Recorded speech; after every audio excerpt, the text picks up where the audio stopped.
Happy? If you are happy to be here, turn around and say to the person next to you, I'm happy to be here. I didn't hear you very well. Okay, thank you very much. So, on behalf of the Dean, I'm welcoming you to today's Africa Retail Congress. And I'll start off to welcome you by saying welcome in different languages. Please identify your language here. Which languages do you recognize here? Yeah? All the African languages, right? Practically all of them. So, you are welcome. Please, if you can't identify your language here, you can see me later and we'll add it. Okay? So, thank you. Interestingly, I have a short story for you to kick off why we're doing this Congress. And it goes this way. So there's this lady from Edo State who, and this is a real life story, so I'm not cooking this up. I know some people are from Edo State here because once I mentioned Edo, some eyes lit up.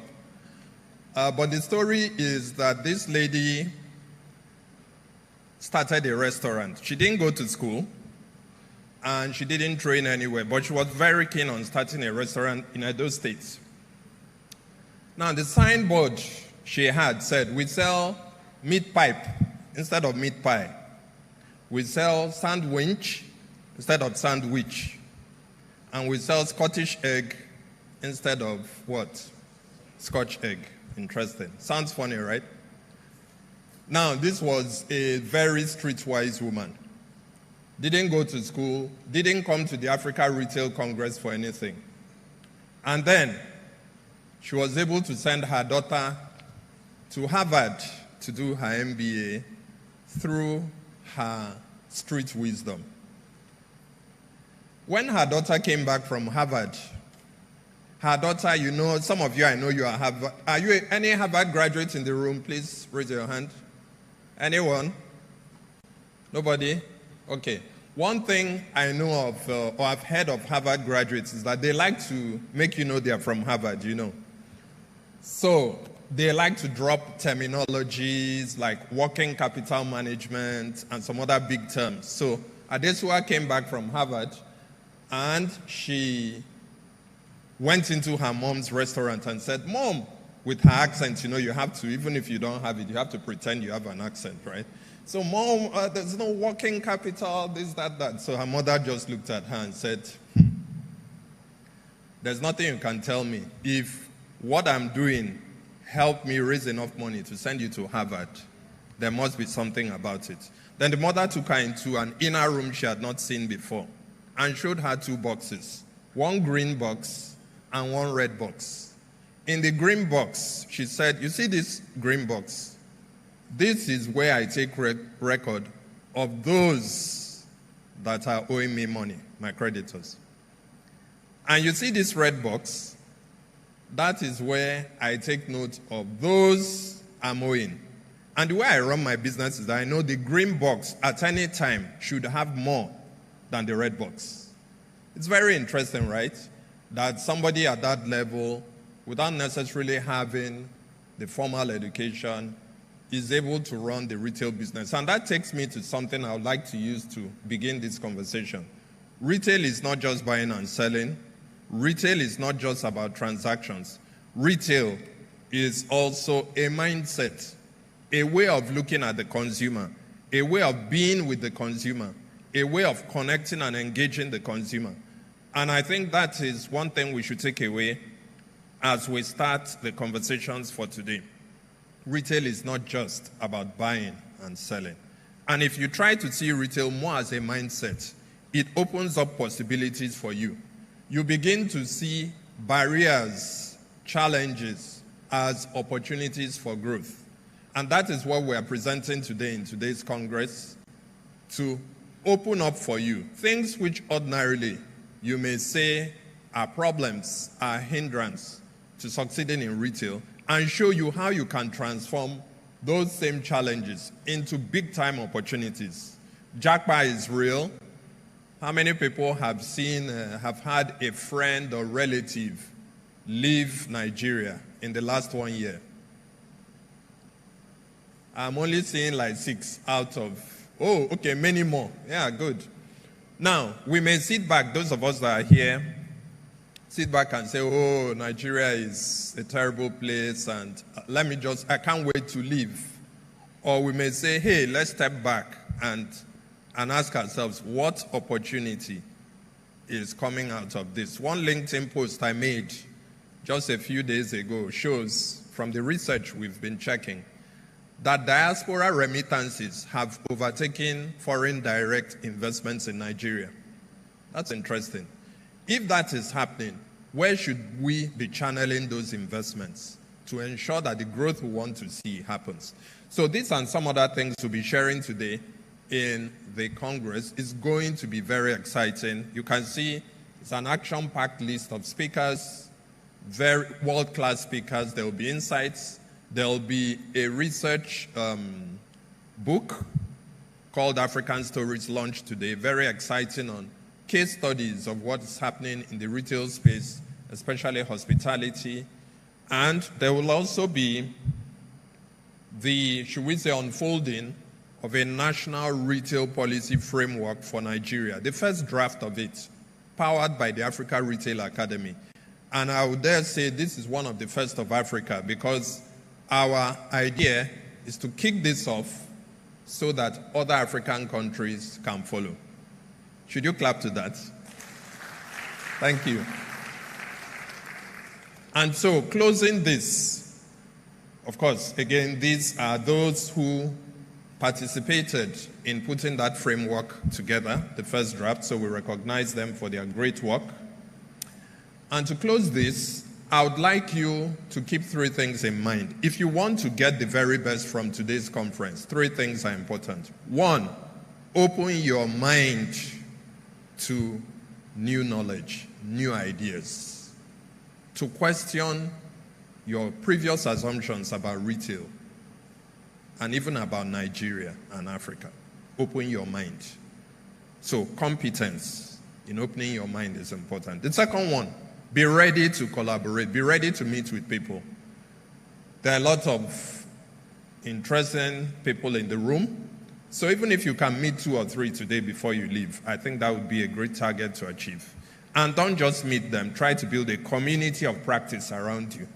If we're able to do that, we will transform the barriers into opportunities. So once again, on behalf of the Dean of Lagos Business School, I would like to say welcome to our Africa Retail Congress, and I hope you enjoy yourself today. Thank you.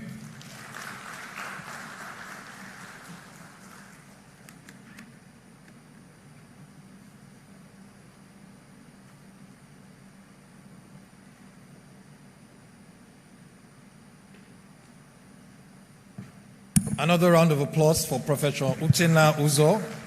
Thank you so much for that welcome address, very informative. First thing I learned was how to say welcome in various languages. At least I'd say that I know 2 more languages now. And then I found most instructive your phrase, retail is not just about buying and selling. It is a mindset, and a mindset that focuses on the customer perception of value. When that value begins to shift, which would really suggest as well that we're always following the customer data. So that's already something we already have in our bag, and we haven't even started the main conference. So another round of applause for Professor Uchenna Uzo, Faculty Director here at Lagos Business School. Okay. So moving on now, we'll have the welcome address by a renowned faculty here at the Lagos Business School, who also doubles as the Congress Chair. So we'll have Professor Louis Nzegu give us the welcome address. A round of applause for Professor Nzegu.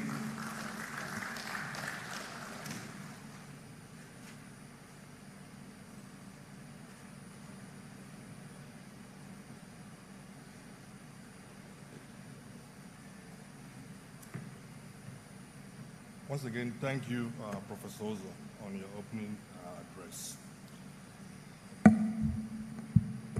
Once again, thank you, Professor Ozo, on your warm opening address. Ladies and gentlemen, esteemed guests, it's my pleasure to welcome you to the 2nd edition of African Congress. I'm honored to stand before such a distinguished audience of suppliers, manufacturers, retail-facing and non-facing team members, retail leaders and owners, academics and government officials from across Africa. Before I dive into details, let's take a moment to give ourselves a hearty round of applause. Yes, right now, let's celebrate the incredible work we have all collectively accomplished in the retail sector. Keep on clapping. For those late nights burning the midnight oil to put together those sales reports deserve a standing ovation. For the times you willingly traded the comfort of your cozy home, and for the wild adventure of the road, sea, and air in the pursuit of retail excellence. Today, we gather to address the challenges and opportunities facing Africa's retail industry under the theme, Transforming Retail Barriers to Opportunities. Today, before we delve into the heart of this conference, I want to set the stage by presenting some food of thought, a collection of key points that will ignite our discussions. As we all know, Africa's retail industry faces many obstacles, from poor infrastructure to energy crisis, supply chain bottlenecks, skills shortages, and pressure in consumer spending. By recognizing these barriers and exploring how they can be overcome, we can pave the way for a thriving retail landscape in Africa.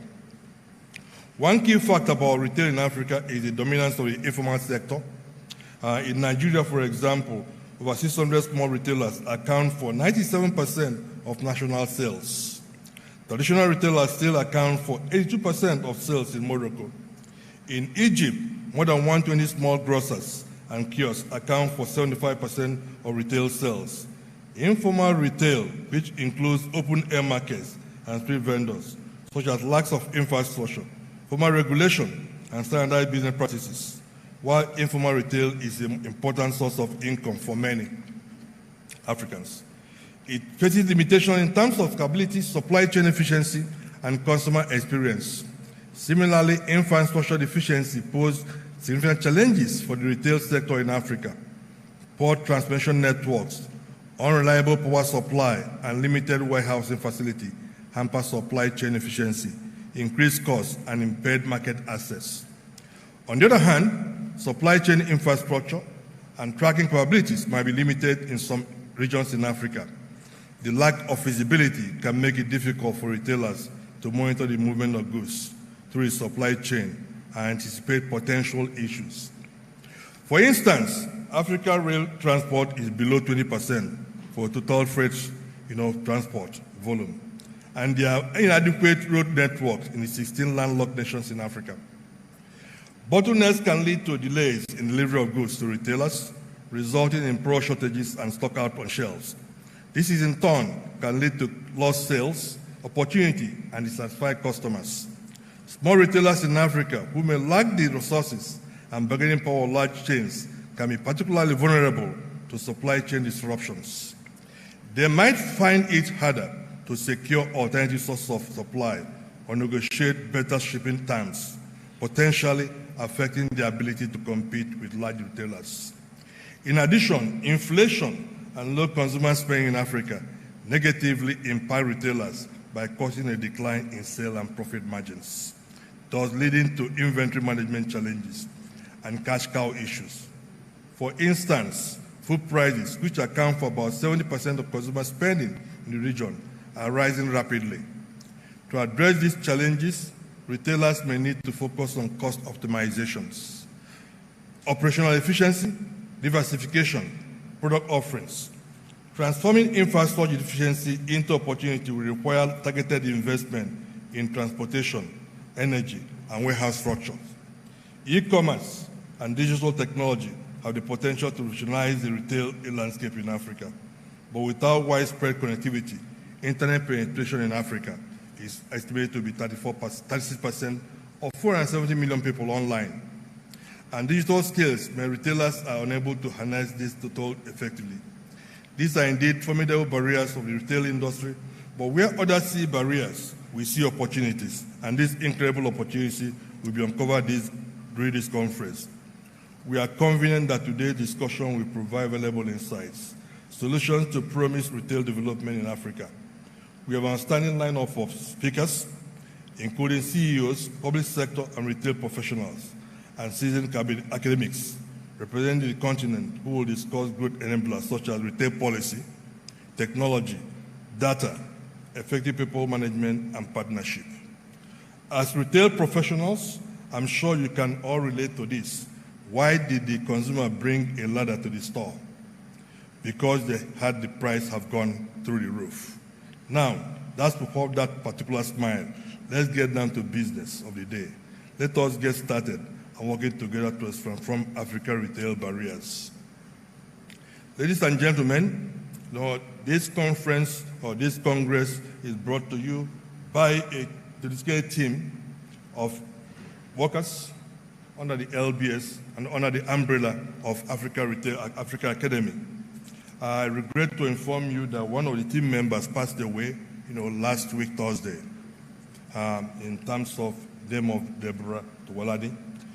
May we please for a rise up and a moment of silence, remember her.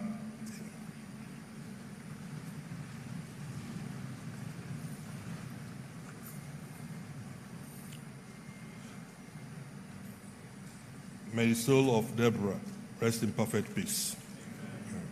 Thank you very much. Thank you, and let the conference begin.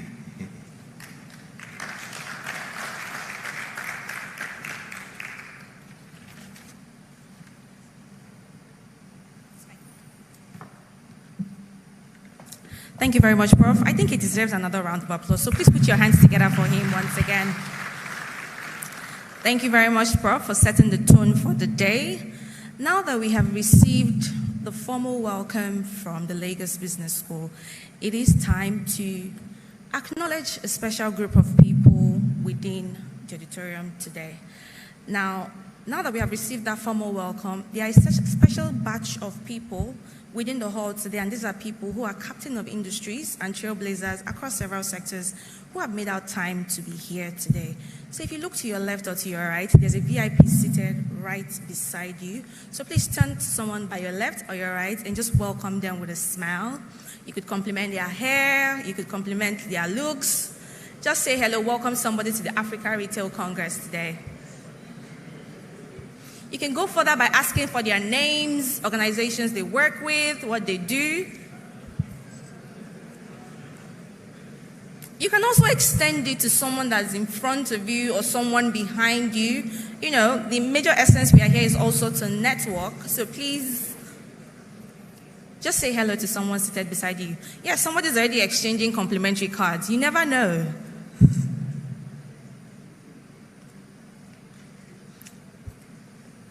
Thank you very much, everyone. I think you all deserve a round of applause for making out time to be here today. So please put your hands together for yourselves. Thank you very much.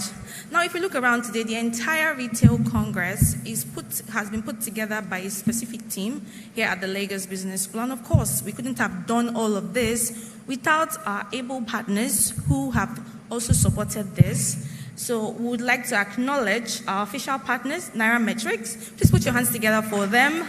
We also like to appreciate Nestle, Foodco, Sundry Markets, Market Square, First Bank of Nigeria, Slot, Celebrations, MTN, Terragon, and Omni Retail. Please put your hands together for them once again.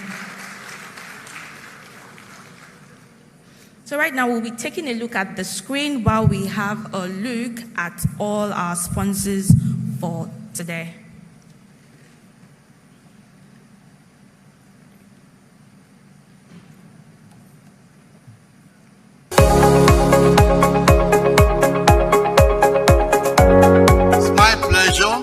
Welcome you all to the Made in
very much. Thank you again, ladies and gentlemen, for being here at the Africa Retail Congress 2023. It's also a great thing that we've now made warm welcome to each other and we're now more acquainted with the people in the room. And so we'll be moving swiftly on to the next item on our agenda, which is the keynote address. And it's titled, Overcoming Africa's Retail Barriers, Policy and Regulations. And to deliver this address, we have in our midst Haresh Keswani. Haresh is the CEO RT Group. He's an Indian-born Nigerian who moved to Lagos in the early 80s. And over the past 42 years, he's gone through many phases on his journey from a single supermarket of only 120 meters to becoming a dominant player in the retail industry. He operates under the Spar brand, one of the world's leading retailers. Haresh equally advocates that every leader be legacy-minded and focus on the next generation. Ladies and gentlemen, please put your hands together as we welcome to give the keynote address Haresh Keswani, CEO RT Group.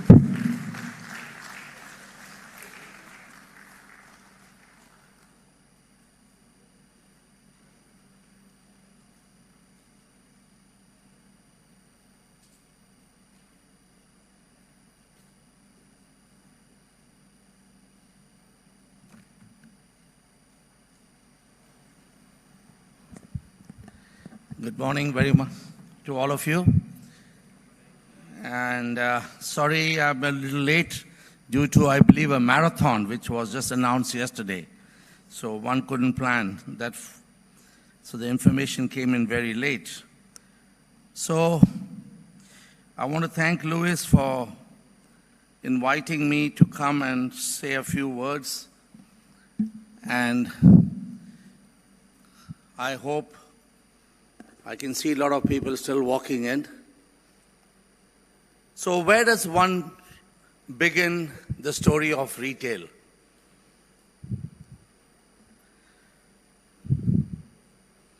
What do we know about retail? Why are we interested in retail?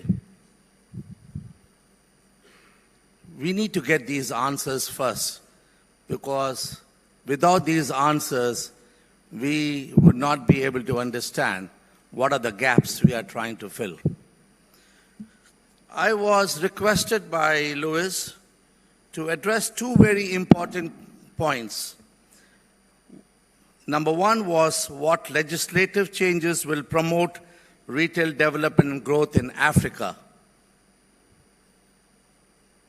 And second point was how can effective people management and environmentally friendly retail practices support business opportunities.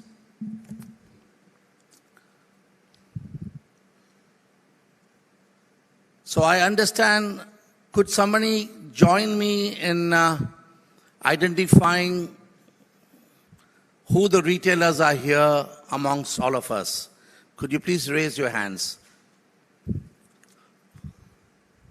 I can't see hands. All right, not many.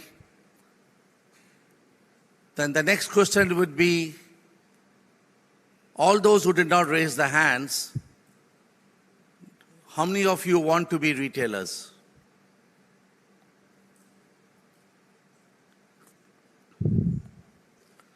So, Louis, I just see in total 20 hands. So then the question is to be asked, what are we doing here? The rest who did not lift your hands. Free lunch? Oh, that's where the problem is. We want free lunch. Retail, honestly, is for people who love to serve. Retail is all about service. So the two words I picked from these two questions, which was what kind of support we can get from legislative arm of the government to develop retail. So the word I will pick here is development. And the second one is that effective people, how we can manage to seize this opportunity. So I'll take the second word, opportunity. And I'm going to switch these words, opportunity first and then development later. So what is the opportunity of retail in Nigeria? Who is to identify this? Is it us? Or is it the economic drivers from the government? When I came here in 1979, and I experienced the most modern retail in Nigeria, and I was told it is the #1 retail setup in the whole of African continent. We had huge stores like Kingsway, UTC, and what else? Can somebody remind me of the names? Leventis, that's right. Maloney, Boatsons, Chandrais, and you name them. Nigeria was far more advanced in modern retail in the late 70s and early 80s. And where do we stand today? We are nowhere on the radar. And we claim to be the largest economy. We claim to be the most intellectual among the Africans in terms of professionalism. We make a lot of claims, but where are we in reality? Let's just take retail because the subject is retail. We have come down. Now I'll tell you why the first generation retail died. Does anyone remember the first retail's death? None of those brands exist. What was the reason that the first generation retail died? And my memory is still very, very clear that in the late 70s, early 80s, Nigeria was an import economy. Everything was imported. There was hardly anything manufactured in Nigeria. So government decided, put a ban and allow manufacturing development to happen. And that's a right decision, so there's no fault in that. So what happened? Most of the retail companies didn't have stock to sell because they couldn't import, and they had to depend on the local manufacturers to start manufacturing. But what really went, where was the focus in the early 80s was manufacturing for the masses. And is that a right policy? Obviously it is a right policy. You need to feed the masses. So when you want to feed the masses, what do? You start identifying products which are basic needs. Basic needs. For most of the population, in fact, everyone needs those basic needs. And thus came up factories for Peak Milk, Bonvita, Maggie Cubes. Beer industry was quite successful, by the way. Yes, Nigerians, we had great beer factories, Star, Gulda, and all that, even in the 70s. So this continuation of pursuing manufacturing as a policy was great policy. But what did we see? Other countries like South Africa also took a similar stride. They also went into manufacturing basics. But in Nigeria, the manufacturers have stopped producing goods up to basic needs only. And they haven't gone beyond that. If today Nestle wants to invest more money, guess what? In yet another plant to do Maggie Cubes is to grow volumes. They're not making Maggie soups, ready soups for you to consume. Cadbury's wants to put another plant for Bonvita but they don't want to make you a Cadbury's chocolate. What the government has missed out is they continuously believe that 180, 200 million, whatever numbers we claim we are, to be just basic need consumers. They have forgotten, even if it is 20% of 40 million, and even if it is 15% of 30 million, it's a big enough population to consume products beyond basic. But there comes a twist. But these products which are beyond basic may not be sold in the open markets. So it's a catch-22 situation. I want to produce the best chocolates and ice creams, but I need modern retail to sell them. I flew in day before yesterday. Guess what? The flight was full. With these fancy fares of 2 million naira economies and 8 million naira for business class, the flights were full. Flights were full. And people came in with baggages and baggages, excess baggages, carrying heavy bags in their hand. At the boarding gates, fights that you cannot carry this on board. And you know that we Nigerians are the best when we want to come back to our country. We show our power. You can't do anything now. I'm going back to my country. Is it not so? And we are in the best behavior when we want to enter another country. Good morning, thank you, please, and you behave very well. Because you don't want them to throw you out. So we have this fantastic personality where we can switch on and off. Y'all are laughing, is it not true? So where am I? We have to inform the government to wake up. Because the dollars which we are spending to go to the United States, to Europe, to Middle East and bring chocolates, to bring biscuits, to bring clothes, to bring all this stuff. Why are we not manufacturing locally? Why are the companies not thinking about it? So let me just tell you, this conversation has been held by me with many manufacturers and the CEOs. What do they say? Build us a platform where we can sell our products and we will start manufacturing. It's a catch-22. How do we do this? How do we build platforms and wait for them to happen? How can the government say, okay guys, while you are building, you import and you start building your market, and then in the 3 years' time, these products will not be brought in again because we'll have to be locally sufficient.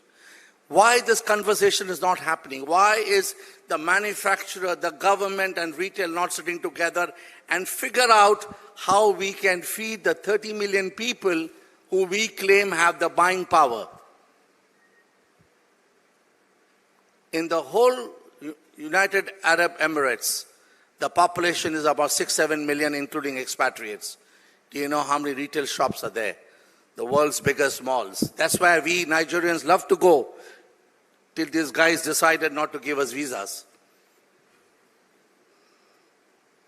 But the moment visas come, I'm sure most of us can even willing to go on a bicycle to Dubai till the flight start. So yeah, let's start now. We have the visa. We Nigerians are aspirational. We love good things.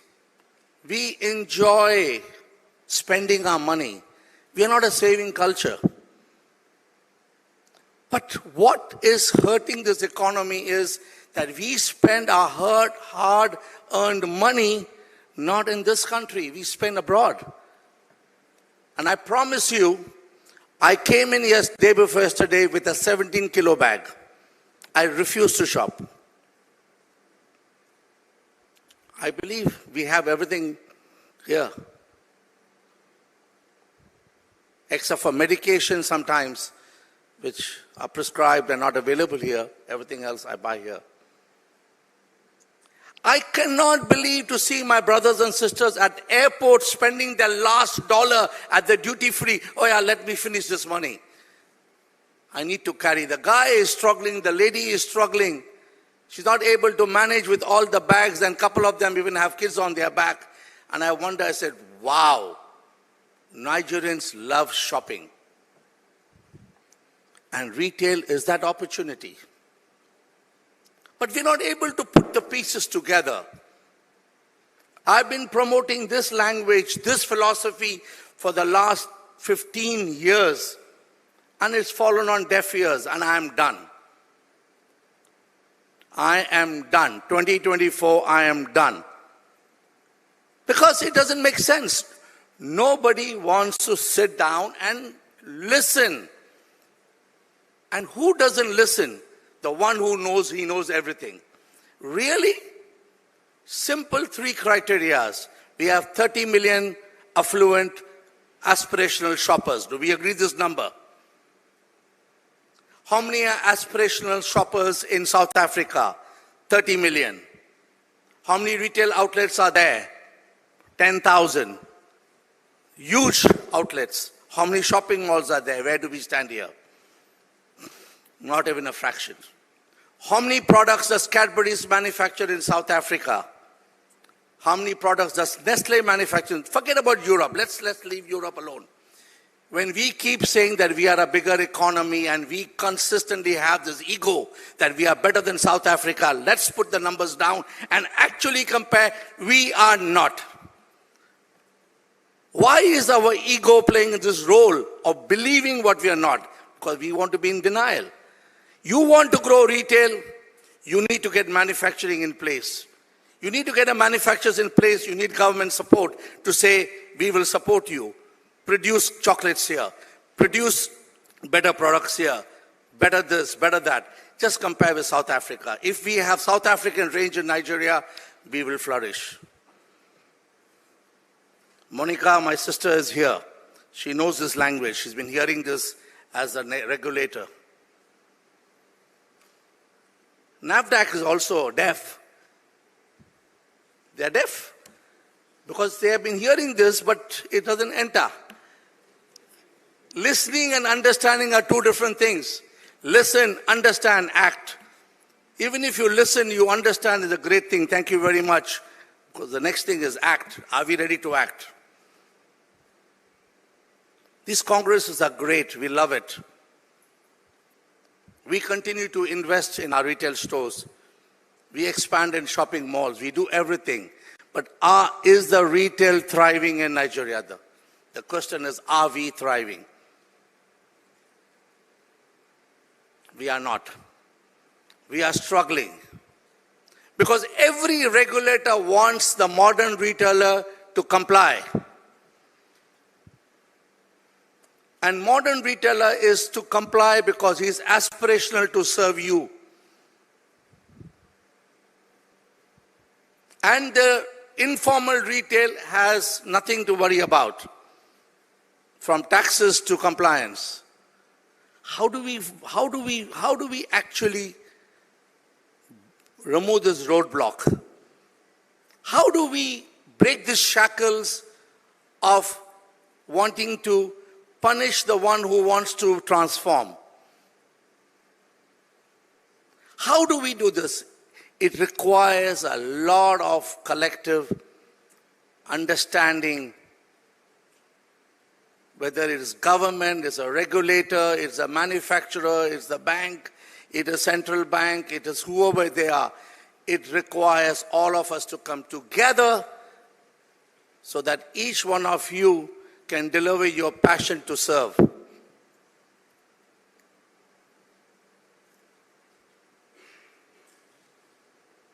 The last year I was invited and there was this discussion what it takes to be a successful retailer. I said passion. Retail is long hours of work. Those of you who are retailers, you know that. You're on your feet 10 hours a day, 6 to 7 days a week, 365 days you're on your feet. You want to serve, you want to sell, you want to see joy on customers' face. If you have passion, then it becomes pleasure. If you have no passion, then it becomes pressure. And when it is pressure, you know you can't handle it, right? So do what you have to do. It has to be passionate. So the word for the regulator, the word for the government, the word for the manufacturer, the word for the retail, the only thing which we can keep it aligned together is to have passion. That we all agree that we need to deliver this.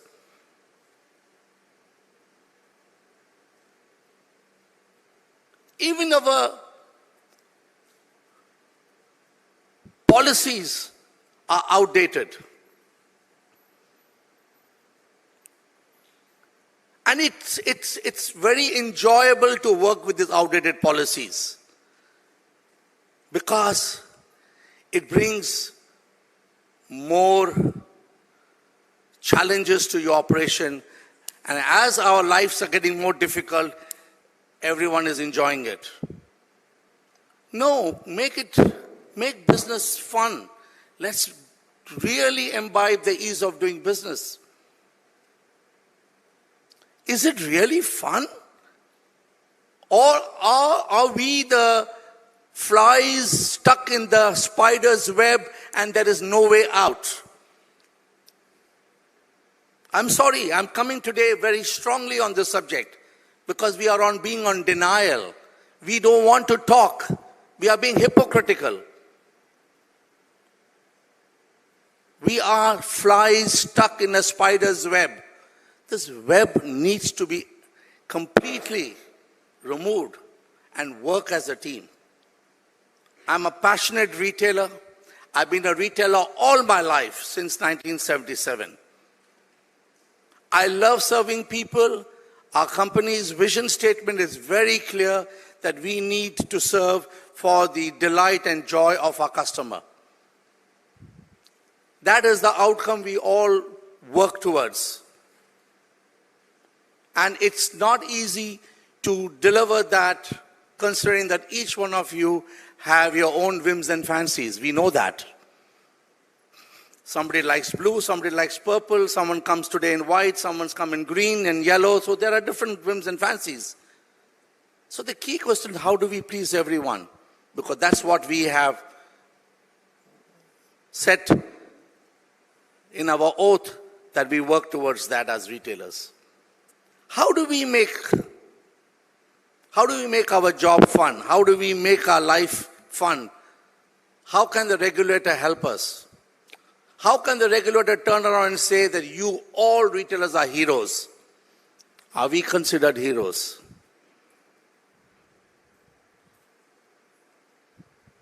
We are not, but we are. Because to put in 12 hours a day, 365 days in a year, you better be a hero.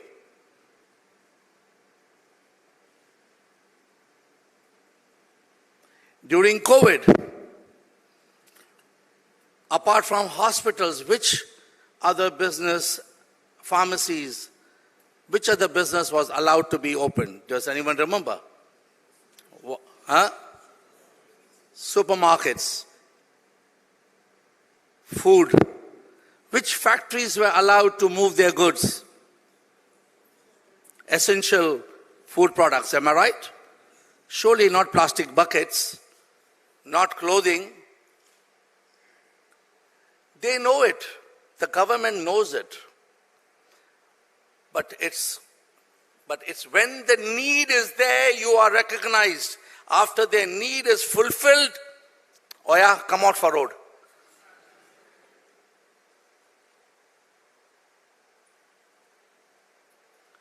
We were told to open during COVID. And I remember the governor of Lagos State calling me personally saying, you will open the stores. What do you need to make sure that your goods flow in and you allow the customers without compromising their health? Compromising, from the COVID compliance perspective. And we sat down with Lagos State government and worked out a plan. Phenomenal. It went so smooth. It was perfect. We had no problems. It worked very well. We had no incident. We have COVID even today. Not that real COVID, thank God for mercies, but we have an economic COVID. We have economic COVID. But why are we not able to get them onto the table? So, I would appeal to all of you to be one voice. If you believe in what I have said, as a retailer and as a consumer as well, because why should you spend money abroad when you can get the same stuff here at a similar price, if not cheaper? The rents of Dubai Mall are more than 10 times what you would pay the rent in Nigeria. I promise you, the prices there are more expensive than in Dubai. Of course, there are exceptions to some of you, and I'm going to be quite blunt, that you may have a complex that you believe when you give money to a white man, it makes you feel good. Good luck to you guys, go and spend there. I've seen it. They feel very good giving the money to a white man because you get this complex, oh my God, this guy is buying a $10,000 bag. Wow, but trust me, after you turn around, he doesn't remember you. He's taking your money out. But in this country, you spend money. Next time you go, you will be remembered, you will be welcomed, and you will always be appreciated for your business. Trust me. We are all equal. We respect our consumers. So the key question is, what do we want? How do we change the landscape? How do we make this landscape more retail friendly? How do we keep our customers satisfied and spend their money in this economy? How do we create more jobs? How do we create an environment for taxation in such a way that government gets statistics, government understands? How do we get the regulators to believe in us that we can deliver the job? How can the regulators believe in us that we can self-regulate ourselves and we don't need to be washed over and again and monitored like children? How do we make these things happen? I don't have the answers. Do you? The question is, do you have the answers? Can we at least start thinking that way? I'm sure most of you must be expecting me to come and say, oh, I'm running so many shops. We employ so many thousands of people. We do so much turnover. Last year we paid so much taxes. We did this, we did that. All about I, me, myself. Forget about it. It's not going to happen. I'm sure somebody else is going to do that. But here it's about Nigeria, it's about you, it's about all of us. How do we make the things happen? I don't have an answer. Does anyone have? Please come forward and let me hear it. Thank you very much and God bless you.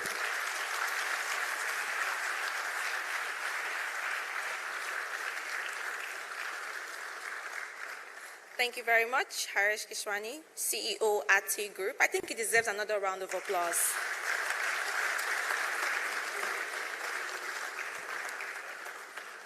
So we're moving on to a Q&A segment for those of us who have questions for Harish. The ushers are available to pass the microphones around to take your questions. But before then, a quick announcement. So due to our commitment to sustainable processes here in Lagos Business School, there are limited copies available for the hard copy of the event brochure. So please reach out to your mailboxes. The e-copy have been sent to your mailbox. Thank you very much. Do we have questions for Harish in the house?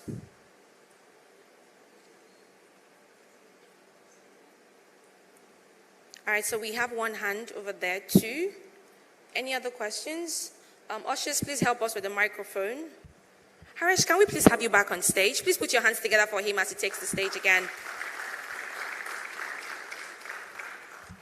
Please keep it jamming till he takes the stage. Thank you. Ushers, please help us pass around the microphones. Thank you very much.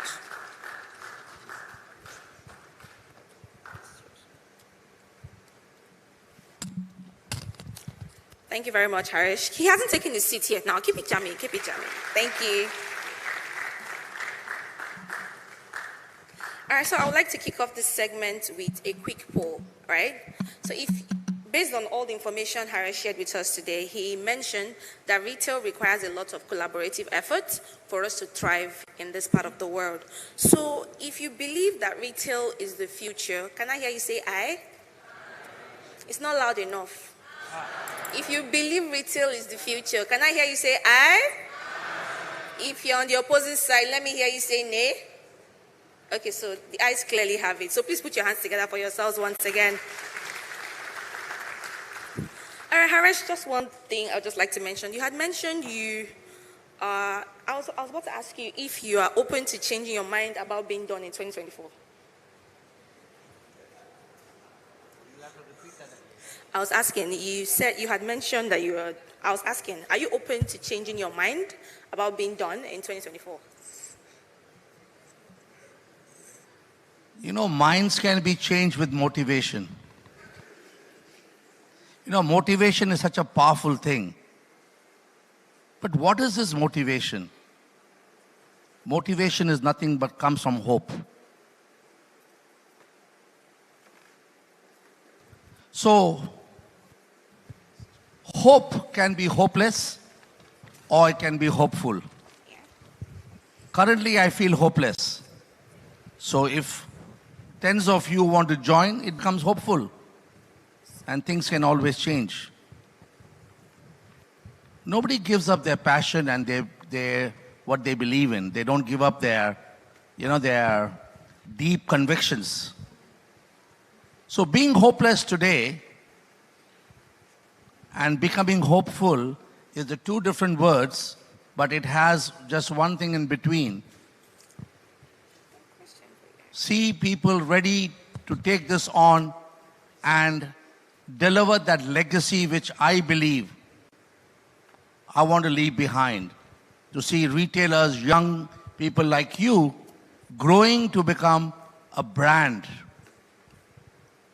a successful brand, serving thousands and thousands of customers, happy, joyful customers.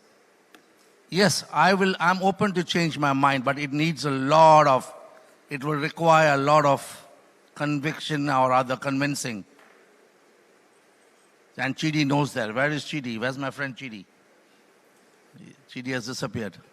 Chidi? It is true. Y'all can make the difference. I'm more than happy to give you all the directions and support. I tried it. 2007, I did this movement with Retail Council of Nigeria. It's 15 years, almost 16 now. We haven't moved an inch. So you give up. 16 years is equivalent to almost, they say, 3 generations. So yes, I need support. You all need support. I'm more than happy to have a workshop and discuss the plan. I would like to invite all of you who organize this beautiful event to actually make a workshop with every stakeholder to sit down and come with an open mind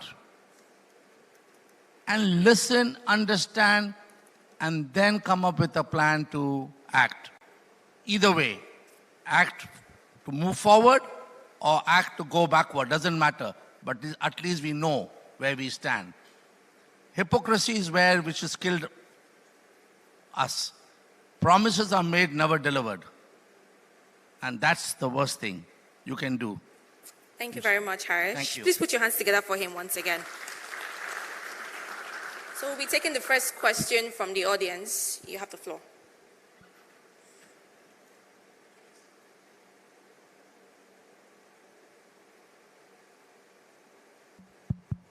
All right. Thank you so much, Harish. Again, you spoke about motivation. I hope we can depend on you to drive that. You're a generational leader. So we still need you to help push this in the country.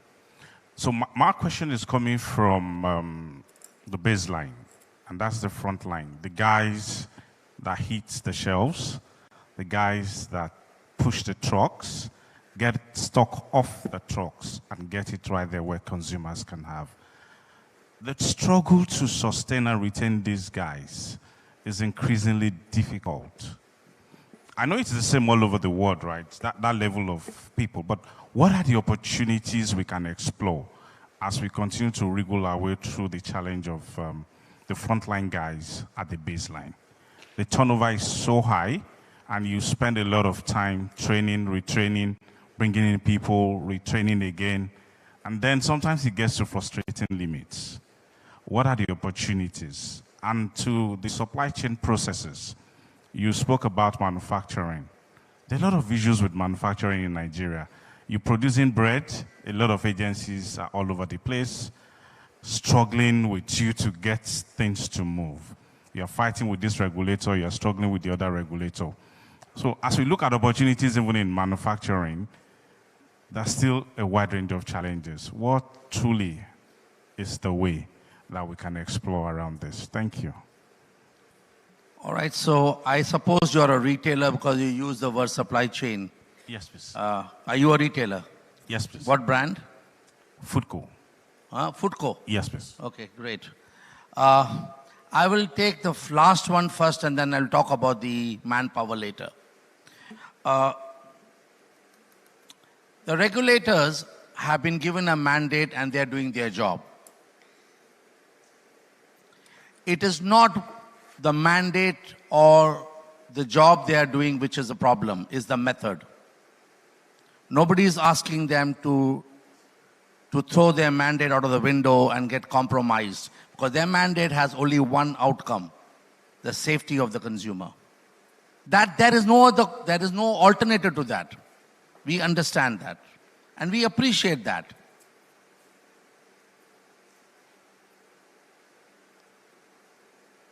It is the method.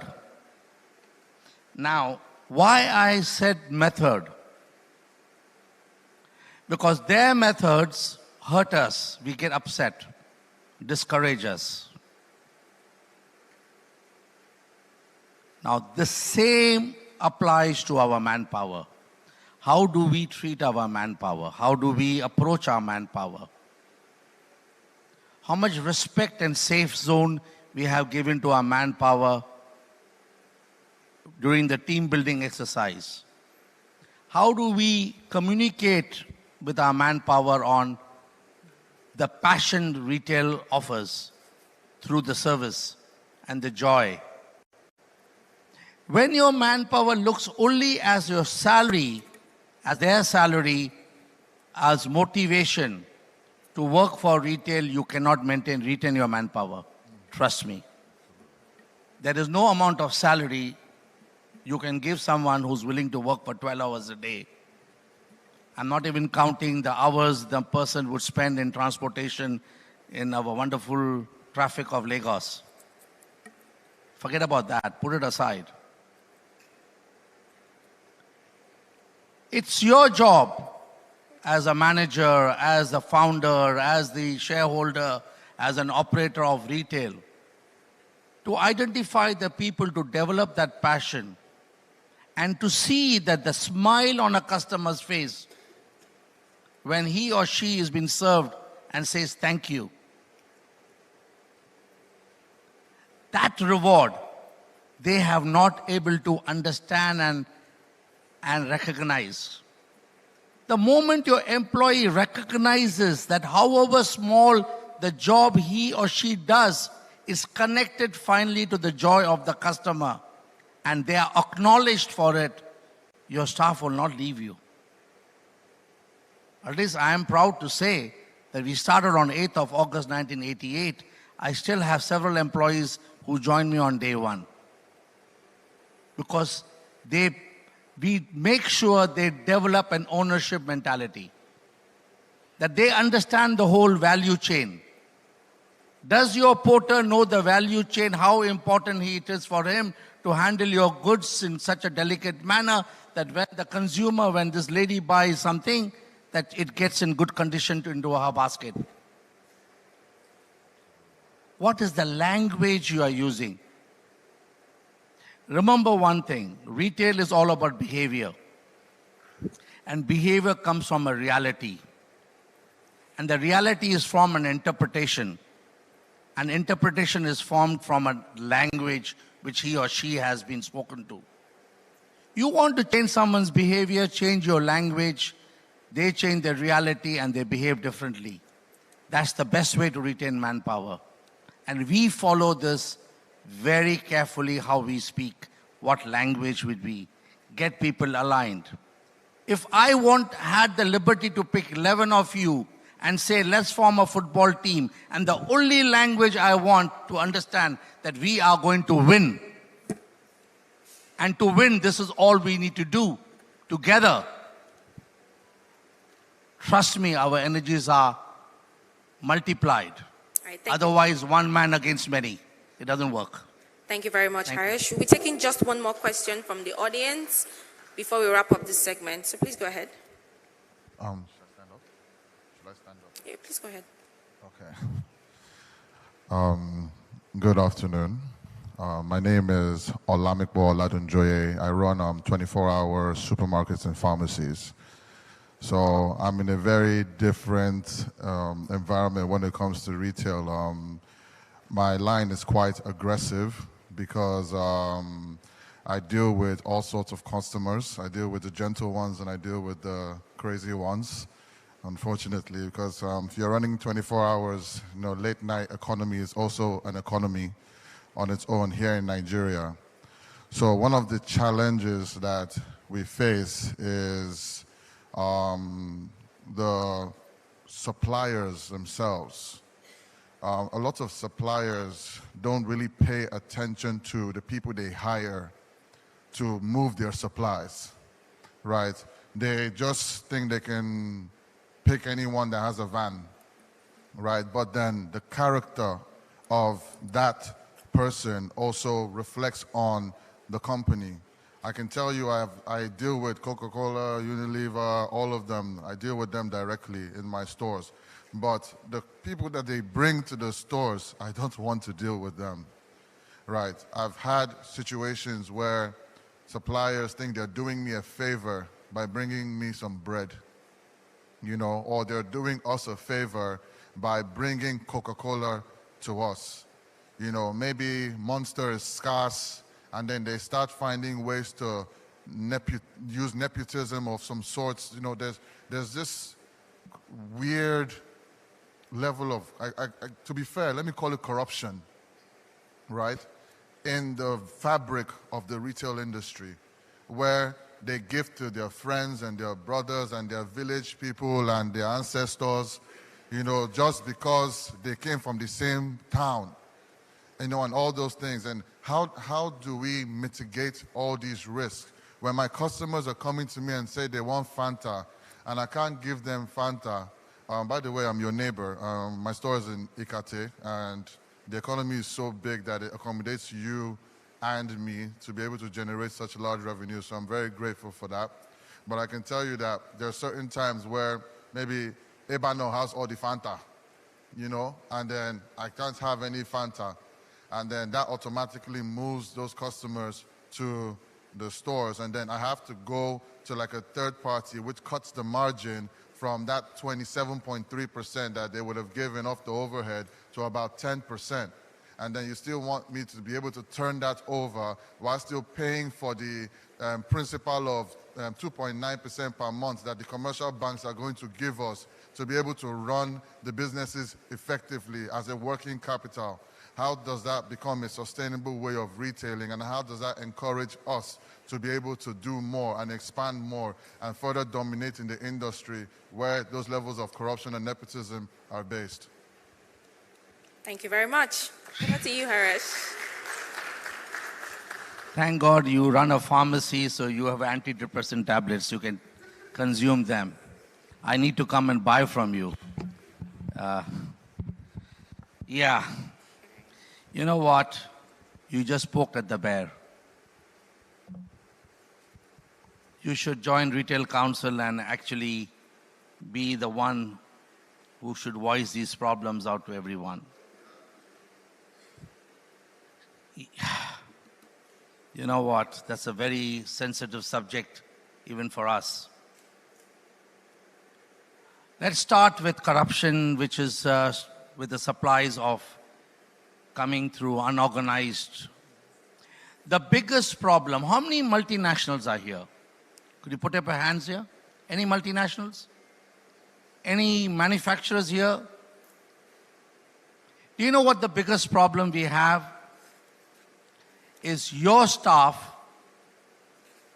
encouraging our staff with a very simple language.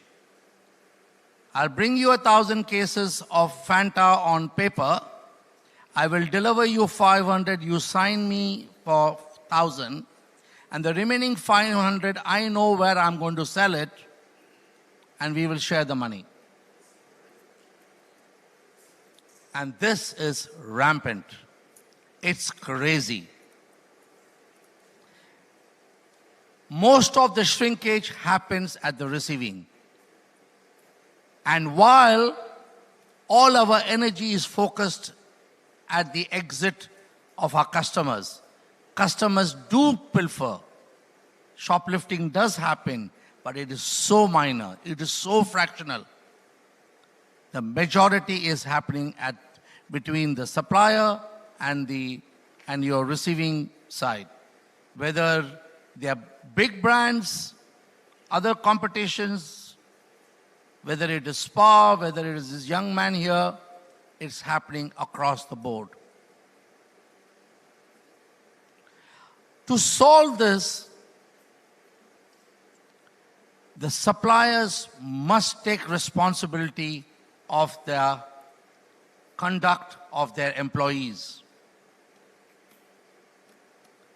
The moment they are caught, the suppliers are responsible because catching a small fish will not change the system.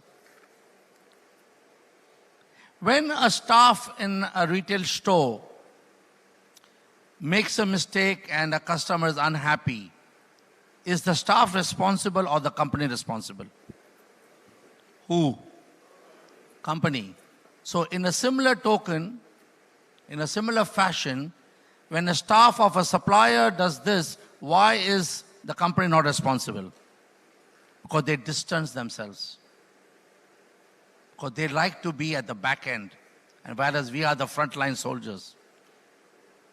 This has to change. The moment this changes, the landscape changes.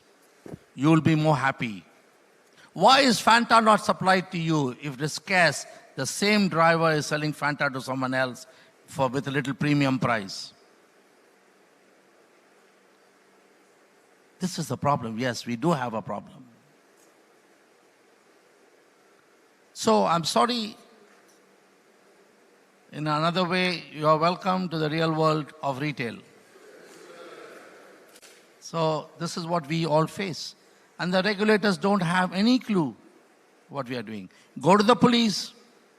They want evidence. They want evidence. And what evidence? The evidence has to be undisputed. Now the guy who has stolen 500 cases of Fanta, he has money to settle. And I have lost 500. Where do I find money to settle? I can't. So we lose across the board. I'm sorry. There are several cases we have. Nothing gets resolved. So it's a systemic failure. And that all comes from ownership. And once you develop that ownership between the supplier and yourself, your staff, I think we should be able to manage the delivery boy. Thank you. Thank you very much, Harish. Please put your hands together for him once again. And with that, we draw the curtains on the Q&A session. Please put your hands together for him once again as he leaves the stage. Thank you so much for sharing your wealth of wisdom and knowledge with the rest of us. We'll be taking a quick break now to visit the exhibition stands outside and also take breakfast. So if you could, the ushers will be able to guide us through the exit points downstairs where we can visit the exhibition points and also take breakfast this morning. And we'll be convening back in this auditorium at 11:45 a.m. Thank you very much.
Retail is the future of Africa.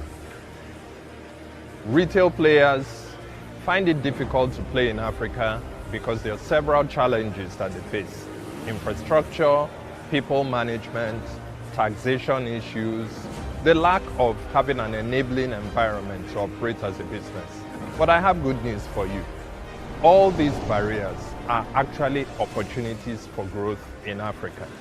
Lagos Business School's Africa Retail Academy is the platform provided to transform retail challenges into opportunities. Through the Africa Retail Congress, a platform specially put together that gathers together the largest gathering of Africa retail stakeholders, there will be conversations around how to transform these challenges into opportunities for growth through high-level networking, through research insights, and through enablement opportunities.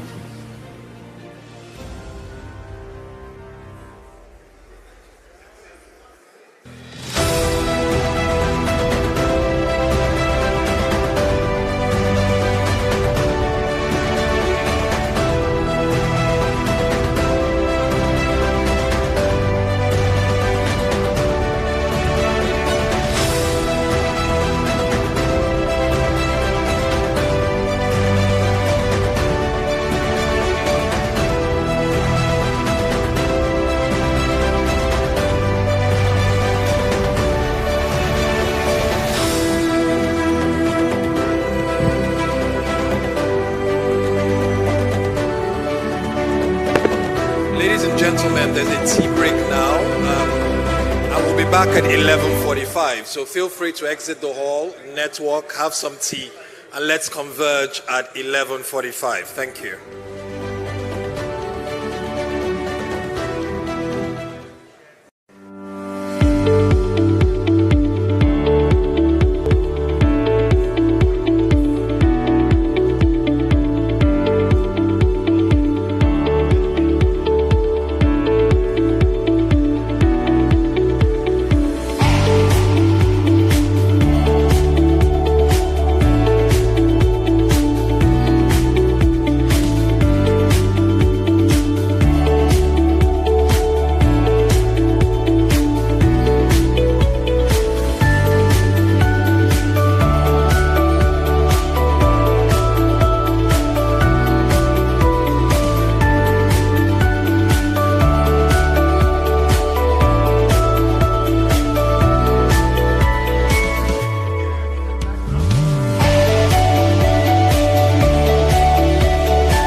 welcome you all to the Made in Africa Retail Congress, hosted by the Lagos Business School Africa Retail Academy.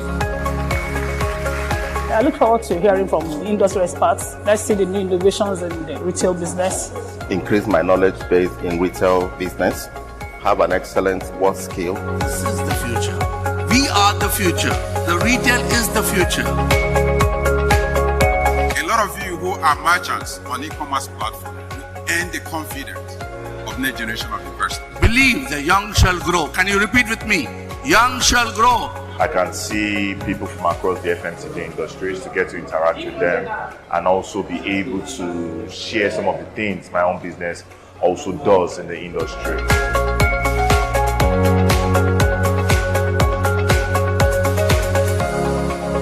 This is a book that is being written by 28 contributors.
Retail is the future of Africa.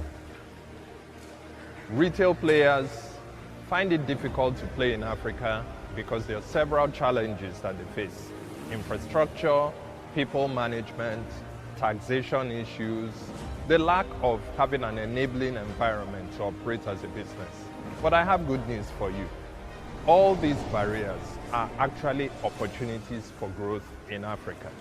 Lagos Business School's Africa Retail Academy is the platform provided to transform retail challenges into opportunities. Through the Africa Retail Congress, a platform specially put together that gathers together the largest gathering of Africa retail stakeholders. There will be conversations around how to transform these challenges into opportunities for growth through high-level networking, through research insights, and through enablement opportunities.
gentlemen, we're billed to commence in 5 minutes.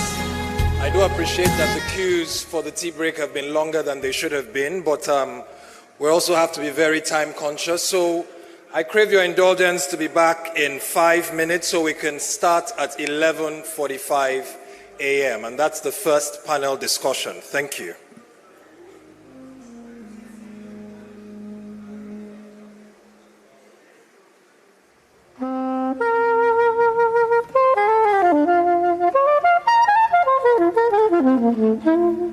Hi, this is Kenny G, and here's my new video called Silhouette, and I hope you like it.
takes over, saying all we need to say. There's endless possibilities in the moves we can make. Your kiss is giving every indication. If this heart of mine is right, by the time this night is over, the stars are gonna shine to lovers in love. And when the morning comes, it's gonna find us together in a love that's just begun. By the time this night is over, two hearts are gonna fly to the heavens above, and we get closer and closer and closer. By the time this night is over, let's take a slow and easy ride.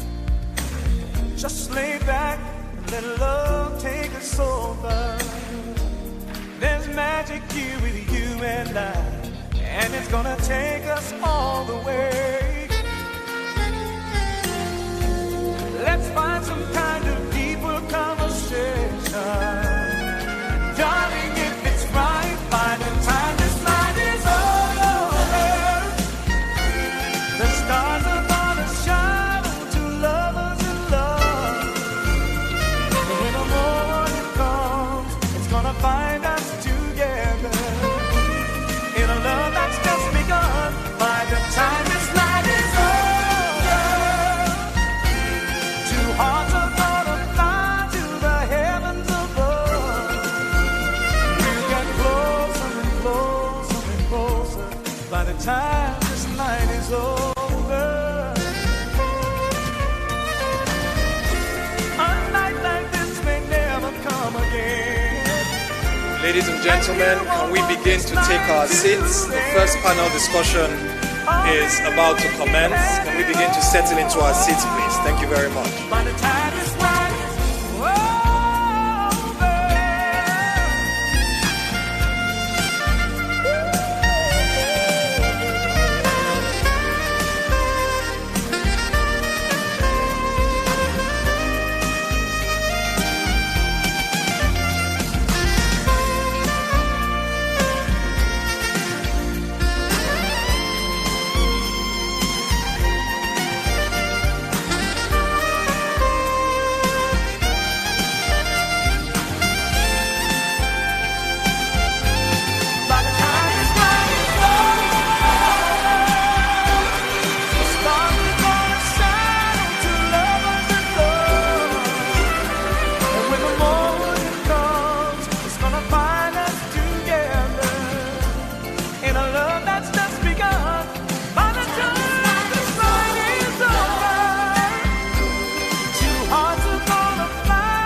Ladies and gentlemen, please, can we begin to settle into our seats such that the Congress can continue? We're about to get underway with our first panel discussion, but we need everybody back into the hall and well settled. Thank you all very much.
Ladies and gentlemen, can we take our seats as quickly as we can?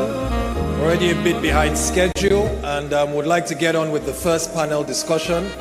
Please do take your seats as quickly as you can. And of course, whilst you take your seats, you can continue the lovely networking. Thank you all, and let's get seated. Thank you.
possibilities in the moves we can make.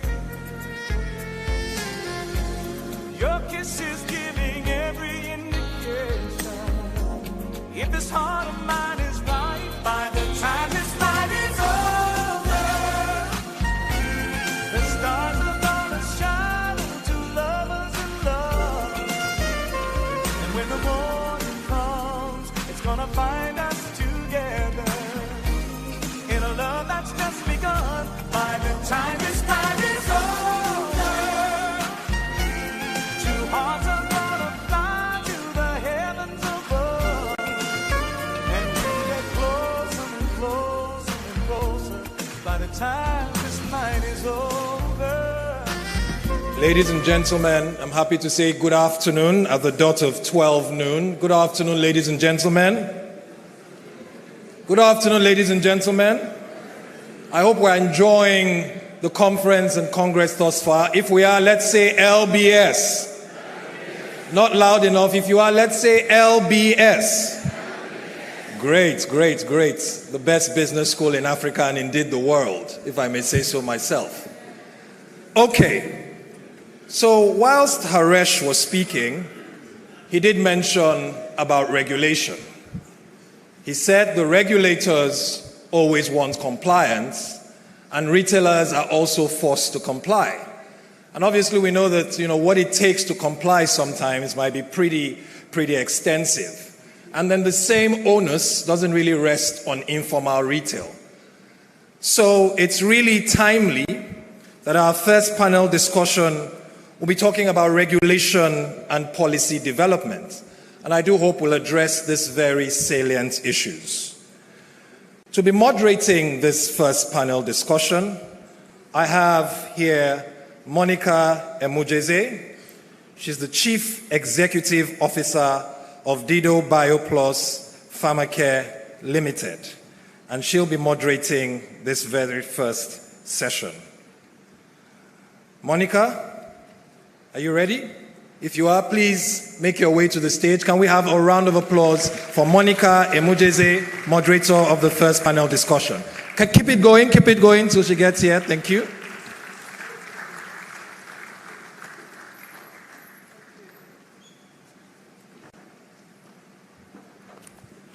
Good morning, everybody.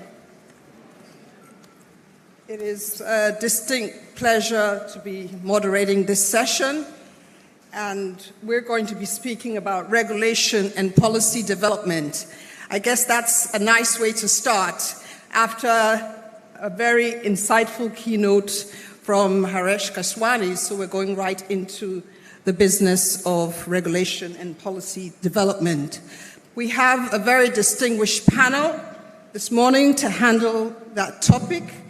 And I will be calling up, in no particular order, first of all, Chizoma Okoli, Deputy Managing Director, Access Bank.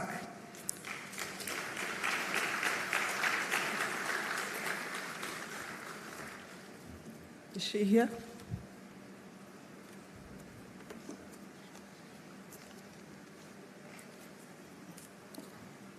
Is Mr. Okoli with us this morning? Okay. Let me move right along and invite Oluseyi Oyefeso, Executive Director, Retail Banking from the First Bank of Nigeria. He was appointed an Executive Director in 2023 after a very illustrious career in banking, and he has over 25 years of experience in that sector, also in the financial services industry with cross-functional exposure in product sales, marketing, corporate, and commercial banking. Join me to welcome him to this panel.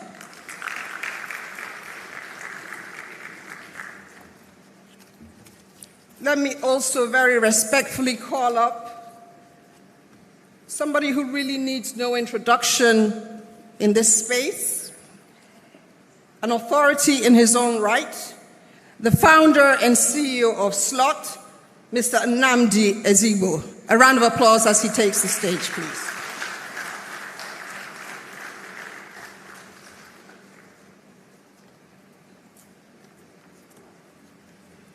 We can still encourage him as he comes right up.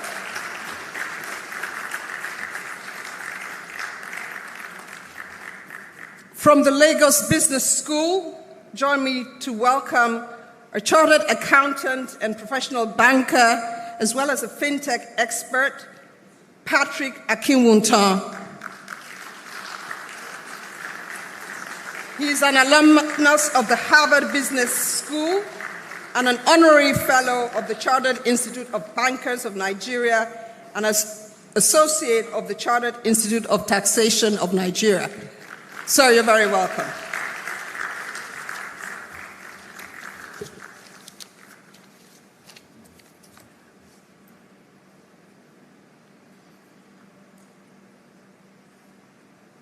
We have also joining us online Ms. Nonye Ujam, who works with Microsoft. Can we confirm that she's online, please? Ms. Ujam?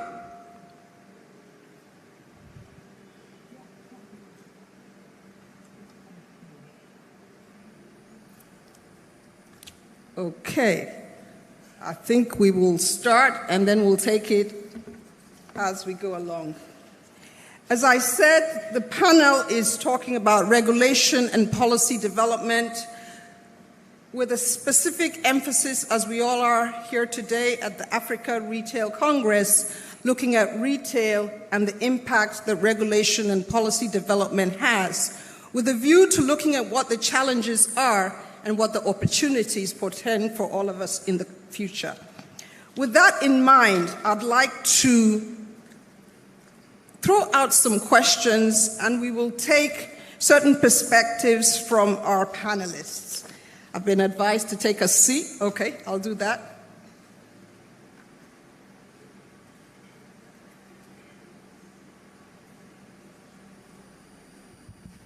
So I'm going to start with Mr. Patrick Akinwuntan. And we're looking at Africa and the global village that we have now, where there's a lot of cross-border trade and where barriers do not actually exist because of the age that we are in. And I'd ask you to look at the current regulations that exist across different countries and look at the challenges that retailers have to navigate when we talk about cross-border trade. And ask you, based on your experience, how can we accelerate and streamline and foster harmonization across the continent? Your perspective, sir. Well, thank you very much, Monica. Pleasure to be here. This is a great gathering, and the topic is very interesting. The opportunity is huge. This morning I'll be sharing, or is it this early afternoon, I'll be sharing more from my perspectives based on my experience in my last engagement at EcoBank, where I was privileged to move around 35 countries in Africa. And my particular area was retail banking, and that, of course, led me into technology. So when we talk of regulation, we know bankers and regulation, they work hand in hand, right? But let's look at Africa. So when we talk of cross-border, what market opportunity are we talking about? 1.3, 1.4 billion people. We just need to look at who are the big retailers or retail businesses in Africa today. So you have goods and services. So we always talk of the malls. We talk of be ShopRite. We talk of Ebano here in Nigeria. We talk of Spa. We talk of Nakumat and all that. But the telcos and financial services have actually done a lot of retail work, because retail is about distributing to the last mile, getting goods or services to who needs it in whatever corner of the market. So we need to look at what has been the model of success and how can we embrace that. So let's talk of opportunity first. I'm wearing a cap.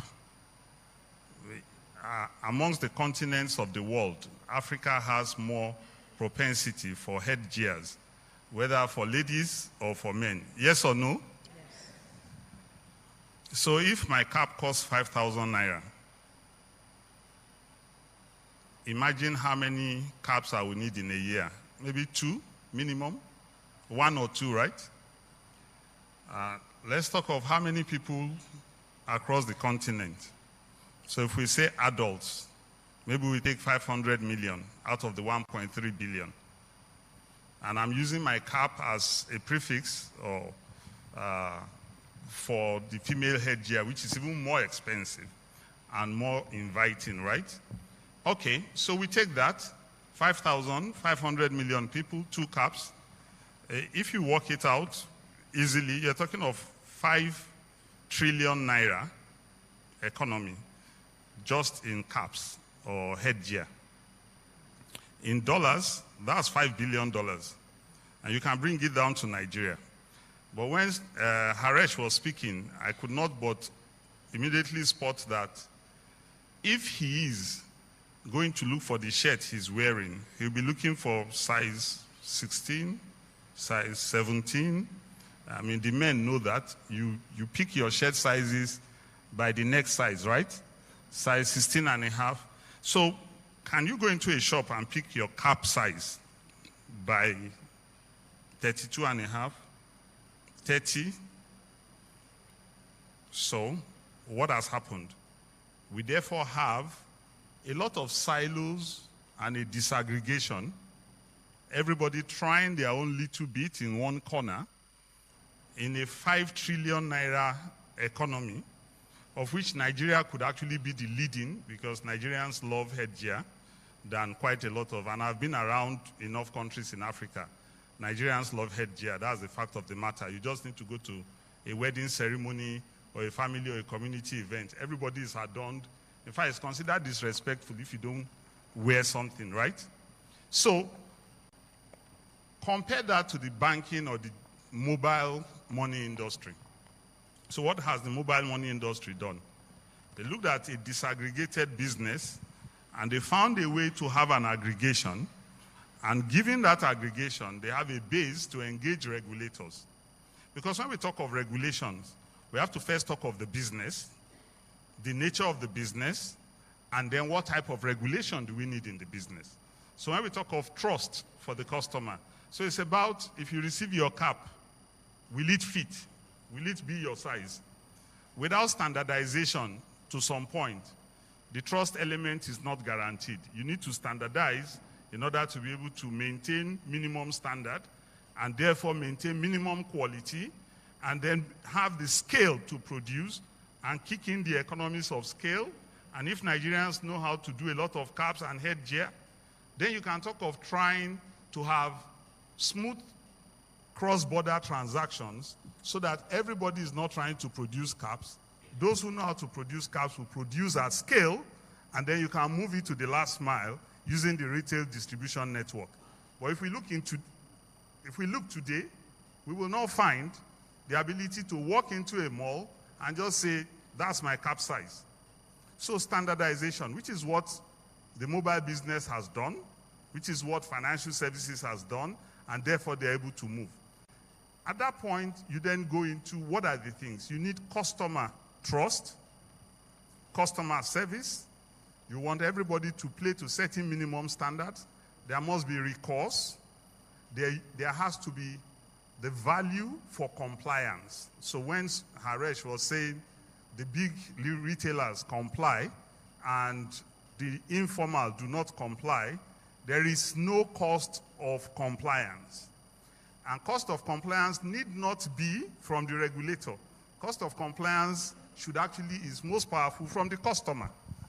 If you do what the customer expects every time, they'll give you repeat business. And when you have business, then you are able to grow. So let's come to how have these sectors been able to engage regulators. So I'll use EcoBank as a quick example. We had to aggregate and engage regulators because innovators and business people are always ahead of regulators. If you fail to aggregate, come together, and I'll give the example very quickly, and engage the regulator proactively, they will regulate to kill the business. Crypto is an example in Nigeria, right? Are we all aware of that? So we need to engage. So what did EcoBank do? EcoBank worked with the Chambers of Commerce, the West Africa Chambers of Commerce, because when EcoBank was starting, it was like the way you say retail. The big players were the Bank of America, Citibank, BNP Paribas, Societe Generale, and this little ant is trying to now come across the continent. So the bank had to engage the Chambers of Commerce. Then the Chambers of Commerce had to engage the monetary authorities. So what's the first lesson? For all our retail businesses, we need to start creating common platforms. So we should have Barbers Association. We should have Cap Makers Association, not only for the country, but across Africa. Even GSM has GSM Association for Africa. If you need the numbers on GSM today or mobile money today, they'll tell you 1.6 billion customers, $1.6 trillion in volumes. When you quantify the value of what you're doing, regulators will take interest. When you come together as one body to engage the regulator, you can be proactive. Final point. Regulators, I've heard a lot, regulators do not like to support. What regulators fear is unmanageable risk. Most of the regulators we are engaging, they are at the peak of their career. Before you become governor or the director general of a regulatory body, you've worked 30 years. That's not the time you want to play with your career. Meanwhile, my young friend will come and say, there's a new idea, we need to do this, we need to do that. The regulator is not ready to take that risk. But if you come as an aggregated team, think through and self-regulate, and then take your self-regulation to the regulator to formalize, we are on to business. Fine now. Please. Awesome. Fine now. Awesome. Fine now. So what's our biggest platform? If we want to move, there is the Africa Continental Free Trade Area. It's the biggest platform across Africa, 55 countries, 54 of them are fully signed, 48 have deposited their local country approvals. We must, as a retail family, engage with ACFTA and begin to self-regulate how, when you do your business from your corner in Calabar, you can export across to Cairo or across to Kigali without all the various border issues that the country nationalities have put in place. Thank you. Thank you very, very much. I was just smiling with some of the perspectives you were sharing. And one very important point is the innovation is usually ahead of the regulation. I used to say that a lot to people, and I can align with that. Innovation is usually ahead of regulation. So if that's something we really need to look at, and your suggestion about working in clusters and forming associations is very much the way to go. Thank you very much for that perspective. So riding on that, and we talk about the monetary policy, because you mentioned that. And if we look at the Africa Continental Free Trade, there's a financial component there. And obviously, when we're talking retail, we're talking business, finance and monetary policy is very, very key to that. I'd like to ask Mr. Oyefeso to share some perspectives about challenges in that sector and the current regulatory environment, and what kind of advice or suggestions would you put forth to this group, sir? Thank you. And it's indeed a pleasure to be part of this conversation. A good foundation has been laid by Mr. Akiwonto, who spoke about the need for retailers to aggregate, come together, and engage regulators. At the engagement with regulators, that's where we begin to talk about rules around the standards that has to be set. The biggest challenge for the retail space is got to do with the environmental issues. Going across borders is a major part of it. Standard in country A is different from the standard in country B. Policies around taxation is different across region. Issues around tariffs is equally very different.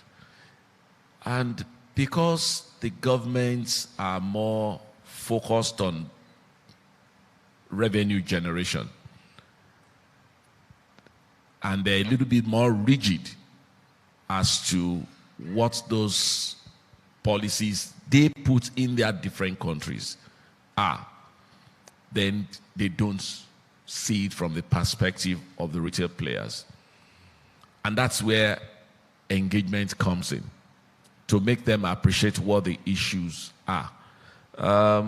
Earlier today, one of the side conversations, we were talking about products in Nigeria finding its way into the West Africa markets.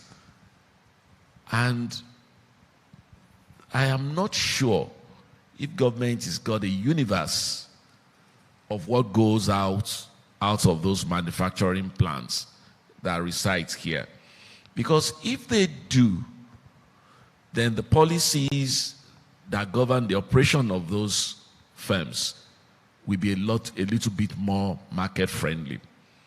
If they really do, then the issues around logistics, which is the biggest headache for supply chain management today, will be looked at from a different perspective. And that's where the bodies Mr. Akinwunton mentioned, the Chamber of Commerce, Haresh was talking about quitting. That's where you need to bring together the big retail outlets to formalize that engagement with governments and influence policies. Look, if you fold your arms and allow them to churn out policies, it's usually very difficult to amend those policies. You are better off being part of that policy formulation. If they're going to set up a law and they are talking about an act, and you don't get involved at that stage and influence what they turn out, when they turn it out, it becomes a clog. In the banking industry, I think that's one area where the regulators and the players engage quite a lot. CBN will come with what they call exposure drafts of rules they want to bring out, and they ask for input from banks. We don't take such lightly. Immediately we huddle together, we come up with ideas so that we can influence their thoughts in a way and manner that will allow and promote the business. The same thing the retail business people must do. And they must do that across jurisdictions so that they can move goods across. Let's take standards. What we define as standards in Nigeria for a particular product is different from what Ghana defines as standards. So when you take products from Nigeria and you're sending it to Ghana, it becomes a problem because you are not meeting their standards. When you take taxes, and I think one of the biggest challenge for the retail space is tax. Complaints around multiple taxation, complaints around tariffs being unduly heavy. These are local businesses. How can they compete with multinationals who's got expertise in supply chain management, who can manage it a lot better? How do you want to compete with them when you are faced with heavy tariffs? So that's where the engagement will come in. How do you get concessions? How do you get government to do things that helps your business? And for me, when that engagement continues, that's when we can harness the opportunities in the huge market we sit on in Africa. And it's common across all the African nations. Thank you very much. Thank you. A round of applause for Mr. Oyefeso. Thank you very much. Again, we hear about coming together, informing policy, which advocacy would drive that, and the need for the sector to come together and actually be part of that process of the regulation that they expect. Thank you. So I'm going to welcome Nonye Ujam, Microsoft. I recognize you. You're online. A round of applause for her. Thank you. I'll just be back with you in a minute, but I would like the founder and CEO of Slot, Nnamdi Ezego, to actually speak a little bit about innovation, technologies, and your perspectives in this retail space. Sir. All right, thank you. I'm happy to be here. Interestingly, I expected someone from the regulatory bodies to be here, those who are actually in charge of making policies. All right, so sometimes we talk about these things and nothing happens. All right, so, well, we keep talking and we hope one day they will hear, right? All right, so the way it works is that, like Mr. Patrick said, that innovation always comes first before formulation of policies. I think innovation is very important because what innovation does is to help you attract new markets, help you reduce cost of operation, reduce your costs generally. And in business, obviously, whether you like it or not, the objective of doing business first is to make profit. And when you make profit, you can sustain your growth, you can sustain your business. So innovation is very important because it helps businesses to stay afloat. It helps businesses to maintain the focus. And whether you like it or not, I believe those who formulate policies should also be innovative. I believe government should, whichever way, it's very essential that government allow young people who have the skills to be part of policy making. And so if you have them, then you can actually understand what the businessman or the business leader is going through. So what we have right now is a group of people who are very experienced in managing, rank and files, and managing, government,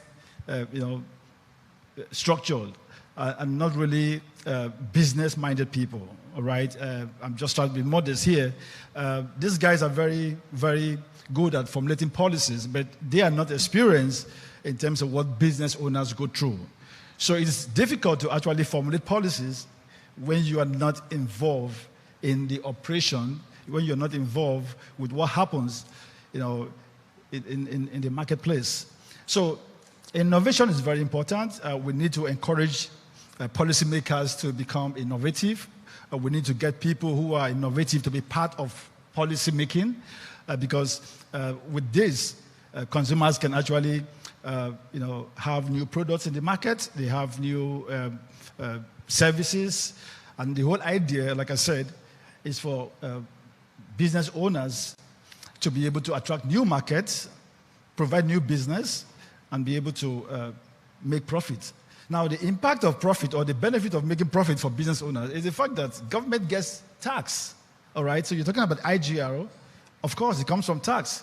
How can government make money or get money from tax when the business owners are not progressing? So business owners should make profit, okay? However, we expect that business owners should also be ethical in their practices. Thank you. Awesome. Thank you very much.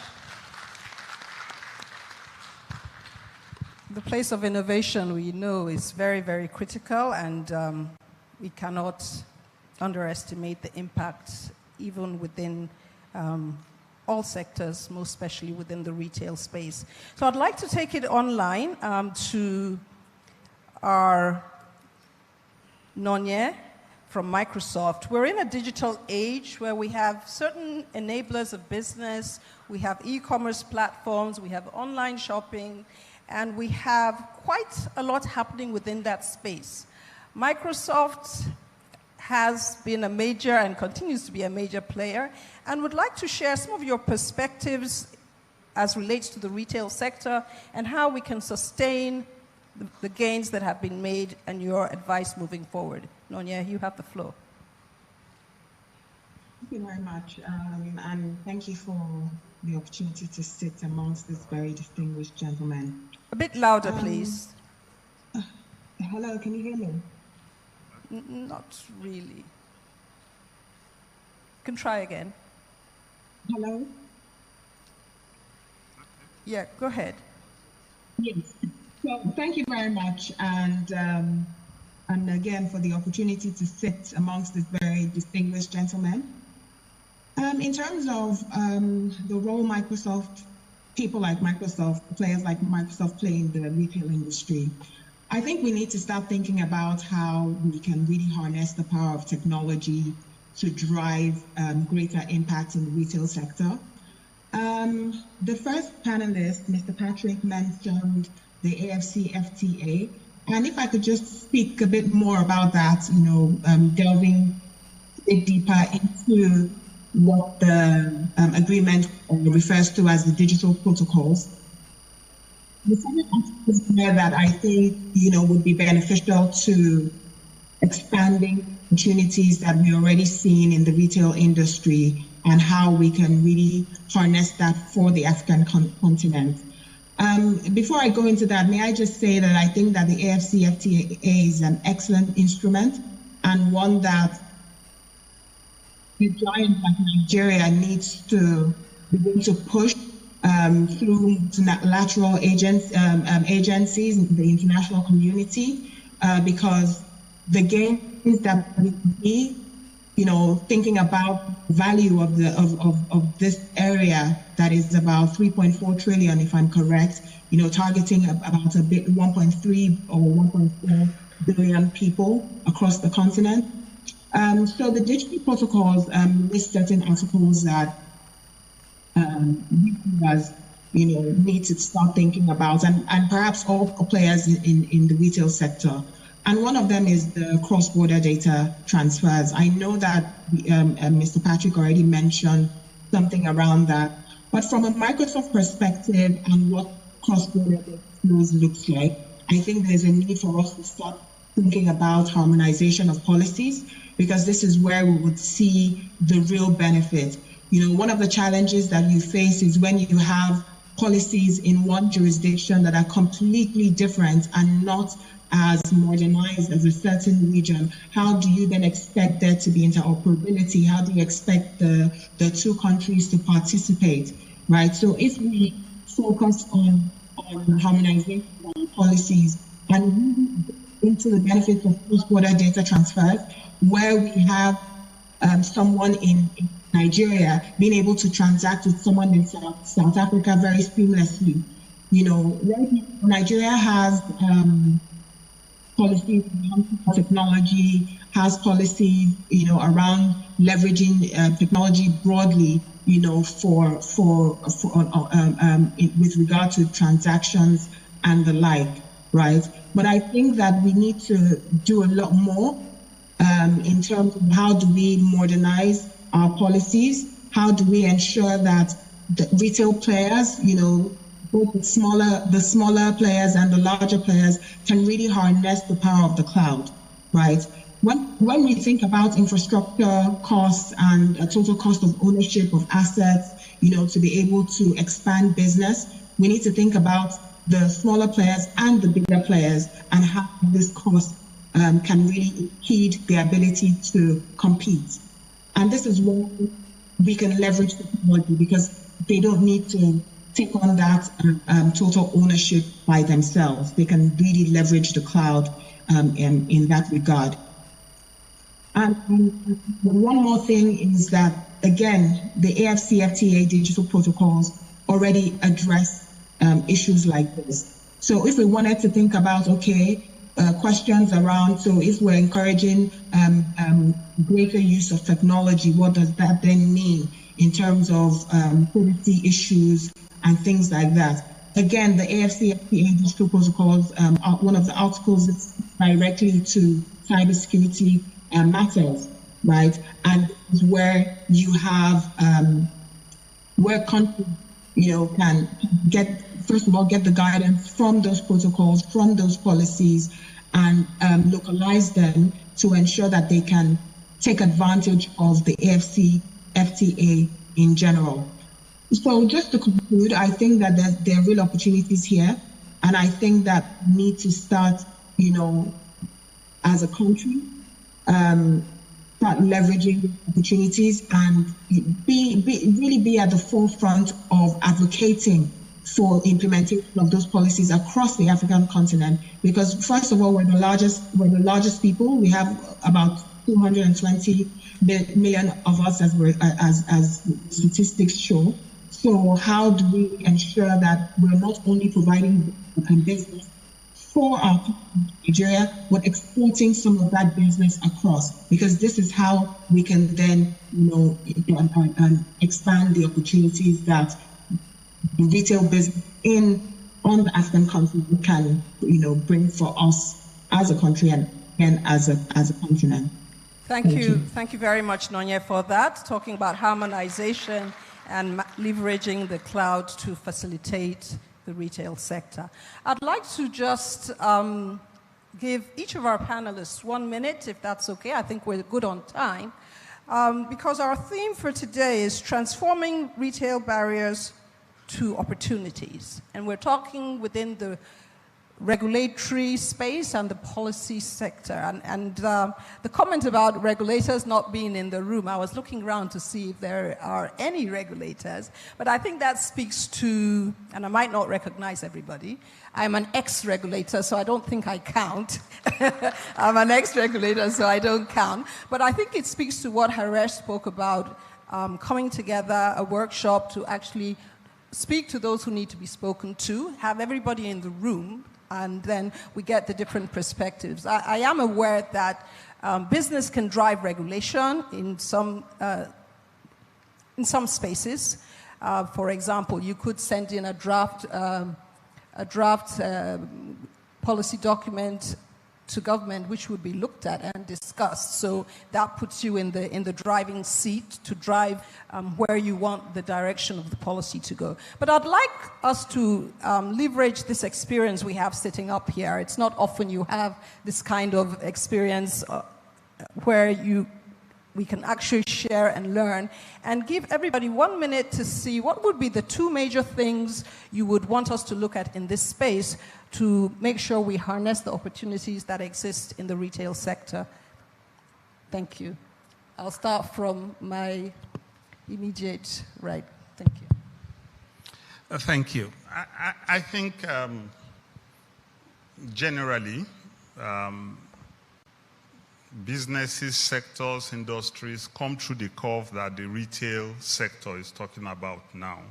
So we're in a good space. I mean, let's face it, if we're looking out for regulators here, we needed to even have an agenda to engage with regulators. So we're on the right track. We should take it to that next level, engage regulators. And it's not all gloom. Let me share a simple experience. How many of you have used a microfinance bank before, or at least know of microfinance bank? Anybody here? Okay, so with the permission of the presenter, don't take these 30 seconds. The first microfinance bank in Nigeria, the name is Axiom Microfinance Bank. When I was privileged to be in the promoting team, when we went to the central bank with our whatever application, somebody said, go to banking supervision. So we went to a gentleman who was the director called Ignatius Imala. For a lot of bankers now, they didn't encounter Imala. It tells how old I am. So when Ignatius looked at it, he said, Patrick, we're talking of animals that have horns. the snail is coming. This is banking supervision, but not micro bank. So go to other finance department, OFI, OFID. So I went to Mr. Oni in OFID. I said, we have our check, we have our deposit. He looked at me and said, anything that has the word bank is banking supervision. So the average business group will start to say, regulators are not ready to support. So they will stop. But we did not. We actually saw it as an opportunity. Okay, you don't know whether this is a bank. Okay, definition of a bank is who can collect deposits. So we are going to collect deposits. So Mr. Imala, shine your eyes. This is a bank. And the next thing he said is, we don't have policies to handle microfinance bank. We know deposit money bank. But I said, that's not a problem too. We just go to Latin America, where they have all the microfinance banks, and we bring the standards. So we had to self-regulate. I can say openly here, the microfinance policy in Nigeria was jointly developed by Axiom Microfinance Bank and the Central Bank. The result is where we are today. So the opportunity exists. But what are the requirements? Knowledge is key. In primary school, my school motto was, knowledge is power. Now I know that very well, that knowledge is power. How many of us know that across Africa, there are 8 regional economic communities? You know ECOWAS. Which other one do you know? Economic Community of Central African States. Cameroon is not in ECOWAS. Chad is not in ECOWAS. They're an economic community of Central African States. Most people know the East African Community, EAC. How many people know COMESA? How many people know the Maghreb Economic Community? Most people know SADC, Southern Africa Development Community. So there are 8, and by the instrument of the African Union, actually, that was Lagos Treaty. So there is Lagos Treaty, or Lagos Plan of Action, and Abuja Treaty that established the framework under which ACFTA is now operating. That process deliberately said to get over 50 countries to converge will be a challenge. Let's cut the elephant bit by bit. So let's first approve 8 regional communities. And that ultimately, by 2038, we will integrate all into one community. When you talk of GDPR, that's the most effective data protection law in the world. If you don't know it, and you are a data processor, a data manager, you are just operating at your risk of your life. It defines how customer data must be handled, protected, right? It was developed by the European Union. If it was by one country, it would not gain currency. So for what we want to do in retail, we need to get our various groups together. And we need to attack this by pick the most attractive economic community. If it is SADC that is most receptive, let's do it with SADC. If it's ECOWAS, do it with ECOWAS. How many of you know A-Sky? It's an airline. A-Sky. It operates across 24 countries today. It is the most successful retail airline that has become a multinational airline. They leveraged on ECOWAS.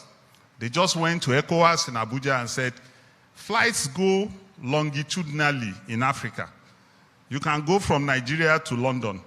But if you want to go sideways to Cameroon or to Bangui or to Kinshasa or to Libreville, you first have to travel to France before you go to Libreville. Yes or no? So they said, look, give us a license that enables us to operate across West Africa. Next thing, they were hopping Liberia, Sierra Leone.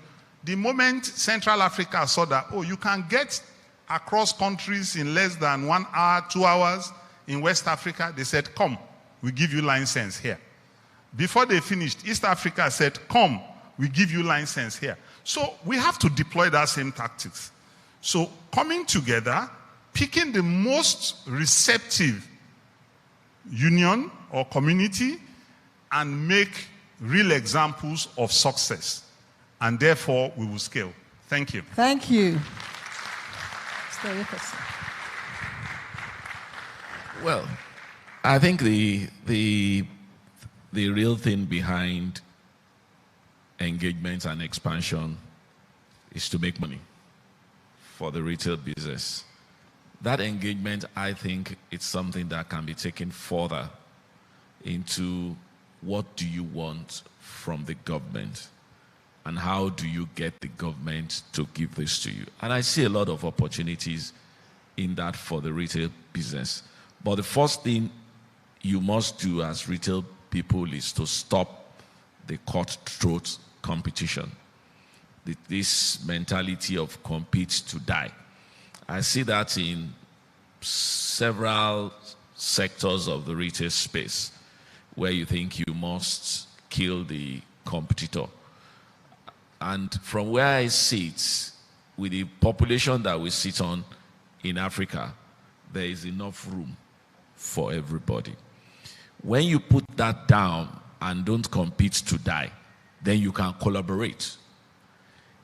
In the spirit of collaboration, you can twist and move the hands of government. You can begin to get concessions. You can begin to get government go into developmental mentality that helps you. You can influence their decisions around transportation that affects your logistics, your supply chain. You can influence decisions around regulators who layer on you multiple fees and charges that frustrate your business. You can influence the ability to streamline what they ask of you when you're setting up and reduce your setup cost. When you do that, you can bring down costs. Margins begins to appear.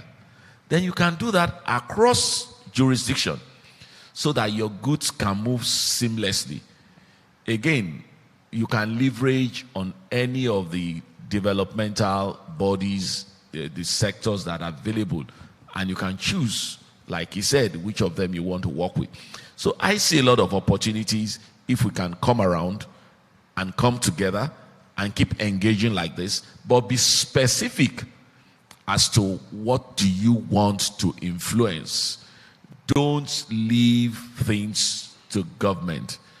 Don't leave things to regulators. Truth about it is, you can't regulate a business better than the managers of the business. If the regulators are making rules for business they don't know, they will inadvertently stifle business and growth. And if we all agree that the retail space is the largest space in the economy, then we'll be focused on it. Take it in any sector. Take it in any business. I do banking. The biggest part of banking is retail. So in banking, we keep fashioning out how to get to the last mile,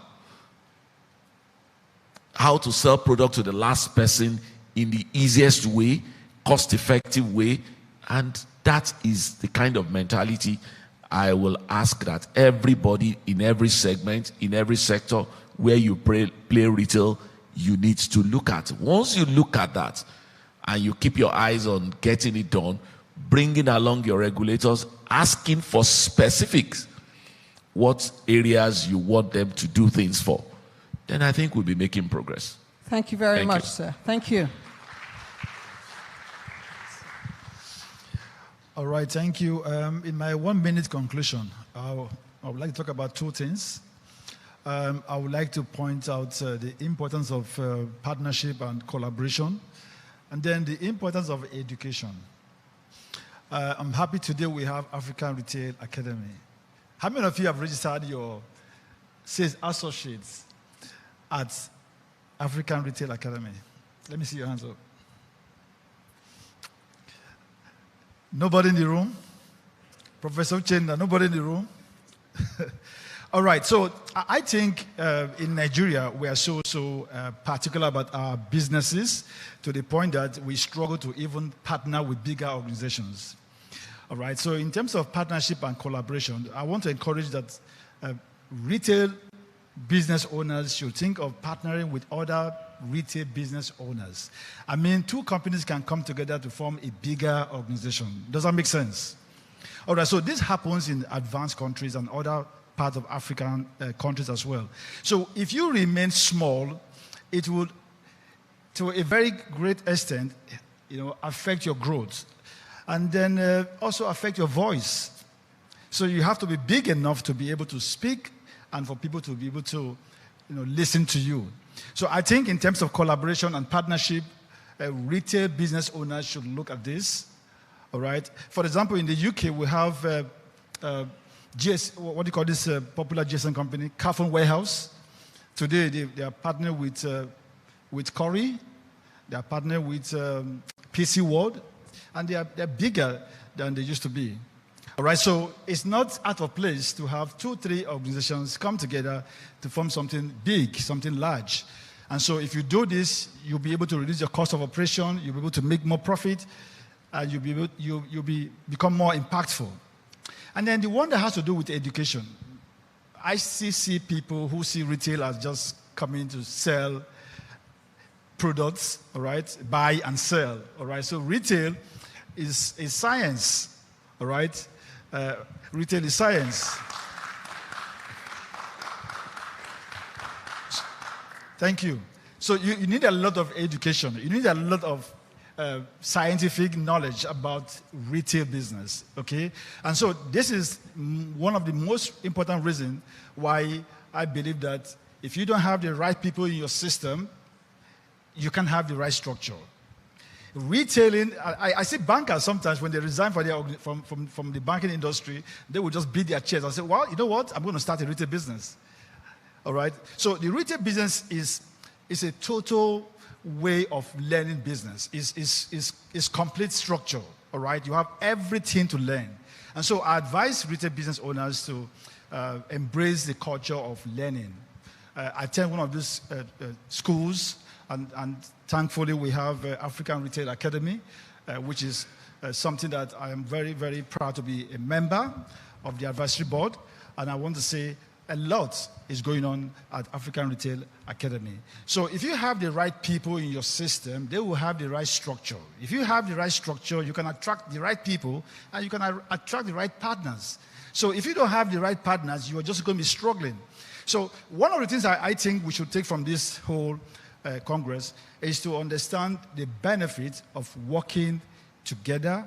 If we come together, like all the panelists have said, if we come together to form a strong union, we'll be more strengthened and we can actually influence the policymakers. Thank you very, very much. I'm getting signs that our time is up, but I want to really appreciate our panelists this morning. They have really done justice to this topic. I think you can agree with me. Nonya is with us still online. Would you want to say something very quickly in 30 seconds so I don't disenfranchise you? Thank you. Maybe the point that I want to buttress is on proactive engagement. One of the things that I do in my role as the head of government affairs is to engage government stakeholders. And a lot of times that entails educating, that entails sharing learnings from other jurisdictions so that they have the knowledge that they can hopefully use to make the laws and the policies that affect us. One of the panelists did allude to the fact that if we do not get involved in the way that these laws and policies are put together, they will inadvertently affect us adversely. So I think there has to be a space, a forum, there have to be opportunities, collaborations, where we come together and proactively engage government to see that the retail sector can really harness the opportunities that exist on the continent. Thank you very much, Nonya, for that. And I think the Africa Retail Academy, the Africa Retail Congress has recognized the need for that, and I don't doubt that we'll be seeing a lot more happening in this space with leadership provided from this council and Pan Atlantic University. So with that, join me to appreciate our panelists. Sorry we couldn't take some questions, but we are out of time. Thank you very much. Thank you very much. Another round of applause for our panelists and our moderator. Please stay for pictures. Can we just call Professor Uzo on stage and Professor Luis Nzegu to join the pictures, please? What?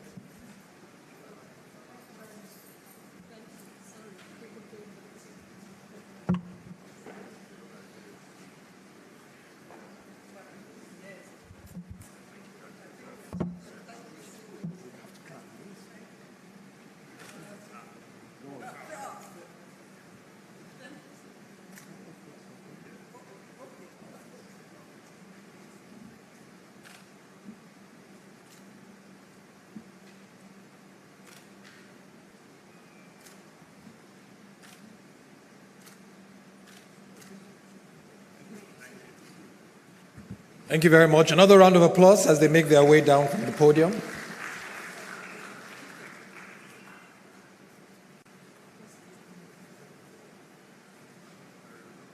Okay. All right, so moving on, we'll just have, before we get to our second panel discussion, we'll have a brief address from, should I say, the headline sponsor, our Nairametrics. Do we have a representative of Nairametrics in the house to just give us a brief partner's address? Okay, round of applause for the Nairametrics representative. Keep it coming as he makes his way to the stage. Thank you.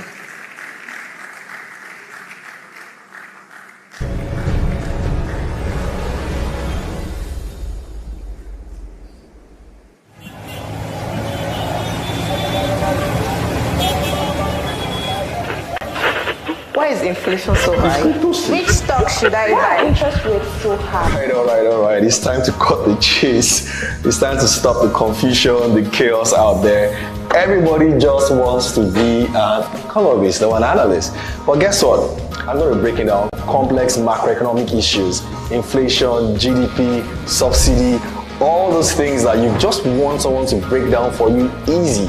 I'm going to be doing that on Follow the Money. Yeah, so do not be part of the crowd. You're going to be following the money with me every Monday, 8 to 8:30 on this channel, Classic FM 97.3, live on YouTube, live on Spotify.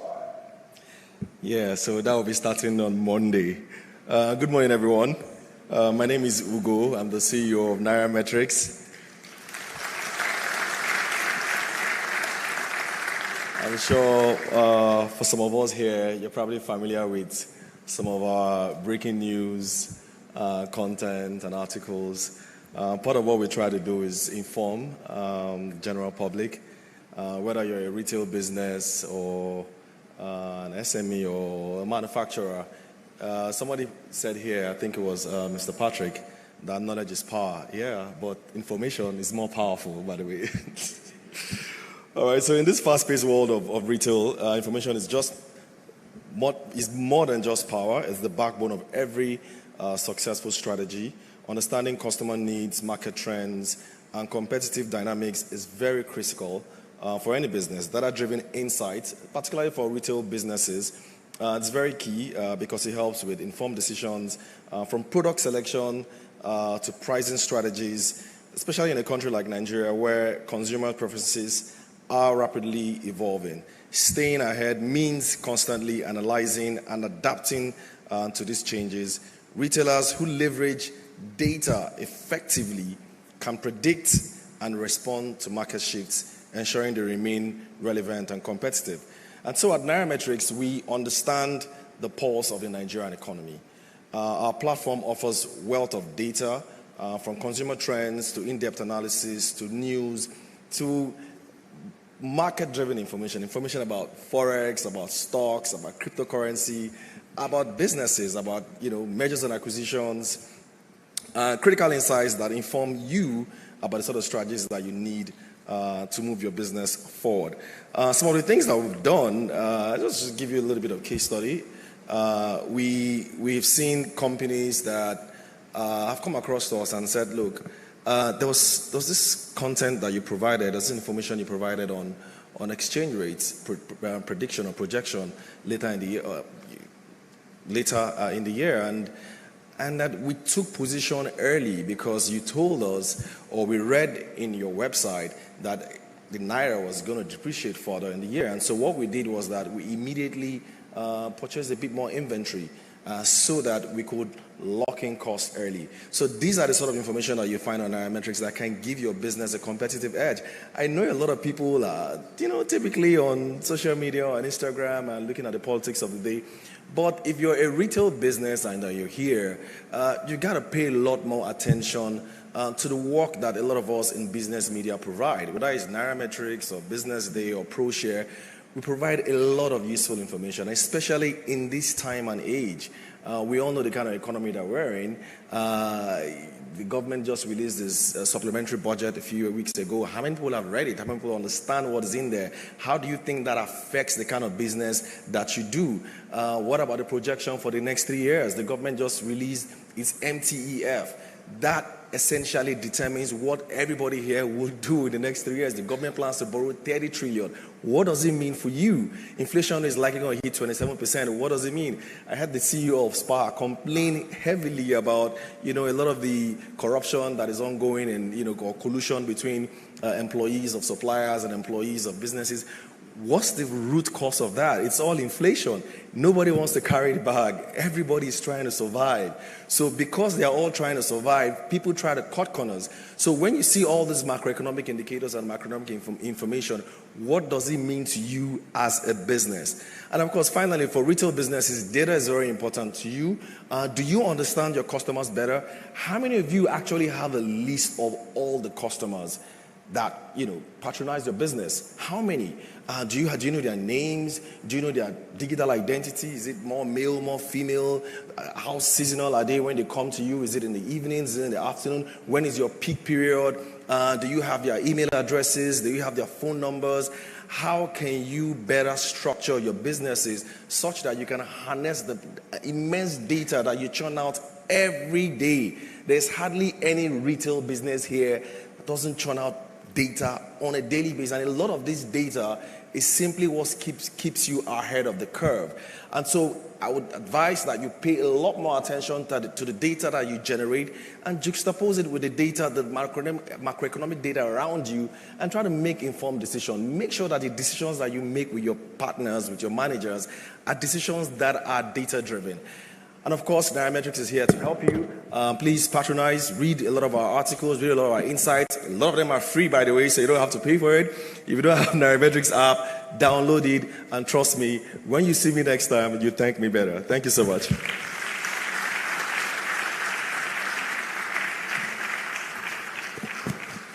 Thank you very much, Obi. Thank you very much, Mr. Ugo Obichukwu, CEO and founder Nairametrics. Now, in a nutshell, one of the things I took away from his speech is the fact that retailers who leverage data would make more informed decisions, and this obviously would have an overall output on the business. So we'll be moving on to the second panel session for today. But we'll be taking it up a notch with another poll based on what he said. So if you believe that data is important for technological innovation, say aye. It's not loud enough. We are plenty in this auditorium. I'll take it again. If you believe that data is important for technological innovation, let me hear you say aye. If you're on the opposing side, let me hear you say nay. Clearly, our eyes have it. Please put your hands together for yourselves again. Thank you so much. So we're moving on to the next panel session, which will be moderated by... Kindly hold on. We're moving on to the next panel session, and this panel session is themed Data and Technology with the spotlight on e-commerce.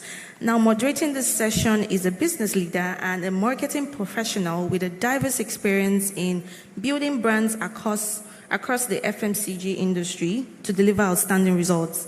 Now, her over 2-decade-long career spans across quality assurance, brand building, planning, project management, marketing, and business strategy. She has worked across multinational companies within Africa, and she currently serves as the Chief Marketing Officer here at the Lagos Business School. Ladies and gentlemen, please put your hands together as I welcome on stage Nsima Ogedi Alakwe to moderate the next panel session. Keep it jamming till she takes the stage. Keep it jamming. Thank you very much.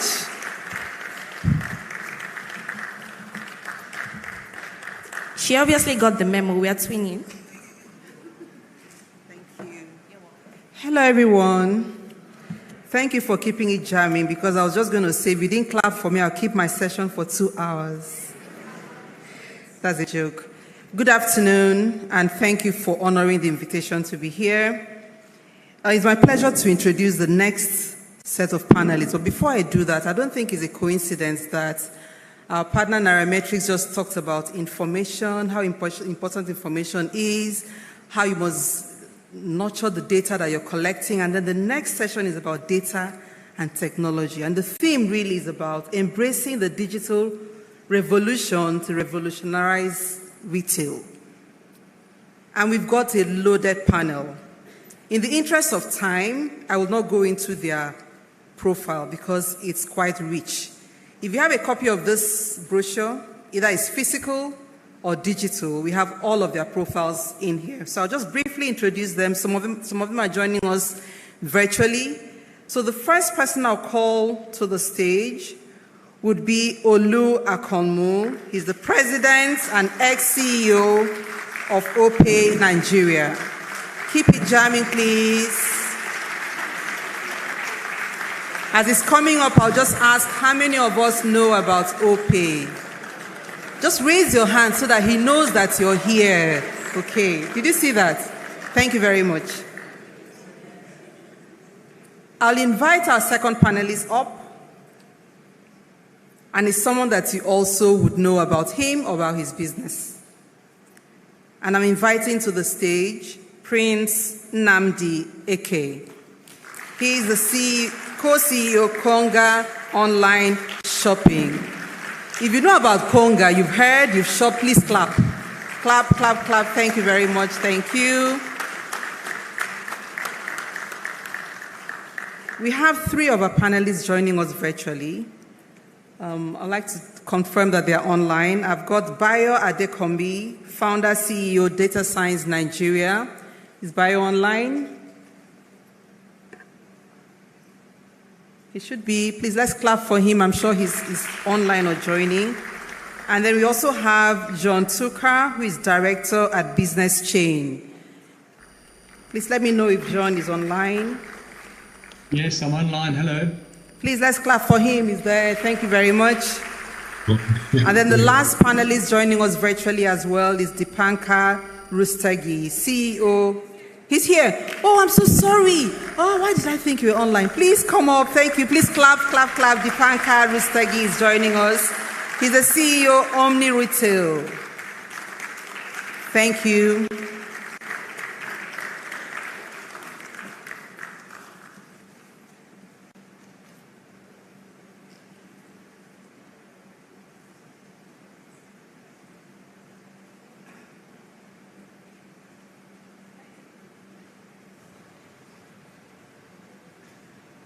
Can you hear me? Yes, now it's working. Thank you, our distinguished panelists. I see my panel selection is all male, which is very good. So I'm here to add on to the diversity. So our topic is really data and technology. And I would like to just get straight to the point. We've had a very long day, and we've spoken a lot. The keynote speaker talked a lot around why data is important. Nairametrics came up, why data is important. Is there anybody here that is not with a mobile phone? You're here, you don't have a mobile device. Raise your hand up. There's none. Is there anybody here that does not have a card that you use for transaction? At least one bank card. There's none. Is anybody here that, so we can go on the various channels where we just drop our data. So this panel is really about how do we leverage data? Or one more question, is there anybody here that has never shopped online? I've never bought anything online. There's none. So e-commerce is here. Data we are dropping every day. How are we leveraging this data, this digital revolution to ensure that retail in Nigeria, in Africa, thrives? So my first question will go to Olu, and it's really about, we talk about big data, analytics, all of those things, we hear them. In Africa, how can retailers harness this big data analytics effectively to enhance many things? One, consumer experience. Two, operational efficiency. Is that mic beside you? There should be one. Yeah, thank you, Isima. Thank you for the invitation. Because of time, I will just go quickly to and put a little context to my contribution. I'm wearing the cap of a retail banker. I think, I hope in the future, when we have this kind of retail conference, bankers, many more bankers will see that many of them are also doing retail. And our retail is not just about FMCG, e-commerce, because in banking, when we are discussing retail, we are thinking about our clients, but we're not applying the principles of retail to ourselves. And there's a whole lot that banking can unlock with a retail mindset. And I will give a quick example. The traditional way in which, when you are doing performance management, money performance management banking, on a monthly basis in a branch, for example, you look at the branch, is what is the size of your balance sheet? How much asset have you got? How much deposit have you got? What's the size of your loan book? Then you go to your P&L, your what we call net revenue on funds, or your deposits and assets, the assets. You look at your fees and commission. And when it is right, you say, waka pass, clap for them. They have done well. But if you wear a retail mindset to look at the business of the branch and granulate it and ask from the foundation, how many customers have you got in this branch? Thinking like a retailer. How many of them come in to shop, to do transaction every 30 days? Because you do your financials on 30 days. Or we have 20,000 customers. Are they growing? No, they are not. Or out of the 20,000, how many of them are doing transaction on 30-day basis? Only 4,000. Okay. What is the revenue per customer? How much money are you making per customer? We make only 30 naira. You can begin to fold that into the total revenue that you make on a monthly basis. Or how many products are they using per month on an average basis? They use only 2. If you can make it 3, what will be the incremental revenue that we are going to get per customer? Maybe we'll move from 5 naira to 7 naira, multiplied by 30,000 people. You can now translate that to your P&L.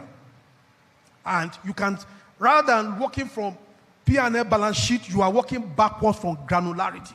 You can even go further to the issue of what the products that you are selling in the branch, are you making money, which is unit economics. Are you making money per customer? Even you are discounted your cost and your cost of risk. So we make 1 naira, 2 naira for every mobile transaction. So we need to do 10 million to make 10 million naira.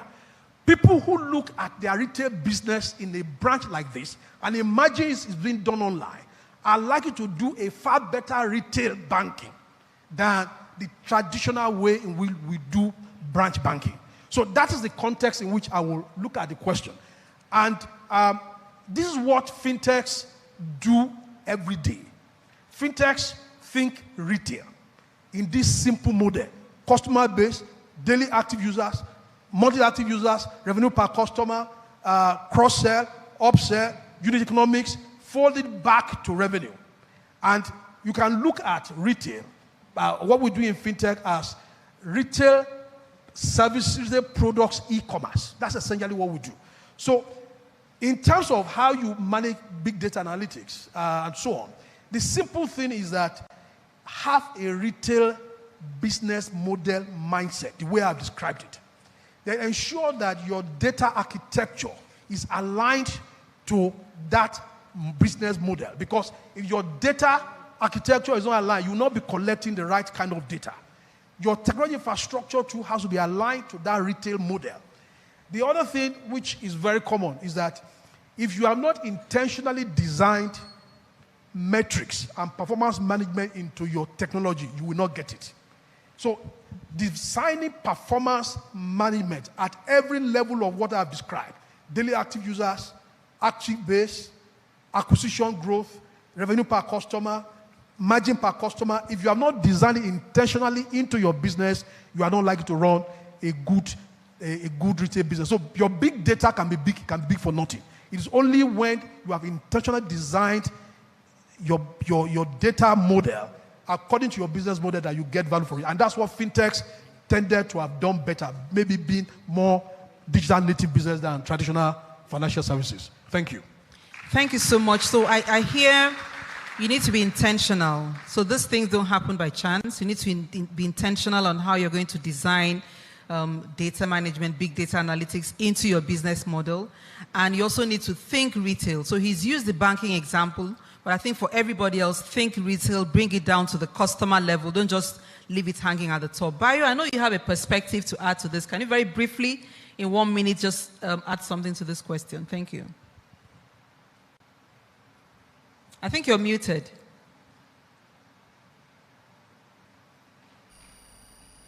Hi, can you hear me? Yes. Oh, thank you very much. So I'll build on what my very esteemed boss said, Odo Akomo, around the whole concept of big data. I think there's a lot of small data that we can actually use to complement some of the things that were discussed. For me, it is the aggregation of small data that makes big data. And one area where retailers need to be aware of is the whole context of the market or the context of the customer. The whole principle of what is the true value of this market where I play. So if I have a branch in Ibadan that is going month on month, I may actually be underperforming if I'm just looking at my internet trend and I'm not checking my performance against the market or even the citizen economy. Some of the points that Nairametrics just spoke about. But for me, taking it a step further, are the new type of big data that we have today that allows us to understand the market better. For example, today, I can understand how every settlement in Nigeria at 1 kilometer by 1 kilometer is evolving using dynamic satellite images, which tells me that this community had 10 unique households, and in the last 1 year, it has grown to 15. And of course, that also helped me to understand customer migration pattern and the likely future demand. So that means that I can do my market clustering better. I can understand my hotspot even better and more precisely. So these are additional insights that can come in. The second area that we'll talk about around big data is about the fact that we do have some in-house investment today. Things like retail audits, our Salesforce data. There's so much that we have all over the place that we need to begin to have a way of torturing the data so that they can speak to themselves. Because data is only powerful when disparate, disjointed data sets are aligned together so that we begin to find common patterns emerging. And this is critical because people are not statistics. They are bundles of emotion. And it's in aggregating data that will begin to effectively nano-segment people by market. So with this understanding, we can do better forecasting, channel effectiveness can be better, market densification, population density per square meter, location characterization, point of interest per marketplace. All of this makes our ability to reach the customer more precisely and more effectively, just as Mr. Oluwakomo said. Thank you very much, Bayo. So I hear you say data on its own is not enough. The data you collect must speak to each other to derive the insights. And let's not think people's statistics, they're a bunch of emotions. So that's very, very insightful. So I'll move to you, John. And the question really is about traditional brick and mortar retailers. You're facing challenges adapting to digital era. So what are the strategies that retailers can use to make this transition seamless and also to grow their brands and their brand identity? Yes, thank you for the question, and hello from Cape Town. It's very great to be online and to be talking at this conference. I must say, listening to a lot of the discussion up until now, it's very clear to me that regulation in Nigeria is one of the biggest stumbling blocks to grow businesses. And so that obviously needs a lot of focus. It almost seems like doing business in South Africa is a lot more practical, and we get things done. So I would, obviously I really wish you all good best of luck in sorting out those regulations so that you can make these practical things and systems implementations help our customers. But to come back to your question, so what you're talking about is digital transformation. And when brick and mortar retailers take on the challenge of adding online into their business, it's a massive journey. It's complicated and it's long. But in its basic content, it's to serve your clients. It's to allow your clients to search for product on any platform, whether it's in the store, online, on their mobile, on a TV, and to buy that product in all those places, and then to get that product delivered or picked up in a variety of places. So deliver, pick up anywhere, and then be able to return it to all those locations, and then to replace it. So you could replace that product with a new one or a different one. So that all sounds very easy and customer centric, but the systems that are needed to interweave together to make that happen are quite complicated, and they're expensive. So the intention of delivering a solution for your clients has to be very clear. So I would say that there are probably a couple of strategies that need to be focused on. The first one is when adding on an online channel, you need to make the look and feel of the online channel as similar to your retail stores as possible. So the look and feel, the colors, the layout, the navigation, the signage, and the customer service levels need to be in line with what happens in your store so that consumers can build confidence in buying online. So that would be the first thing. The look and feel across the channels must be the same. The second topic I'd like to talk about is the data analytics. We've talked about that, or I've heard you talking about that quite a lot. And once you go online, the privilege that you have is that now you have a lot more data stored in your databases, because people that buy online have to log in, and you're capturing information digitally rather than manually, or through your point of sale systems. And it's enhanced data. So once you've got that data, it'll help you understand your customers' preferences and behaviors much better, giving you the ability to personalize their shopping experiences so that you can push suggestions to them based on what they've bought before. Now, AI is growing in success and strides in this space, and that can help you do that very well. Then I would say the other thing to really consider very seriously is inventory optimization, because once you go online, you've got questions, or you've got choices to make. Do you fulfill your online from your current warehouse? Do you fulfill online from your stores? Do you fulfill online from your suppliers? And each of those needs technical integration to make them happen in a way that makes your customer experience very good. Most businesses that go online don't make money for many, many years. So you've got to go into this with a very clear objective.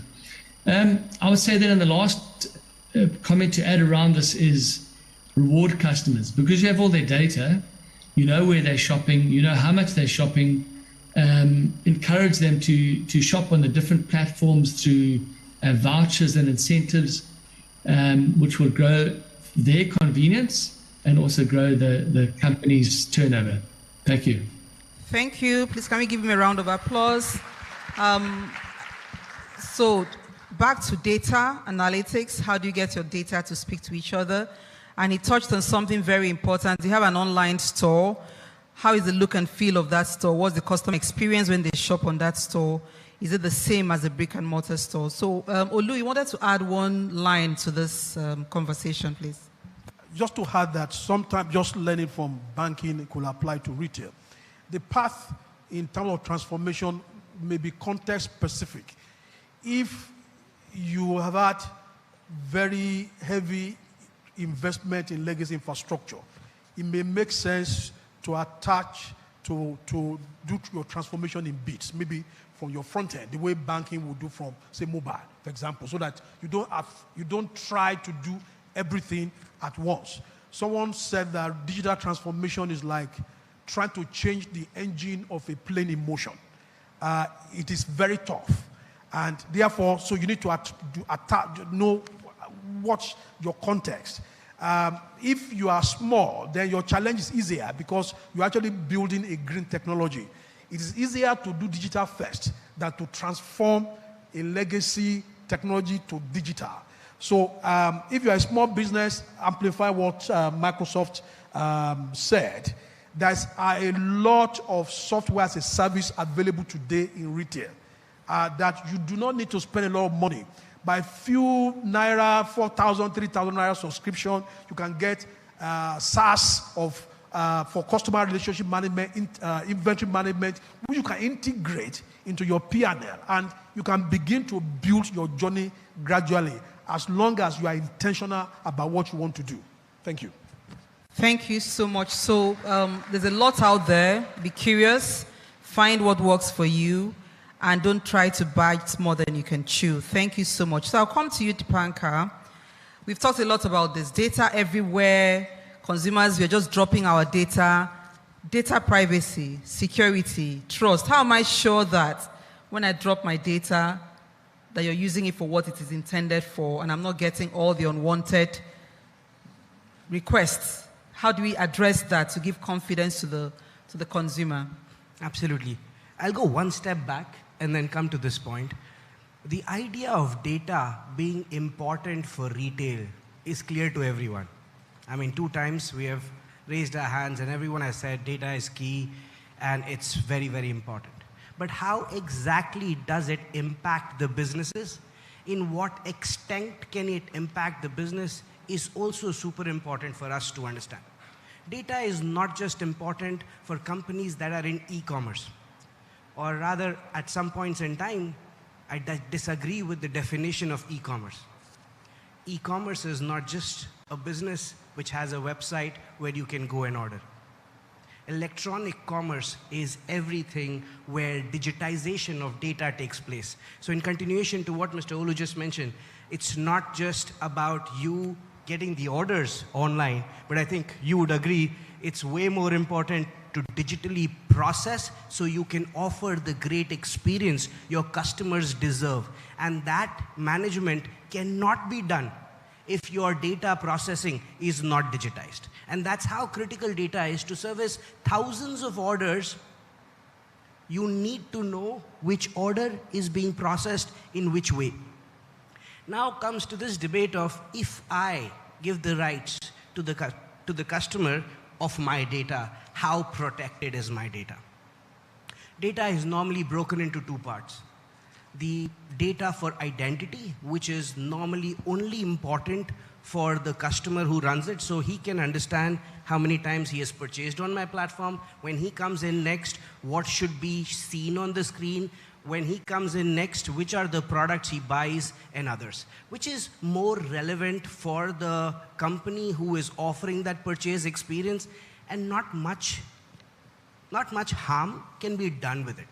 But then there is individuals' information around payments, individuals' information around his address and other things, which can be very harmful, which can be used in ways that can be negative.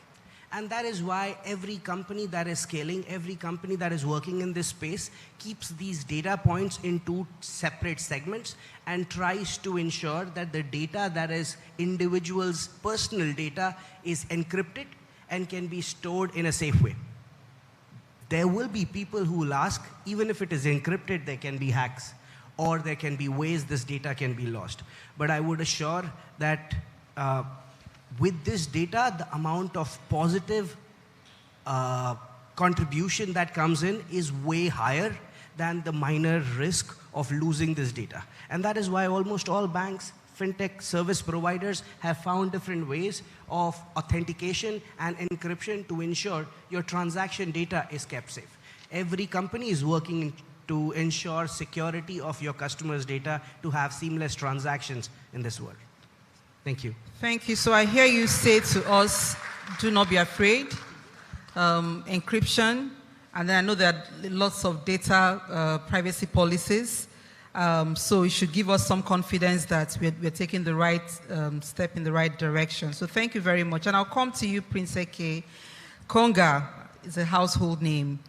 And we hear a lot around financial inclusion. When I asked about who knows about Conga, all of us here know.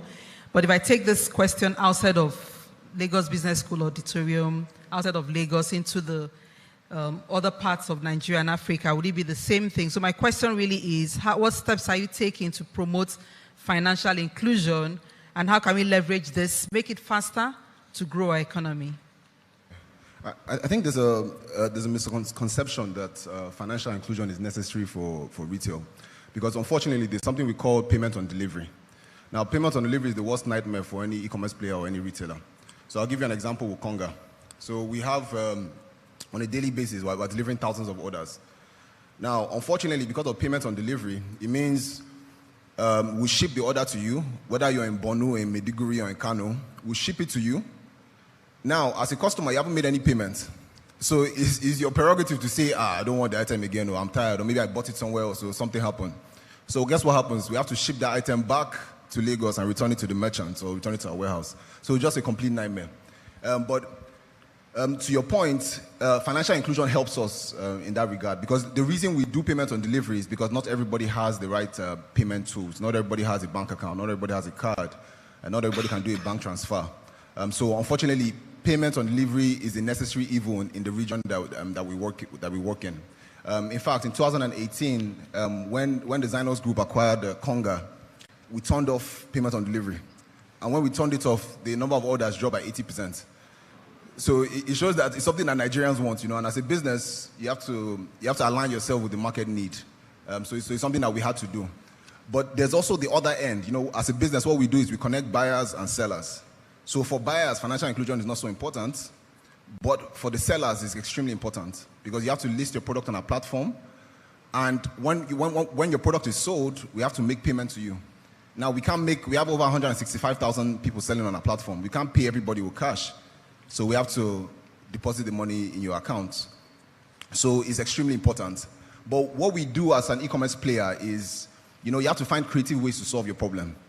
And initially, the way we try to solve it is by working with banks. So every merchant that comes on our platform, come and open an account with this so-and-so bank. But it wasn't very scalable.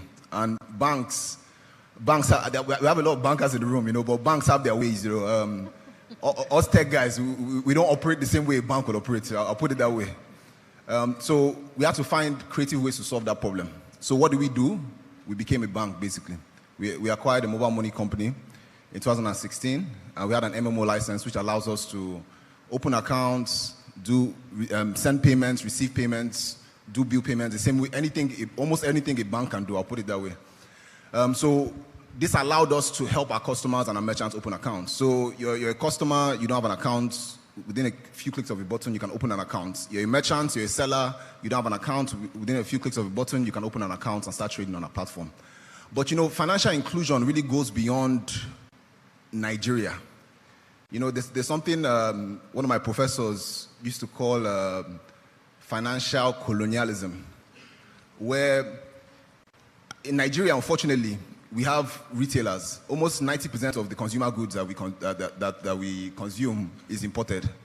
How do you pay for imported goods? With dollars. Now, dollars is a big problem in Nigeria. Not only is it difficult to access, the rates are just ridiculous.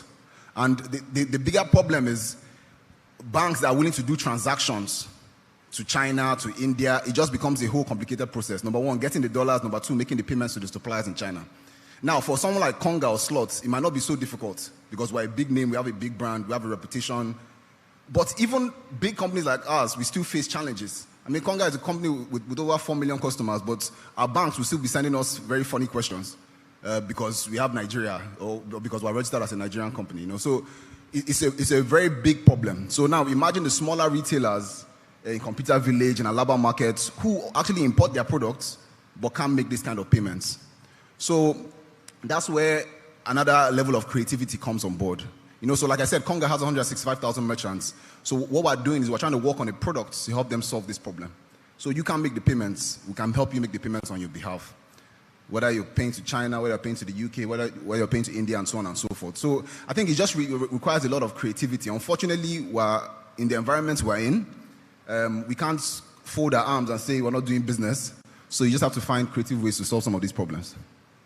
Thank you very much. Before I make a comment, Dipanka, you want to add to that point? So financial inclusion for retailers, it's a very, very close topic to our heart. Early this year, we all know we went through demonetization. And last quarter of last year, every retailer was worried how exactly are they going to collect cash. Every retailer was worried how exactly is their operation going to run. And this financial inclusion for these traders is very, very important. And there are so many challenges which a lot of people making policies didn't see coming. The notification not reaching to the person in time. That means I have an account, my guy here has an account. When I make a transaction, I'm waiting for 5 minutes to confirm he has received the money. And we saw that a lot. So we found a very unique solution and we embedded that in the product. The first part of that was to ensure every retailer who comes on board can get an account with the banks like GTB, Access Bank, all the top banks without having to go to their branches. This increased the number of account opening instantly with them sitting in their shops. And this also enabled them, with the help of a QR code, to receive money from the sender's bank into their bank seamlessly and much faster than it was happening when it was cross-bank. This made transaction easier for our thousands of retailers across the country. But now I want to connect it back to the data question. It was not just about financial inclusion and making them available, making them have bank accounts. It was, what did this do? In this point of devaluation, every retailer's 100 naira is equal to 50 naira. Do we agree? Because the reality is they sell a lot of products which have impact from importation. Their working capital has become half of what it used to be. And who is going to give them loan? Who?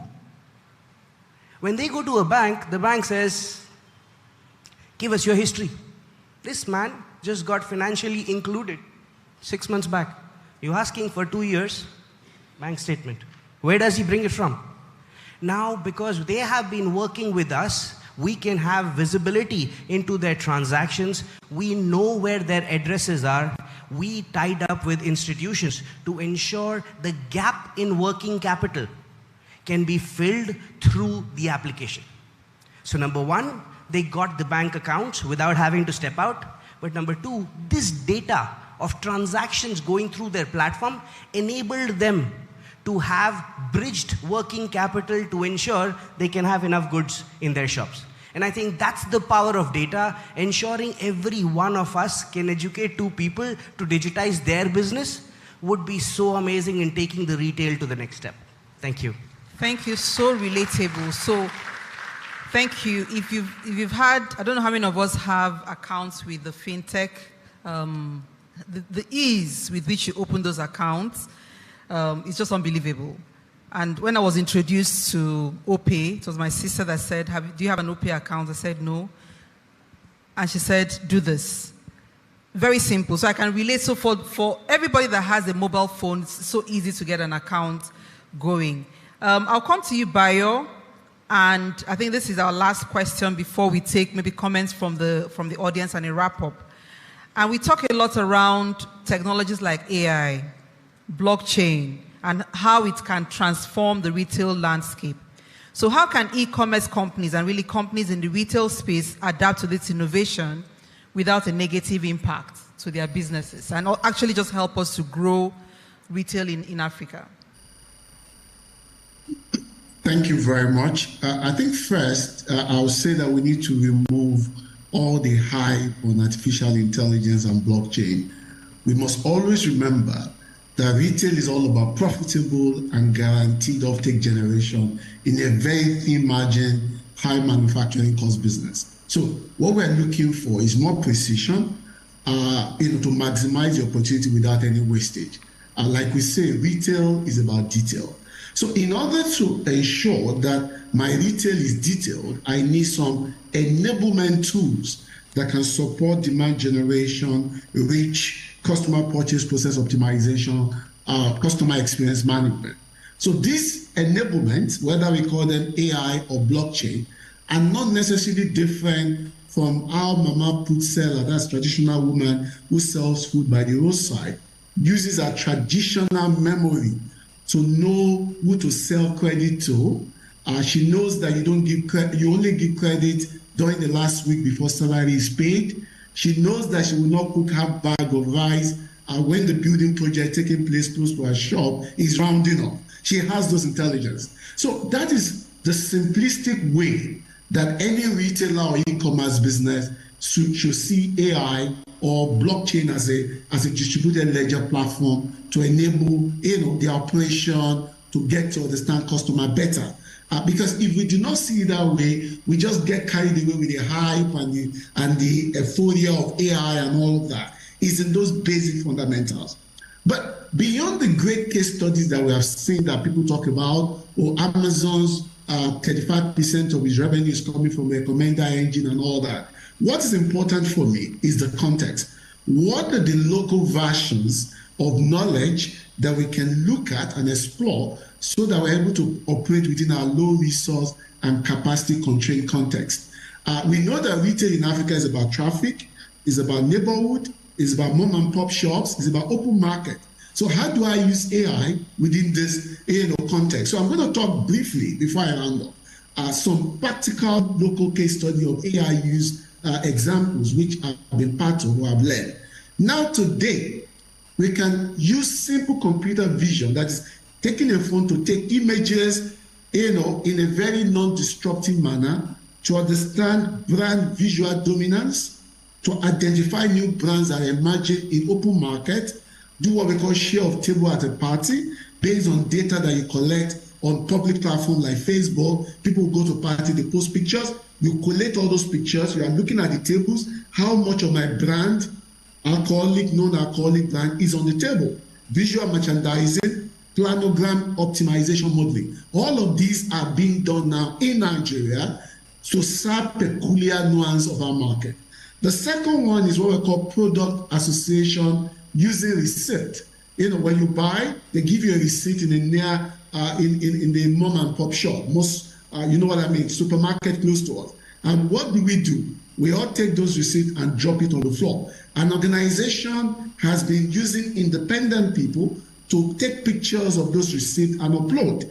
Based on their coordinates, they are able to understand what people are buying together, what is the average spend per visit, which day of the week are people buying most, and that intelligence, is being aggregated to support and drive business optimization for any business. So these are practical case studies. I know in the northern Nigeria, I'm doing a project currently where we're using voice recorder to help local informal women to document all their daily transactions and get their voice analyzed so that at the end of the day, they know how much they've sold, if it is 2 bags of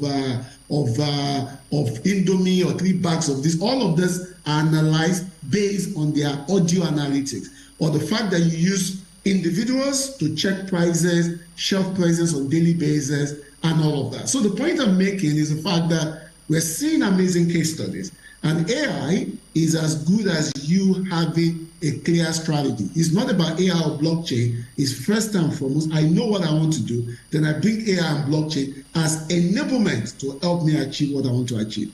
Thank you. Thank you so much. So clear strategy. These are enablement tools. I like the way you just brought it down to that woman that sells food in my neighborhood. If you noticed, her food she never has leftover. So she has her own AI. She knows who comes, and she doesn't give credit to everybody. If you have not been paying her, she won't give you credit. So that's very, very practical. So at this point, we're going to take 2 very brief questions. 2 brief. 1 female, 1 male. If I have 2 male, I'll take 1 question. 1 male, 1 female. So please give the mic to him. He raised his hand first. Please don't set the context. Don't repeat the speech. Just ask the question to our panelists. Thank you. If you have a second hand up, Yes, over there. Thank you very much. All right. Good day, ladies and gentlemen. I'm addressing my question to Mr. Dipanka. Please, could you introduce yourself? Sorry about that. My name is Mr. Bob. I came from Abuja. I'm the CFA Corporate Services. I was privileged to be part of your students that during the breakout session we had last session, if you remember. So I was impressed with your presentation and everything. I had to go back and then do further research on most of your companies and what you do. So my question is this.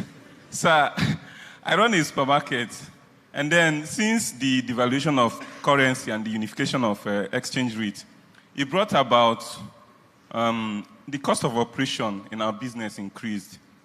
So, and then we are now being a supermarket that deal on hardware, essentially. We spend a lot on inventory and all of those stuff. I'm asking, what percentage of your revenue is supposed to be your profit that can take care, do you think that can take care of your general business operating expenses? That's my question. I don't know if you get. All right. What percentage of your business should be your profit to drive? Wow. It's an interesting one, and I wish I had the right answer. I can only share perspective. So I would say it changes from category to category. There is no one profit percentage that you can keep across categories. If it is fashion, it is different. If it is footwears, or if it is food, or if it is beverages, it changes by the category. And a lot of things, especially the supply chain cost and the ease of availability of goods matters a lot in deciding the margin. He just mentioned about importation of goods, so you will also know that imported goods have way more margin than locally produced goods. So I wouldn't say a percentage, but I would go back to what Mr. Olu had mentioned regarding unit economics.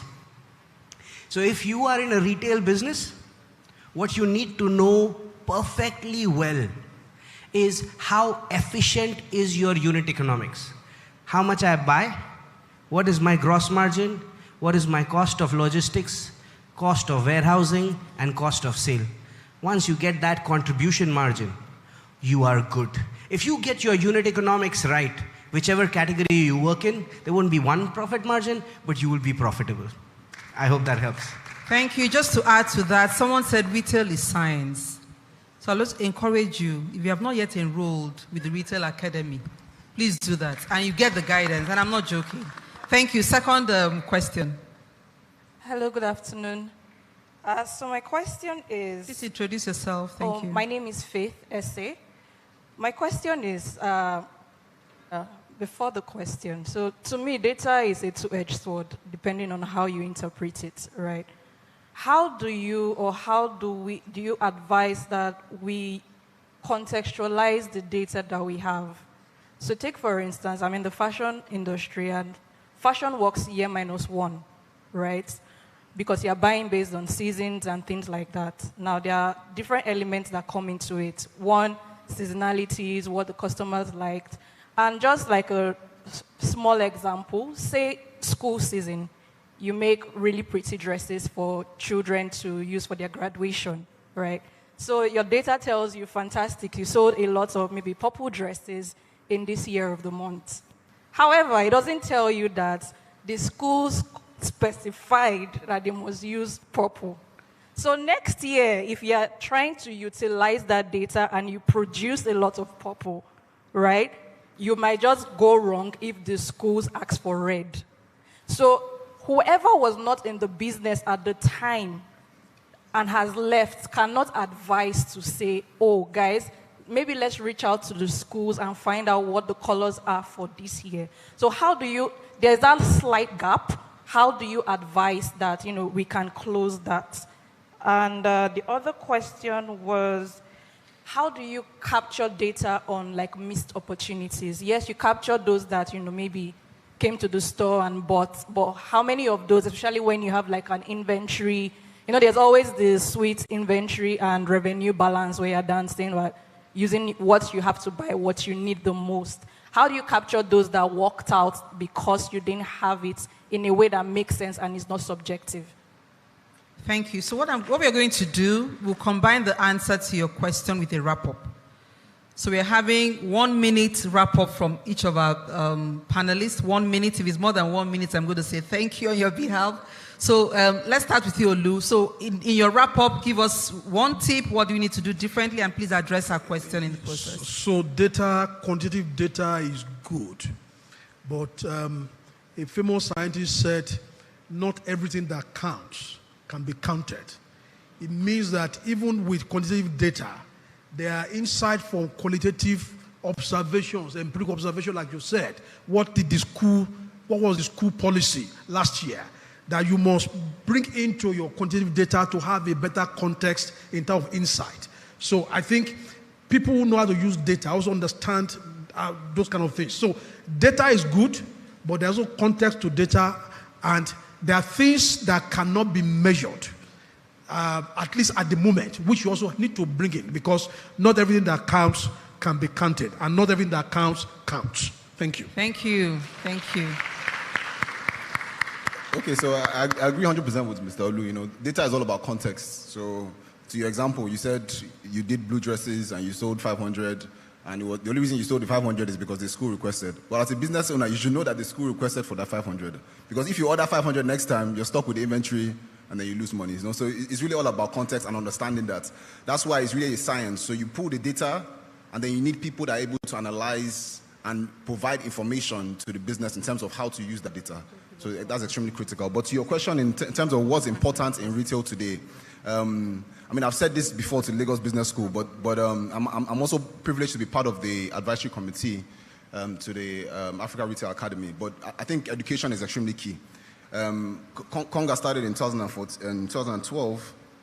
We acquired them in 2018. And it's very clear that when you're looking for critical roles in retail, they are very difficult to find. A lot of people don't know what an online merchandiser is. A lot of people don't know what a product team in an online platform does. You also have critical roles around things like SEO. That is still a huge knowledge gap within the market. So I feel like knowledge is extremely critical, and hopefully with platforms like this, we're able to upskill people. Thank you. Dipanka? I mean, that was good. Those were great wrap-ups. I will try and wrap up with an example and touch upon the second point of the question. There is a company, very big giant, called 7-Eleven. Some of you would have heard of it. Anyone? Yeah. So, you know, a company started in the US and then expanded to Japan. And some time back, the US company went bankrupt and the Japanese company bought out the US company. You know, that's baby buying out the papa. That's how clear it was. Why did that happen? That happened because the Japanese company started capturing data at the point of retail. When you go into the store, they will not just capture the invoice of what you have purchased.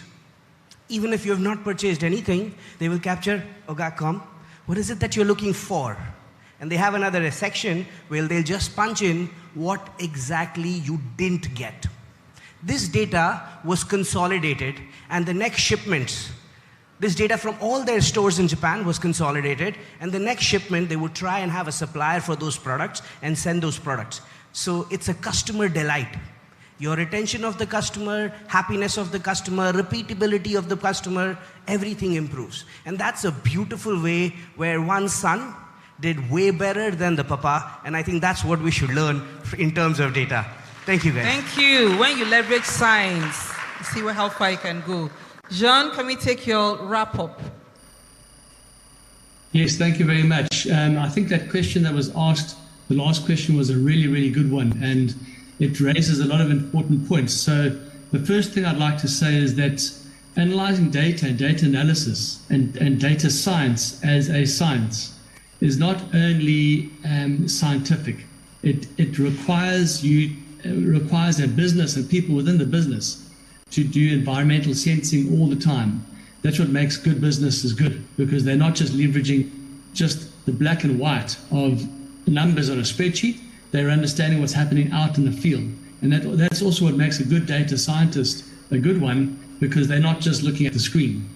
The second comment is almost similar to the 7-Eleven comment in that Zara, you might be aware of, is they have processes in their stores that allows them to capture information where a customer walked into the store and couldn't find what they needed. And so they capture that information and they then develop products that clients walked in and wanted and couldn't get. So that improves their sales. Other than that, thanks very much for having me. Thank you very much. So finally, Bayo. Yeah, thank you very much. Rounding up and speaking to the last question, when it comes to insight and analytics, e-commerce is about we-commerce. Just add W to the we-commerce. What does that mean? It's a shared intelligence. It's insight from culture, from community, from context, and we need to understand this we-commerce. That intelligence is what you go all out to look for. Being sensitive to the culture, community, and finding what makes sense for you within what you're trying to interpret. And so, all in all, while I'm excited about AI, the fundamental question that was asked, I believe that artificial intelligence is great, but native intelligence is greater. Thank you. Thank you so much. Thank you. Artificial intelligence is great. Native intelligence is greater. And I'll invite each and every one of us to discover the arts and science of retail at the Lagos Business School Africa Retail Academy. Thank you to our panelists. We've had a very, very interesting conversation. Please give them a round of applause. Thank you. We'll invite Professor Uchenna to join us on stage for photograph.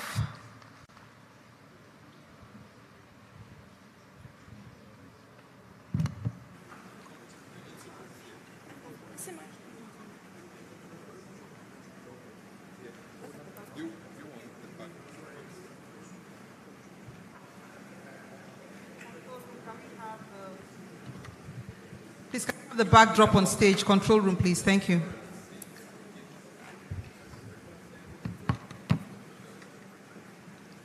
While their photographs are being taken, we'll be presenting gifts to our panelists on this panel, and would also like to crave the indulgence of the panelists on the first panel to please make their way to the stage to receive their gifts as well. Thank you.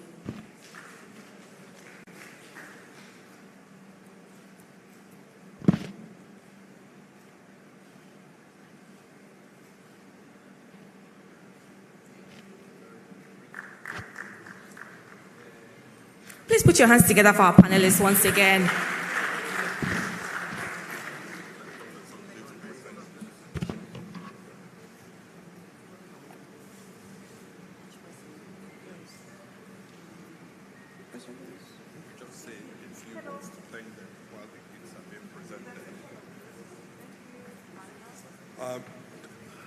I want to say thank you to our panelists, and it was nice seeing you here.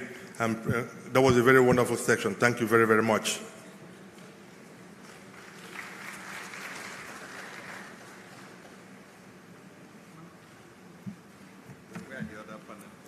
Panelists from the first panel on regulation and policy development, please make your way to the stage. Please put your hands together for Monica Emunjeze, our moderator for panel 1.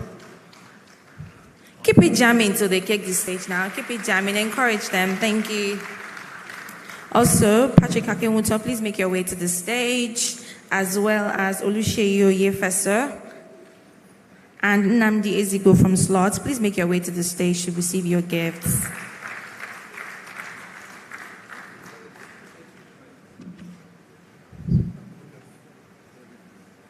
Presenting these gifts this afternoon would be Professor Louis Nzegu. Please keep your hands jamming as they take the stage.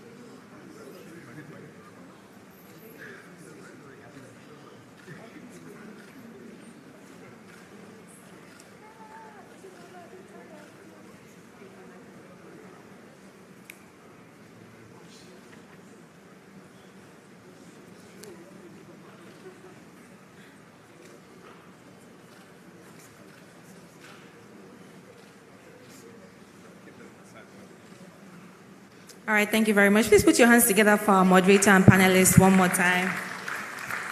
I mean, you would agree with me that that was a very insightful and interesting panel session. And one of the key takeaways from me is the fact that we need to be intentional about data management and integration into our businesses. So please turn to someone by your left or by the right and tell the person, think retail. It's not loud enough. Think retail. Please turn to someone by your right. If you turn to your left the first time, this time around, you're turning to your right. So please turn to the next person and tell the person, think retail. All right, then please put your hands together for yourselves once again for being amazing participants. All right, I know we've been seated for a while, so we probably need to stretch. So can we all rise? Thank you very much. And while we are rising, I'd like to invite Dr. Emeka on stage. Please join me. Thank you. And so feel free to stretch. You've been seated for a while. All right, then. So we're doing a little something. Like we said, every single person in this auditorium has a mobile phone. Am I correct? Can we bring out our mobile phones? I can't see the mobile phones. So can we bring out our mobile phones? Yeah, thank you very much. Dr. Emeka?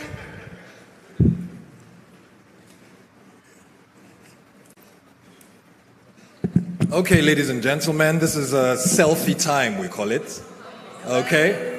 So one thing they told us in this session is that everyone has a mobile phone, so we're going to use these mobile phones. So if you can just take a selfie so you can see everyone behind you, everyone take a selfie. The hashtag for this event is ARC2023. So when you take these pictures, lovely looking, please you post them using our hashtag ARC2023 so the world can see the fun you're having and also be part of this conference.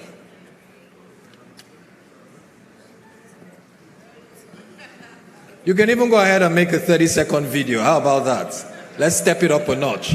20, 30-second video, and then, they know you're here and having fun. Thank you very much for obliging us.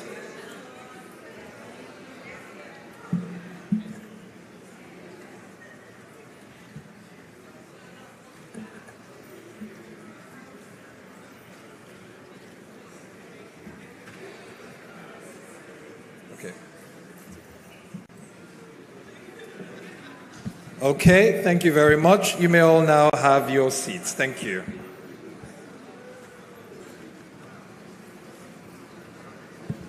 Okay, I'm sure you'll all agree that it's been such an informative Congress thus far, and we still have one more panel session to go. The title of this session is People, Planet, and Partnership.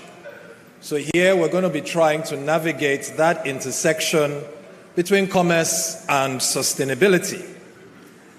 And the moderator of this session is Angela Ukara-Makinwa. She's the Director of Client Engagement, Strategy and Creative at EXP Marketing Nigeria. Angela is a passionate person who believes in dignity of hard work. She's highly skilled in the design and management of brand experience, customer service, relationship management, and the likes. Please put your hands together for Angela Ukara-Makinwa.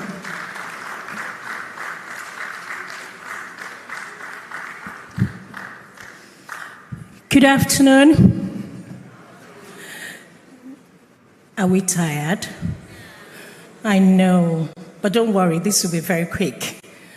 The whole day we've been talking about retail and the opportunities and the barriers and the regulation and the policies.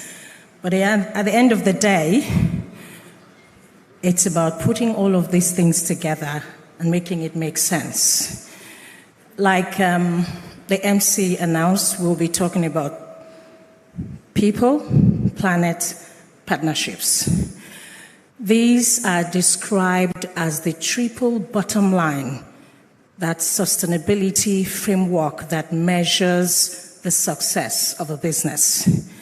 If you recall, the earlier things that were mentioned had people in different sectors. When they were talking about data, we knew those that were the experts. When it was retail, we knew the experts. But this is about all of us and the planet that we live in. Let's put our hands together for that, please. So this concerns all of us. So I'm going to invite us to please pay attention. Don't worry, we'll be done very briefly. And joining me to talk about this, I'd like to invite Henry Onukuba. Is he around? Can he please come to the stage? Thank you very much, sir. He's a senior fellow and full-time faculty at Lagos Business School, Pan Atlantic University. He's the academic director of the Global Chief Executive Program, run in collaboration with Yale School of Management and Strathmore University Business School, Nairobi. Let's clap for him once more. Thank you. Victoria, are you in the room, please? Victoria. Thanks, ma'am. Please come to the stage. Let's clap for her. Victoria is a public relations professional with over 20 years of experience. Can we clap, please? 20 years experience across various industries, including entertainment, beauty, healthcare, ICT, food, and beverages. In her current role, she's responsible for enhancing and maintaining Nestle Nigeria's image, influence, and reputation, and she's very big on sustainability. Please, let's give her a round of applause. We're going to be inviting Arese Lucia Onagise. Is she here? Lucia, please. Is she joining us online? Okay, we'll go to the... Yes. Lucia is here. Please, let's give Lucia a round of applause. Lucia is a postgraduate degree from Imperial College with over 20 years experience as an occupational health, safety, and environmental sustainability expert. Let's clap for her one more time. Thank you.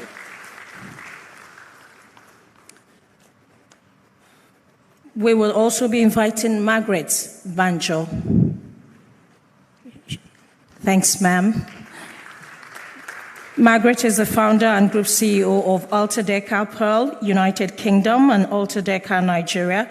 She's an experienced senior retail professional and consultant of over 25 years. Let's give it up for her, please. Thank you.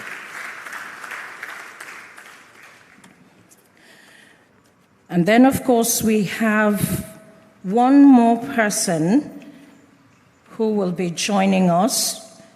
Jean, are you around, please? Is Jean around?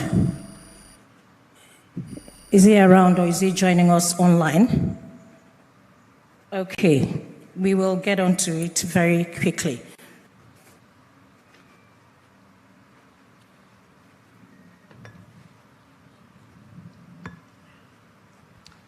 Like I stated in the beginning when I started, I did say that the whole day we've been talking about retail, data, policy, regulation, and it seems to be like we all had ourselves in different parts and corners and sectors, either because we didn't understand data or we didn't understand regulation or we didn't understand retail, but this is about us. This is about people, allowing people to walk with dignity, taking people away from poverty, because at the end of the day, the whole essence of what we're talking about is all this, ensuring that our planet is good enough to sustain us and the future generations, and ensuring that partnerships that are built are for global sustainability and development. And that's what we're talking about here. And it's such a beautiful topic to round up the day. Haven't spoken about all the other aspects of what makes up the entire planet and people, as it were. So very quickly, I'm going to be starting with Margaret. My question will be, in the current retail landscape, how are retailers fostering a sense of community and empowering local talent while staying globally competitive, and what specific examples can be highlighted? Good afternoon, everyone. It's awesome to be here. The question about people has always been one of the big barriers in retail. And as mentioned by Haresh earlier, or even the question asked by one of the audience, is that there is a high turnover in retail. And it's not just the front line. There is high turnover in every part of retail.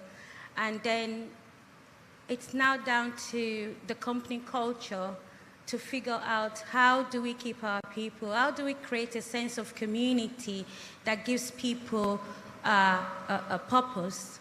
And it's by connecting their own personal purpose to the company's purpose. And that's how we start creating this community of people who come to work and they're fulfilling their own purpose and helping the organization to fulfill its purpose. So we want people who fit with the vision and mission of the organization in order for us to keep them. But then, going further from that, and that usually starts at the stage of selection, the kind of people you select to work with you, you're asking the question, do they fit within your organization? Are they the right fit? But going further from that is also that organizations need to provide the tools that employees need in order to be productive and efficient and actually do the job properly. In instances where I have worked with organizations having issues with turnover, especially here in Nigeria, it is usually the case that the top management expectation is not aligned with the circumstances or the environment within which their employees work. So I'm not going to mention the name of the company, but one example will be where I was trying to build capabilities in data analytics for a retailer, and this is a new skill set that the team are acquiring. However, the expectation of the owner does not match the growth pattern that is being created. And when I said to her, it would take 3 years, she did not agree with me. But as we went through the process, and she patiently allowed me to do the onboarding and create the capabilities for her so that her team now works as we work in the UK. And she realized, yes, it does take time. And now she's more patient with her team and allows them to acquire the skills and tools they need to do the work before setting performance metrics. And that way, the stress is taken out from the employee and also from the management, because you know that you're on a journey. And when you get there, it is a sweet spot where your team understands their deliverables and they know what your expectation is. So until you've given them those tools in order for them to be able to do their job, you have no right to your high expectations. So it takes two. If you want your staff to stay, especially after heavy investment in training and development, and you want to get that return back, it requires patience on both the management and the employee and realistic expectation of what stage the employee is at. And by doing so, your employee becomes the, the influencer for your organization. They talk about how great it is to work in your organization, because once they have the tools, they are more confident to do their job, and they do it happily. And so they become the mouth speaker for you. They do the branding for you and all of that. Oh, it's so awesome to work in so-and-so. So I am not stressed. I know exactly what I need to do. And one more thing. There is the pitfall of promoting people into management because they are technically good, but not necessarily because they have technical skills. So when you're looking at your people for promotion, if they are great technically, but they have the potential to be great managers, they need training and education. And I know that LBS has designed a retail professionals training that helps to develop people to be able to manage properly in a retail organization. So that's how the community starts. People stay longer, they make friends, they are not stressed in their job, and they can grow with your business, and you can get return on investment on training. Thank you so much. I think that was pretty straightforward. What you have said is that it's absolutely important to make sure that people you select to join you in your journey fit into your vision and your mission, so that they then become ambassadors for what you stand for as you move along. I'm coming to you, Victoria, in terms of building partnership, because that's basically what we do, subject to what Margaret just said. When you employ people and you've taken them through what you're about and what you're planning to grow, you're building a partnership. And sometimes the partnership can move from technical people, management people, local artisans or traditional craftspeople, be they whatever it is. How can you promote cultural heritage and sustainability and enable shared prosperity? Because that's what this is about. They do their job well, they get paid well, perhaps, and you earn more. And so we all win. What would you say to that, please? Thank you. Thank you very much. Very interesting conversations around building partnerships, because partnerships can be internal and external. Most times when we think about partnership, we're thinking about external, but there is a partnership that starts with the people. And I think you've spoken to that very well. When people do their work well and they get paid well, that's what at Nestle we call creating shared value. It ensures that everybody's delivering value, the business is delivering value to the people are delivering value to the business, and they're getting paid for delivering that value. And Meg spoke to that very well. She talked about, building your people, ensuring that your purposes are aligned, the purposes of the people and the purposes of the company are aligned. That way everybody's working together towards one goal. People are equipped with what they need to deliver what they need to deliver, and that is the only time that you have a right to expect them to deliver on that, and then you build partnerships. Now, another thing that is important, also starting from the selection process, is to explain, to communicate your goals, your objectives very, very clearly. Right from your announcement, you need to do that so that people know what they're signing on for. And it's a good thing with the new generation. You're talking about the planet. This is about all of us. It's about how do you keep your business sustainable. And today we've heard a lot about the opportunity that exists in retail. I don't think any company or any business can succeed without the retail part. It doesn't matter what you create, whether they're services, whether they're products, whether they're food or cars or whatever it is, you need the retail part. And I think that culturally, we've been a commercial people in Nigeria. If we look at the biggest businesses that we have, those who have grown biggest, it's all about the commerce, right? We're talking about e-commerce and all of that going forward, and that's really growing, which is good. Now, something that is critical in all of that is what keeps it sustainable. What will make a Kingsway stay in Nigeria for longer than they did? What will make a UAC survive longer than they have or that they're surviving? What will make Spa stay on, right? What will make the up-and-coming retail outlets grow? What will make the OPE, Money Point, what will keep us sustainable in the long term? It all comes down to the people. It comes down to the partnerships that you're growing with your people. Now, taking that beyond your own staff, we're talking about everyone else that is connected to your business. There is someone who builds the technology back end for you. There is someone who is the front person who is selling it out there. There is somebody who is carrying it on their platforms. There are the media organizations, there are the Nairametrics and all of that who are talking about that at the front end. All those are partnerships.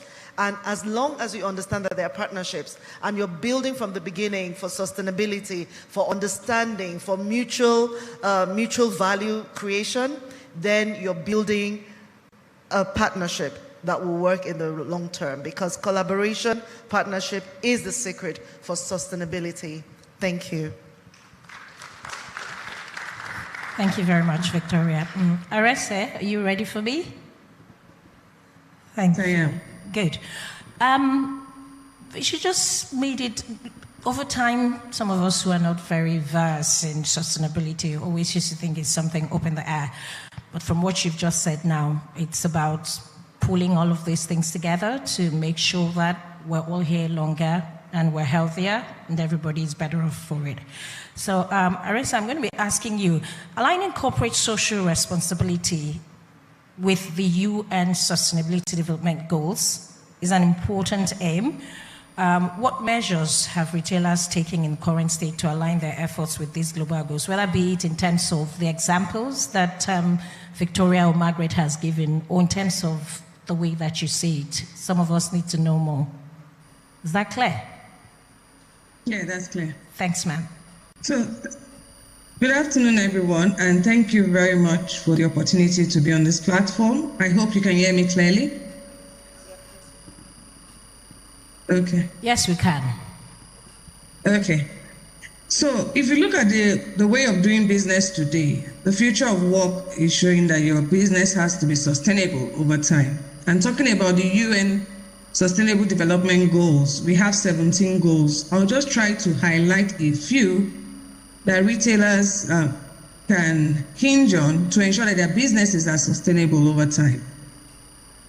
If we go through the Sustainable Development Goals, let me go to Goal 8, decent work and economic growth. It affects retailers. How are they ensuring that the people that work for them have that decent work environment, the work conditions are good enough for them to be retained, for them to stay over time, for them to continue to ensure that the business grows? Then the second thing is the retail market today has created a platform for creativity and innovation. And when you go to Goal 9, industry, innovation, and infrastructure, there needs to be enough infrastructure in place for any business to thrive. What are the innovations that are coming up in these retail businesses? We've had previous discussions where you're talking about e-commerce, online shopping, mobile orders and deliveries. Those are some of the innovations that have come. And if you look at the retail business, they are aligning with the Sustainable Development Goals. I'll look at another goal, Goal 11, Sustainable Cities and Communities. Wherever any retail business is operating, how do they ensure that the immediate environment, the city they operate, the communities around them are sustainable over time? How can they contribute to that? Some businesses contribute through CSRs, corporate social responsibilities. Sometimes the retail business can be a small business, but no matter how small your business is, you need to ensure that the community where you operate have some positive impact from your business. You can do a small community project that can impact the community positively. The second one I want to talk about is responsible consumption and production. If you look at the production process these days, your production has to be able to design out waste. What is the waste that is generated in your production line? No matter how small the business is, there is no way you will not generate waste. How do you manage that waste and ensure it doesn't affect not only the people, but the planet? Because we're talking about people, planet, in addition to your profit. So today, for your business to be sustainable over time, it's not just how much you make. It's not just about your profit and loss. You're also looking at your environmental, social, and governance issues and how do they affect it. Then you look at climate action, Goal 13. It has to do with climate change. And if you look at climate change, it sounds like a big buzzword, but how does it really affect? And it goes back to your waste management, your transportation along your value chain, your energy sources. What kind of energy are you using? Renewable energy sources? What kind of supplies are you doing? And then finally, and most importantly, Goal 17, which is partnership for the goals. We have also realized that for the retail market and businesses in general, you cannot do it alone. You need a supply chain, you need a value chain, and it hinges on what Victoria spoke on earlier, collaboration and partnership, both internal and external. So for businesses, especially in the retail market, to thrive, they need to ensure they have the right collaboration and they have the right partnership to ensure that they can be sustainable over time. So those are just some of the Sustainable Development Goals that I've tried to break down to see how retail markets or retail businesses can contribute to the Sustainable Development Goals so that they will last over time. Thank you. Thank you, Arise. That's a whole lot, but thank you so much. It's good to know that we have people who understand how all these things come together. Henry, I'm going to be coming to you. I'm a woman, sorry, forgive me. Of all the developmental goals that she was mentioning, the one that struck me the most was the one that has to do with empowering women and those who are marginalized. I know that at some time, maybe this year or last year, female-owned SME were contributing around 40% or less or thereabouts to the Nigerian business ecosystem. And it does look like there's been a decline, sort of. I'm just wondering, in this context, what current strategies and initiatives can be implemented to actively promote diversity and inclusion within the retail industry, especially because we know that there are a whole lot of women in that retail, especially the informal trade. What can we do to make sure both whether employment and entrepreneurship opportunities get across to the people that matter most, if you may? Sorry. Thank you. Forgive me. Thank you. Can you hear me? First of all, let me say that I'm blessed in this panel. I'm the only man among the ladies, unlike the last panel. I've been looking at your faces, and we seem to be standing between you and lunch. So I'm going to tell you some stories to brighten your day. First of all, how many of us here are HR managers? How many of us here are HR managers? How many of us? Only very few. So the rest of us, what are you managing? What is HR? Human resource. So are you managing chairs and tables? So we are all HR managers. Everything we've been talking about this morning, without people, it will not work. Without all of you here, it will not work. So you notice, I don't know if you notice, I'm having, there's a rope. It's not, well, you could call it style, but it was out of necessity on my glasses. So on Monday, I was about to enter the class, and my glasses got broken. So though I had a spare, but that spare wasn't good enough. So I quickly went to look for another glasses, a pair of glasses, and I got one. And because I was in a hurry to try it out, by the time they now fixed it, they discovered that it was a little bit oversized. So what do?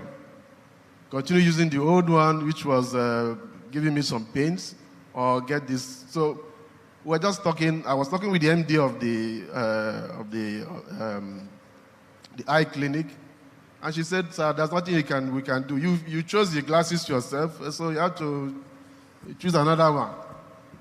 So out of frustration, I just started to go and drop the glasses.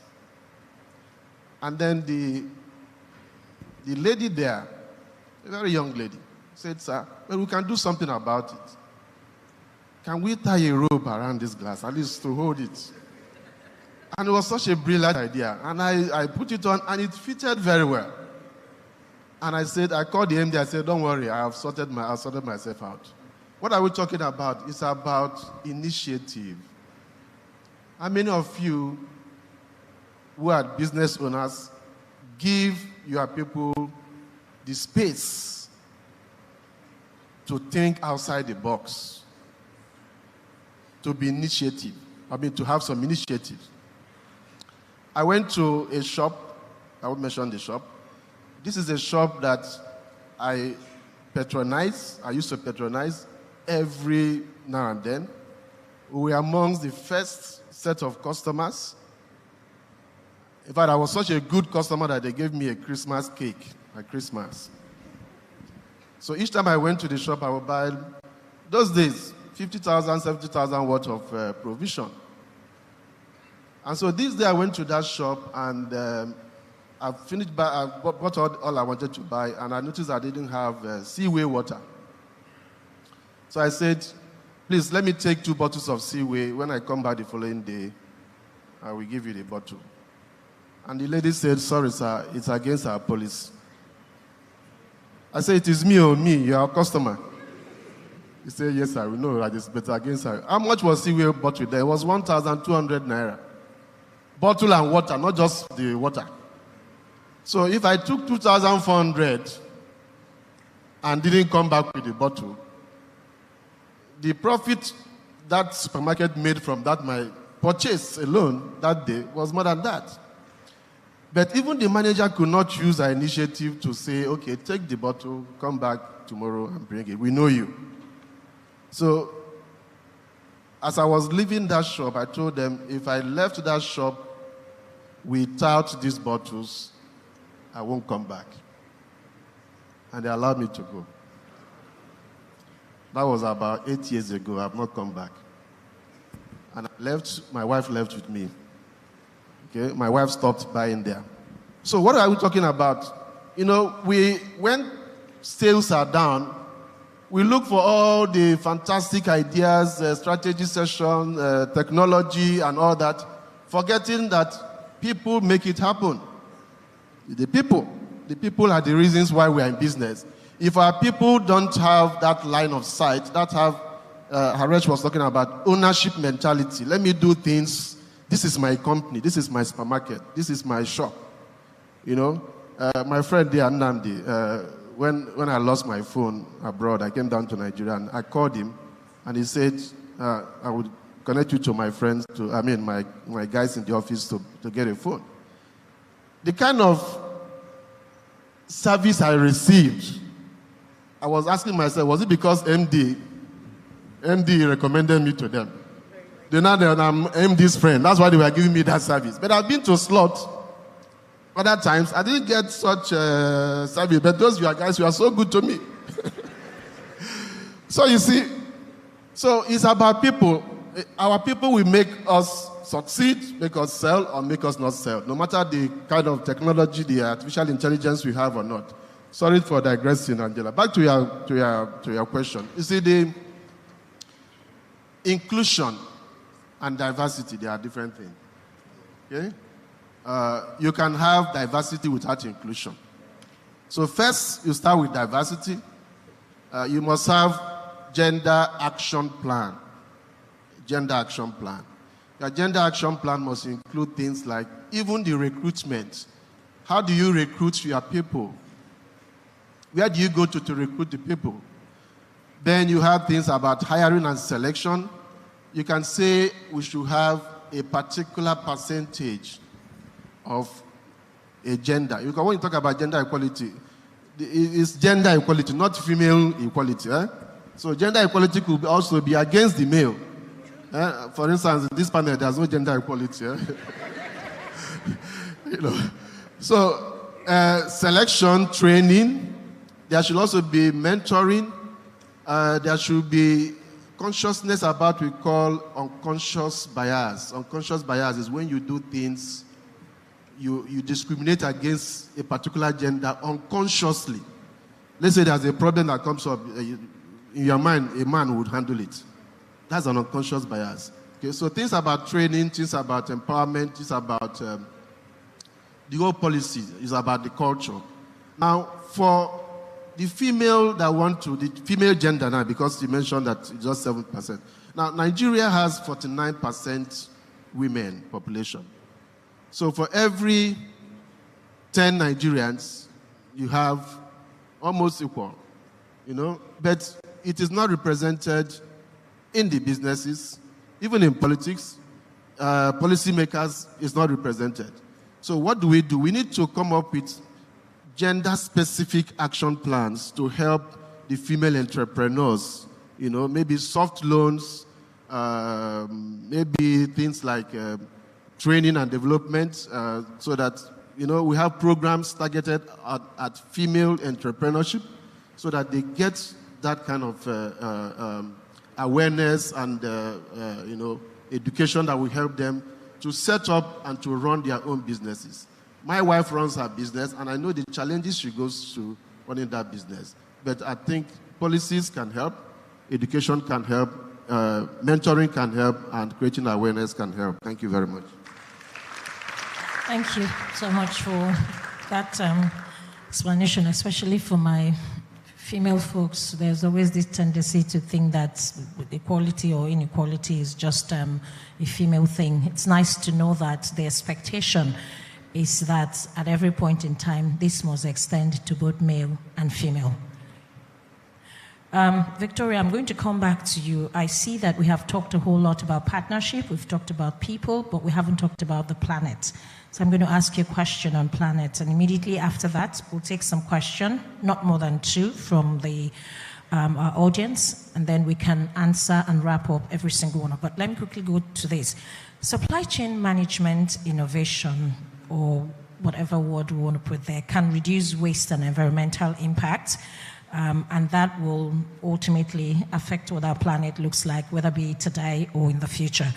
What current innovations are being employed that you know about? And what are the environmental benefits that have been achieved thus far, or that can be achieved if we're not doing anything at all? Thank you. Thank you very much. So retail, especially in manufacturing, in whatever sector, the supply chain has a big impact. Logistics play a big role in those businesses, and so there is an impact on the environment. But what can we do to reduce this impact on the environment? And these are some of the things that we do at Nestle as well. We're looking at our whole supply chain and to see where the opportunities are to reduce the carbon impact. Now, one of the key things that we do is transport, whether it's the raw materials to the factory or the finished products out of the factory and through the retail process. And today we're talking about retail. And earlier I was sitting with the team and we're having some discussions around the big supermarkets. We're talking about the neighborhood supermarkets, the markets and all of that. So there is a lot of movement that goes on in those areas. Now, what can we do? One thing that we can do is to be more innovative, to be more creative around moving goods, whether they are finished products or unfinished products. Can we consolidate? Can we move them more efficiently? Can we use smaller trucks or bigger trucks? Which ones have more impact and all of that? So these studies are going on. Can we actually use other systems? I mean, we've been talking about a long time about can we move towards trains, using trains to transport the goods instead of trucks. And now with the cost of diesel, I think we have more of an incentive to look at that, right? Are there other ways of moving our products across? Now, can we be more efficient in the use of our people? Can we move things in bulk to a specific place instead of moving them one truck after the other? Can we consolidate and then just move it? I mean, there's something that happens in shipping as well. You can buy one container of a product, another person can buy a pack, and we consolidate it and we move it together. So those are some of the things that are happening. Now, another thing that we are beginning to look at is, okay, well, even within the production value chain, within your systems as well, what are you moving? How are people moving to work? Are you going to get buses to move people together instead of each person moving alone? Are we going to have one person that covers a specific area so he doesn't have to travel so far out of his neighborhood to cover his area? So in short, what I'm saying is that there is a lot of analysis that needs to be done. We need to consolidate our activities, our actions in ways that really help us to improve our ecosystem. Now, talking about the raw materials as well, there are different kinds of raw materials that you use within production, and it's been found that agriculture is one of the greatest impactors when it comes to carbon in our environment. So we're looking towards more regenerative farming practices to ensure that we're regenerating the environment and protecting the environment. These regenerative farming practices are being taught directly to the farmers, so they produce in a different way. Now, we're also looking at the way we manufacture. We can be more efficient. We can use different kinds of methods of manufacturing that impacts the environment less. So also in our use of power, are we going towards more green energy, more biogas, more regenerative, or energy that we can reuse and reuse? Are we looking towards using water to power some of our machinery? Are we looking at using the water or reusing our water? Are we looking at harvesting rainwater? So these are all the things that we can do. And there's a lot that can happen within the value chain. What impact will that have? That will reduce our carbon footprints. That would also help us to think more creatively around how we can not only leave the environment the way we found it, but make it better by the time that we're leaving this environment. Thank you. Thank you, Victoria. We will have to start wrapping up. Aressa, please get ready. Are you still online? Yes, I am. Thanks, my darling. Okay, we're going to be taking 2 questions. And Aressa, I'm going to be starting with you. If it's not broken, no point fixing it. So I'm doing the same thing the last moderator did. 1 male, 1 female. Are there questions? Thank you, sir. Is there a female? Excellent. Thank you. So, is it okay, sir, if I start with the female? Thanks a lot. So, let's have your question. Does she have a microphone, please? You can use this. Please come so we don't keep. Is it going? Thank you. All right. Thank you. Good afternoon, everybody. So my question basically is on, maybe I'll just address it to the women panelists. Would you say there is enough being done by women in business to curb the issue of sexual-based violence, right? Because this is alarmingly on the increase. Just in the past couple of weeks, we've had cases of this going viral on the internet. And specifically, I'll talk about a woman that backed out of a case. I'm sure a lot of us are aware of it on the internet. And why I am bringing this here is because I've realized a lot of organizations take CSR to be branding. So you have situations where a corporate organization just goes to a community and then they have members of the community wear their shirts and pose for pictures or for chase clouting and social media. The same with most organizations that intervene when there is a viral case on women, violence against women, or sexual-based violence in general.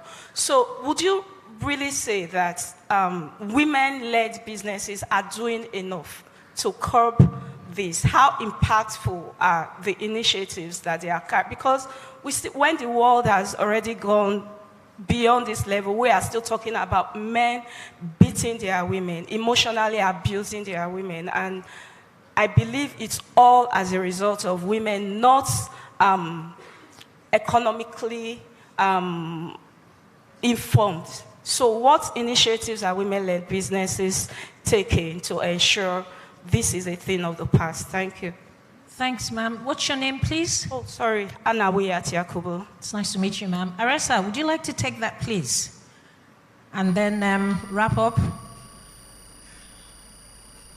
Okay, thank you very much for the question. And I believe the question is targeted at the society, not specifically for businesses.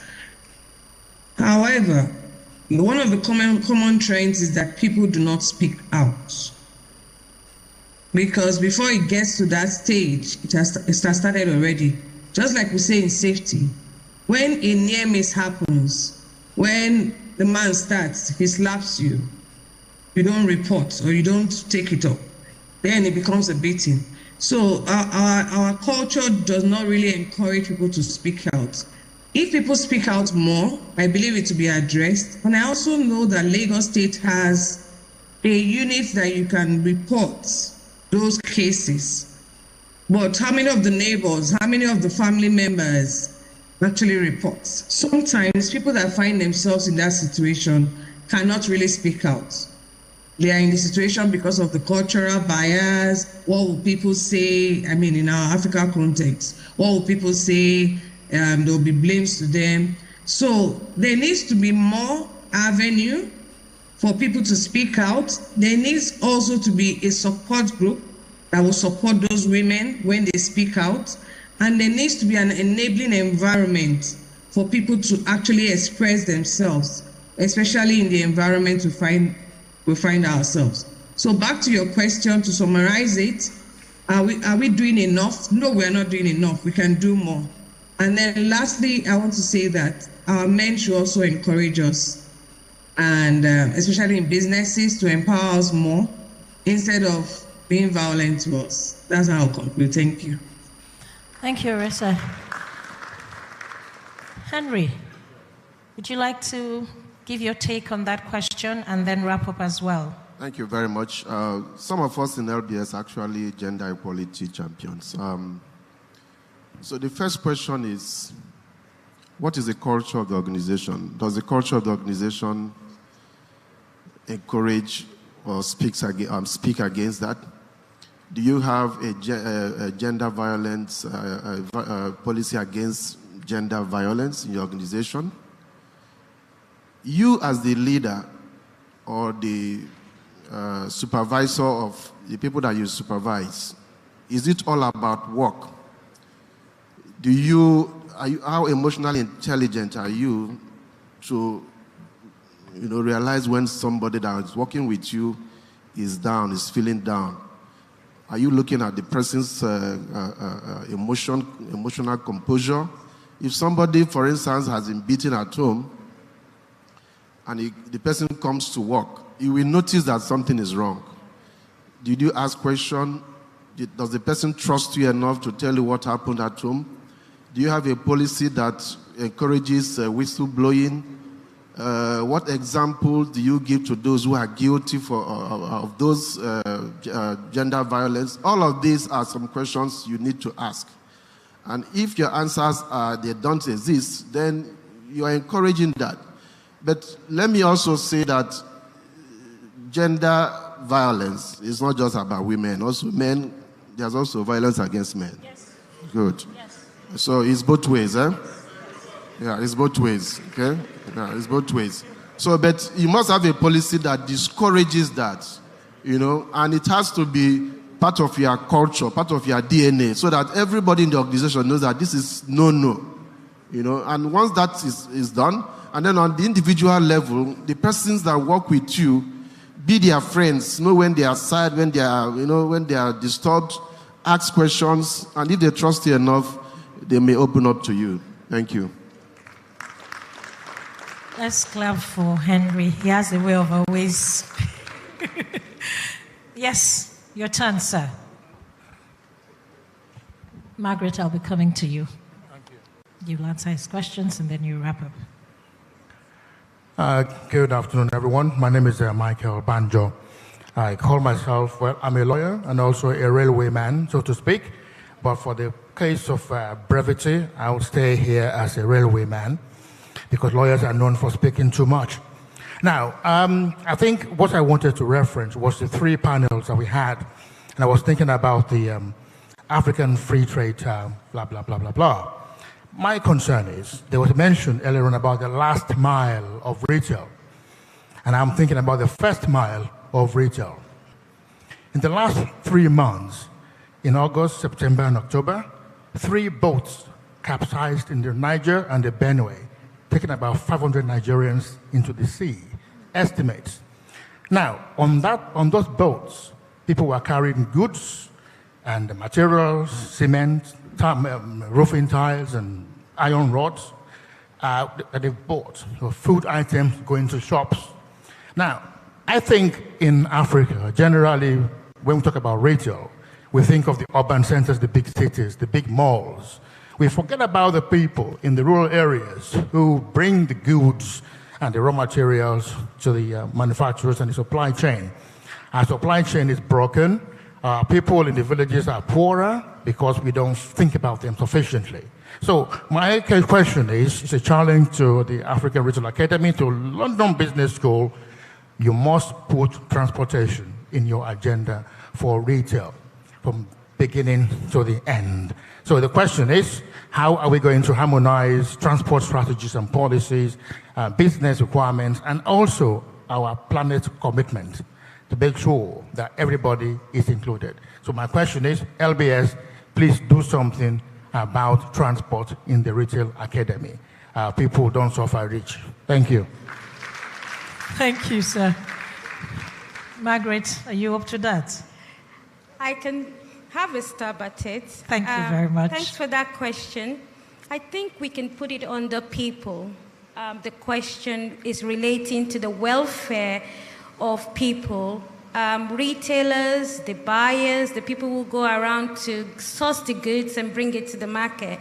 And if the people in the rural areas have no safe access to transport goods, obviously it has an overall impact on cost of goods. So if goods are rotting away, especially farm produce, I read somewhere that Africa can feed the whole world more than once, about 2-3 times over. Just Africa, the continent, can feed the whole world.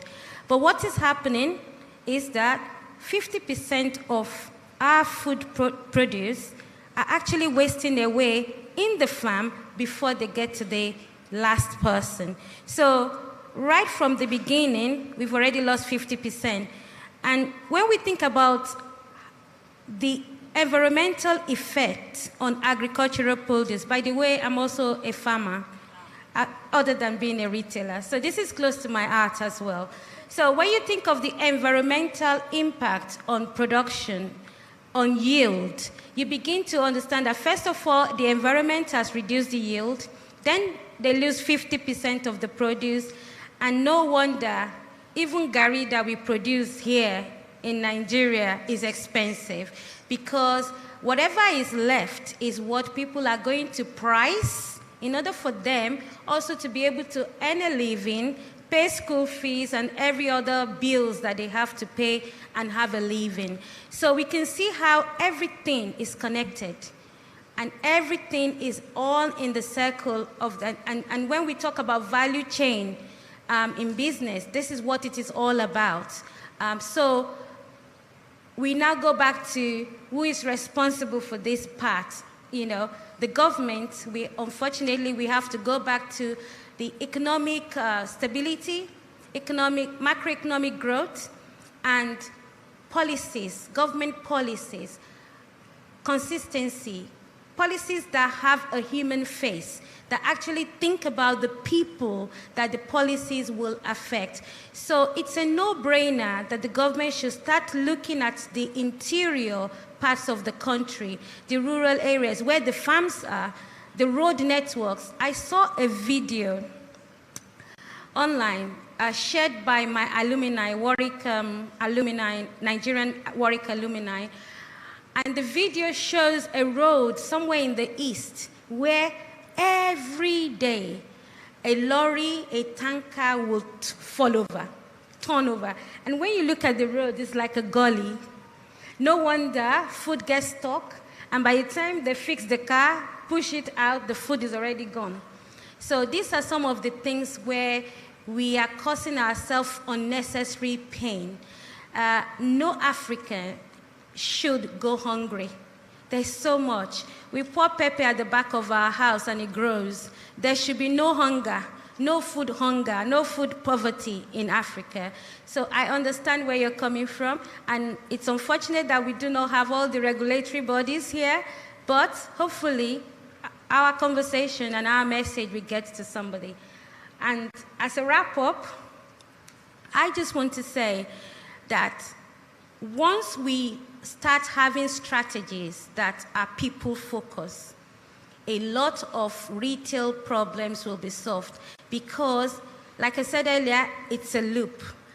You are able to generate an economy that serves your employee, then it creates affordability, then you have a growing middle class, then the economy grows, and all the money comes back around. So we focus on the people, and we get the answer to most of the challenges and the barriers that we face in retail. Thank you, Margaret. People, I did say that when we started, that this is about us, all of us gathered here. Victoria, do you want to give us your take on that question, and then your wrap-up as well? Thanks a lot. Thank you very much. I think that Meg has spoken to most of it. If we look at the panel topic, it's people, planet, partnerships. Now, if we start, as Meg said, to think about the people, people focus, consumer focus, people at the center of your business. Then you now think about what sustains the people. That's the planet. How do we look after the planet? How do we look after the people? That's the partnerships. We've talked about the regulators not being in the room, the government not being in the room. Everybody needs to work together. We need every sector, every stakeholder to take some action one action or the other. And the only way that we can see the linkages between those actions is when we come together in that partnership that we speak about. So who needs to ensure that the roads are good? Who needs to ensure that the farmers have safe access? Who needs to ensure that they can earn a decent wage? Who needs to ensure that they have a route to market? Who needs to ensure that they have a regular market where they can send these products to so that they can take care of their families? If we look at our farmers, right, we look at the average age of farmers right now, 50. Why? Because the younger ones cannot see the benefit in that and even think about producing this food that can feed the world 2 times over. And that's just using farming as one example. Now, today's topic is really super important. Each of us sitting in this room belongs to one stakeholder group or the other. Each of us sitting in this room is part of one business or the other. No business, no matter how big and strong and powerful it looks like today, will survive if our planet does not survive. No business will survive if our ecosystem is not growing. No system will survive, no company will survive if we're not growing our collective economy. Partnership is at the heart of it, and we need to come together seriously and think about how we can partner, how each of us will supply our own part of the value chain to ensure that we're building an economy that will last and taking advantage of the huge opportunity that exists in retail in our Africa. Thank you. Thank you very much, Victoria. That will be all from us. Thank you so much for your participation, even though you were hungry, but thank you. Let's give this beautiful panel a round of applause.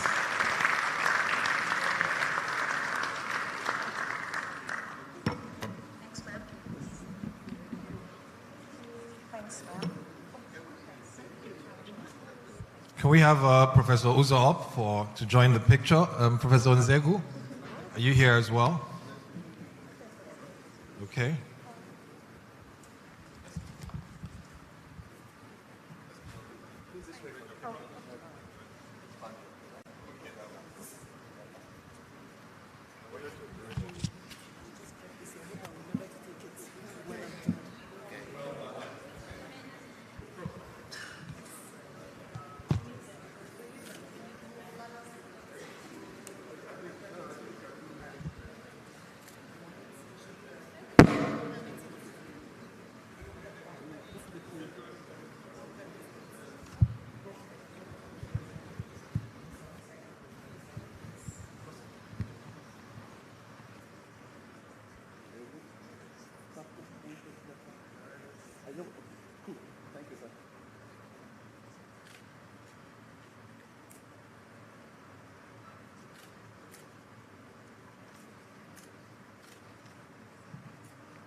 So we're going to present the gifts to our panel speakers right now. We would like to thank our speakers online for also participating. We will use e-commerce to send the gifts to them. Namdi Eke is here. I hope Konga will be able to do that for us. Thank you. For free, For free. Okay. Thank you so much.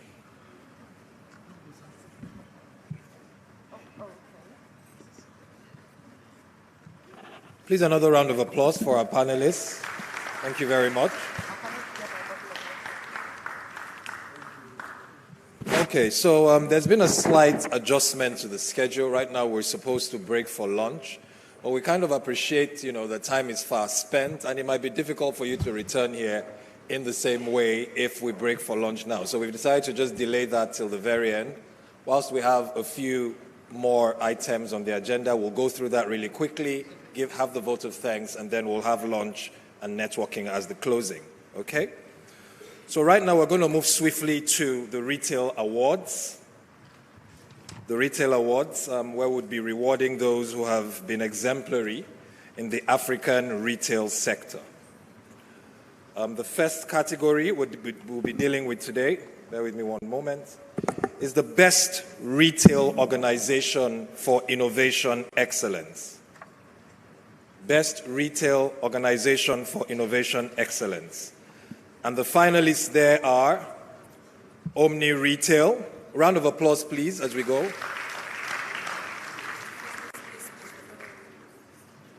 Everyday Group of Company Limited.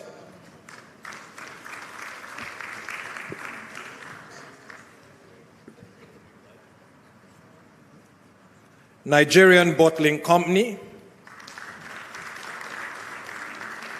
If you're right here, can you come on stage, please? If you're one of the finalists. Omni Retail, Everyday Group of Company Limited, Nigerian Bottling Company, Endpoint Technology Limited, Health Plus Limited, and Kobo 360. Can we have representatives on stage?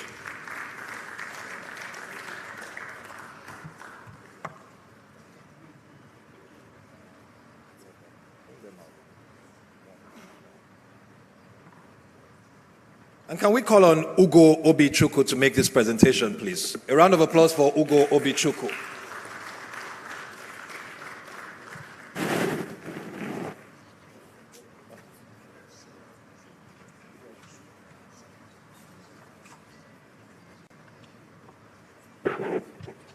Represented by Chidi Okoro. Is Chidi Okoro here, please? A round of applause for Chidi Okoro.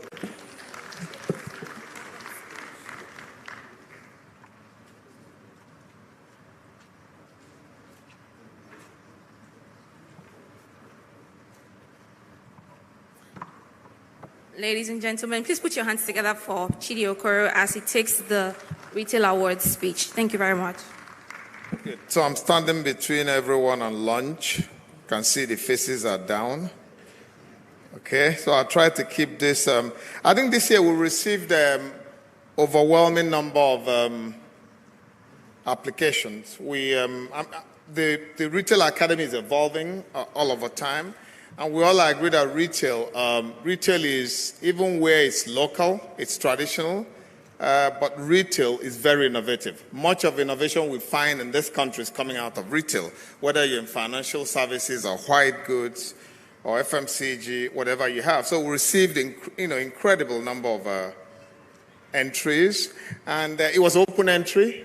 So it was basically the people choosing who were the best in different categories. So which categories am I presenting now? All of them?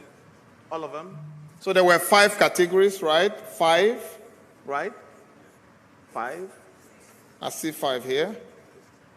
Okay, just pitch. Okay. So 5 categories, and I'm going to mention the 5. I see 5 here. Is there a 6th one?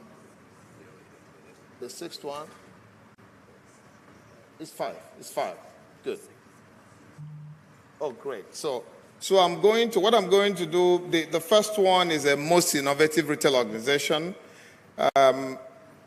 We've spoken about innovation. I think the panelists also did allude to that. Technology is helping drive that. Even within the traditional space, you have so much innovation. So we do have, I think that one is going to be presented by who now? Who's going to present? That's the first one. So we'll go to the second one. I think later they make the presentations. Yeah. So the other one is the omni-channel. Online, digital is taking its place in retail. Even within that traditional space, again, you see that. So we're going to recognize organizations that actually integrate both online and offline. And many companies are doing that. Much of retail we know are doing that. That's the second one. The third one is on footprint. Sometimes we can think about retail from point of view of transactions, just make money. I think it's beyond that. We're now thinking about footprint. And we're also thinking sustainability and ethical business practices. That organization will be recognized as well. The fourth is about differentiation in retail. I think I sit on the board of a couple of retail organizations. And one of the questions we always ask ourselves, why will someone come to buy from us and not from our competitors? So we recognize organizations that are really leading in that area of differentiation. There's also the one of range excellence. So we're seeing a couple of retailers become hypermarkets of sort. So you can walk into a retail store, it could be a pharmacy, a white goods store, FMCG store, apparel store, and you can buy everything across the range. So we're going to go, so for the first category, we're going to call Ugo Obichukwu, that's the CEO, founder, Nairametrics, to present that. So Ugo, please. Thank you very much, sir. So I have the winner here. You know, how do they do it in Big Brother again? They call it KPMG or PwC. Anyway, everyone who was mentioned here is a winner, by the way. So, but there can only be one winner. So I'm just going to carefully open it. So the winner, Best Retail Organization for Innovation Excellence, is Endpoint Technologies Limited. Congratulations.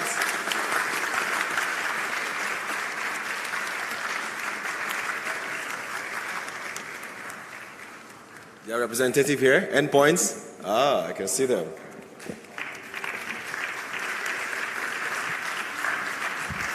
Again, the award is for Best Retail Organization for Innovation Excellence. Round of applause for them, please. Round of applause. Keep it going.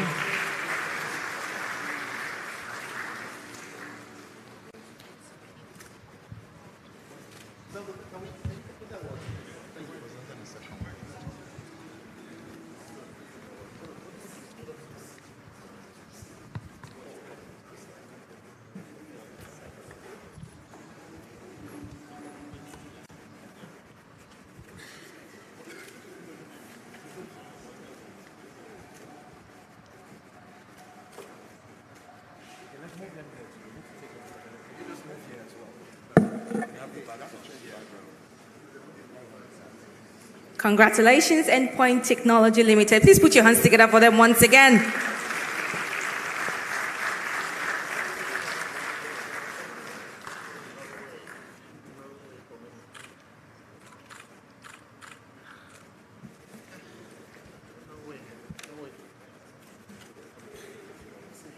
Congratulations. Now, moving on to the next award to be given today, and this is the Best Retail Organization in Omni-Channel Trade.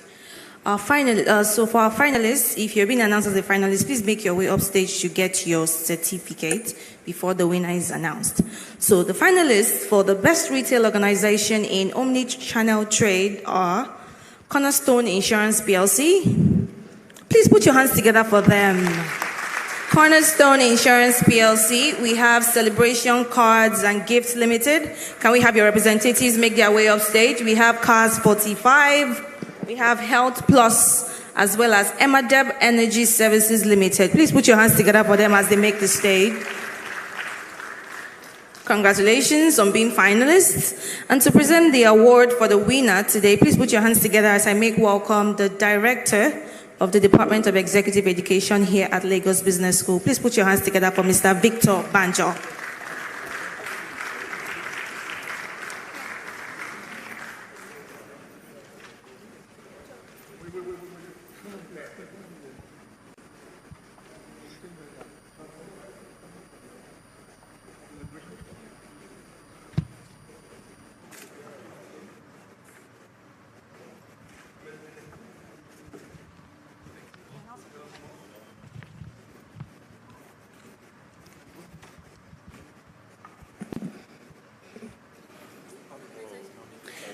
Distinguished ladies and gentlemen, I join the members of the Academy Retail Board in thanking you for coming, and I have the honor of presenting the winner of the Best Retail Organization in Omni-Channel Trade. And the winner is, drum roll,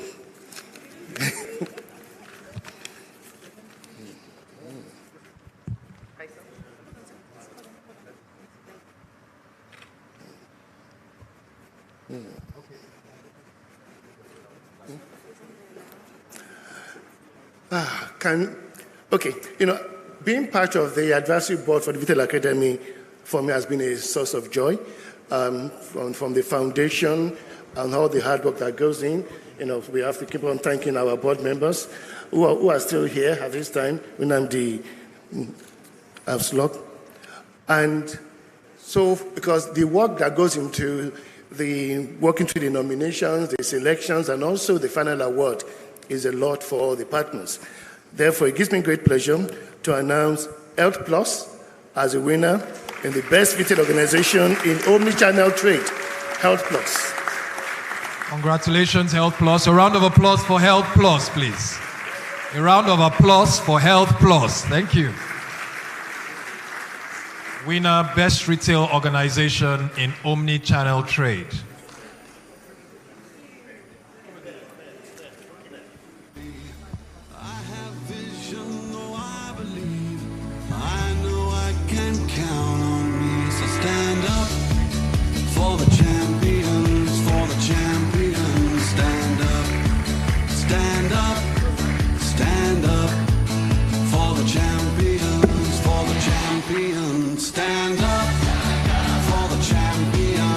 Round of applause for our winners, Health Plus. Thank you.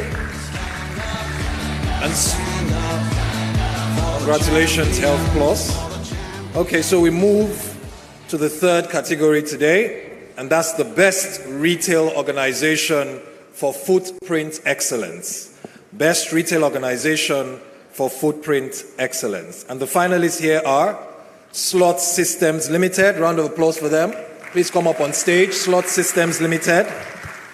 We have Booker Hospitality Limited. Round of applause for them.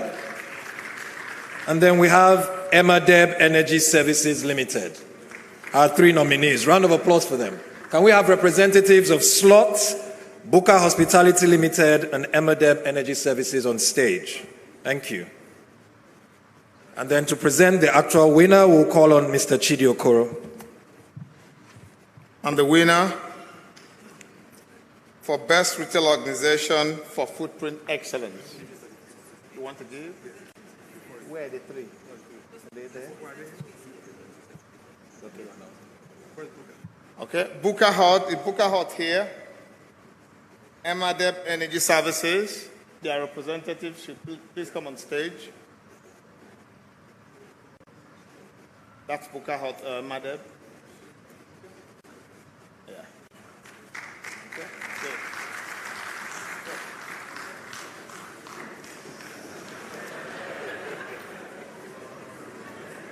Do we have all three? Okay. Booker Hut not here. We can hold that. Okay. The winner for Best Retail Organization for Footprint Excellence, Booker Hut. Yeah. I don't think they are represented. Are they here? Anyone from Booker Hut? Booker Hut. Booker Hospitality, any representatives here? Booker Hut Hospitality, no representative. Okay. Send it to them. Thank you very much, Mr. Chidi Okoro. Thank you. A round of applause for Mr. Chidi Okoro. Thank you.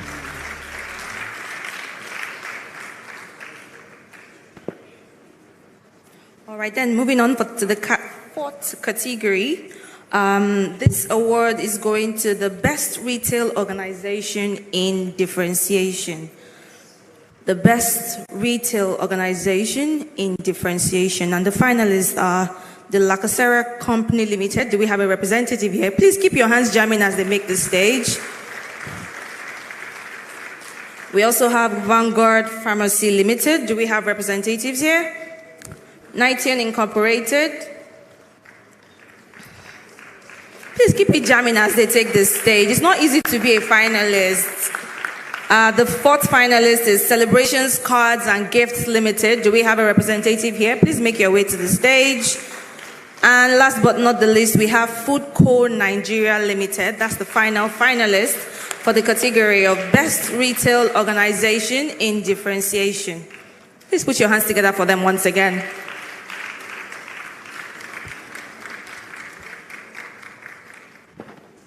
Congratulations for being finalists. You all have put in the work all the year round. And while certificates are being distributed in the background, to present the award for the Best Retail Organization and Differentiation. Ladies and gentlemen, please put your hands together as I welcome on stage Monica Emunjeze to make that presentation. Are we hungry? Are we tired? Keep it jamming now. Don't worry, lunch is waiting for you outside. Don't worry.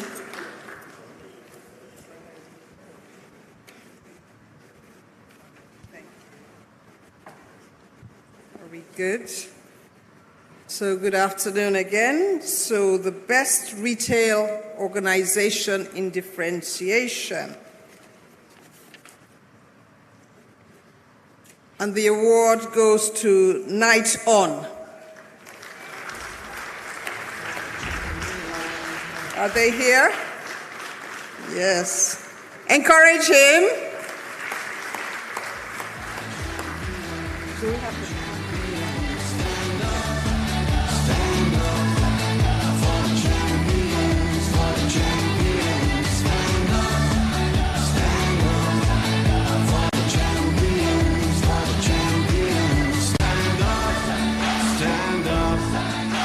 the champions, for the champions, stand up.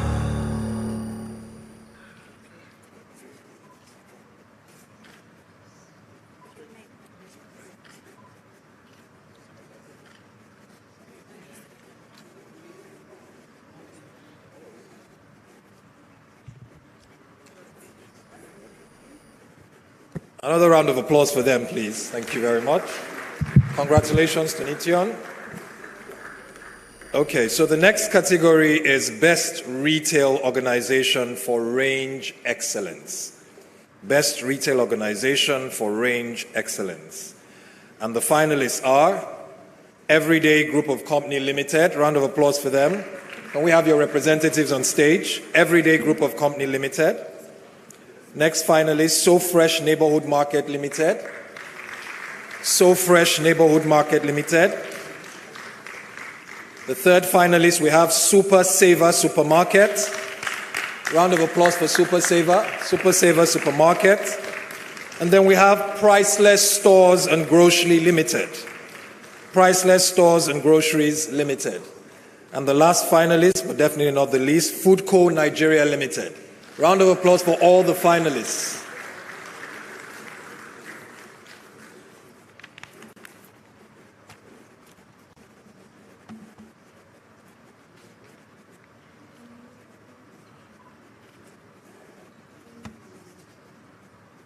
And to present the award for Best Retail Organization for Range Excellence, we'll call on Meg Banjo.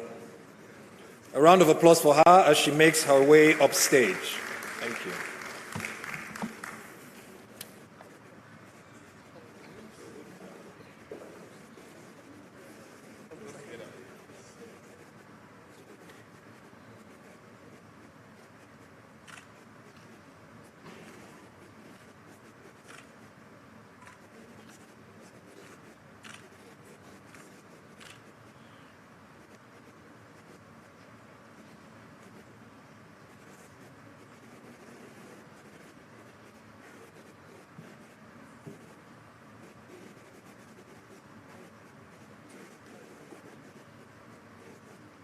Okay.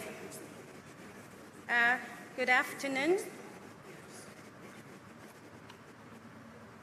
And the winner of this award is, no surprises here, So Fresh. Round of applause for So Fresh Limited.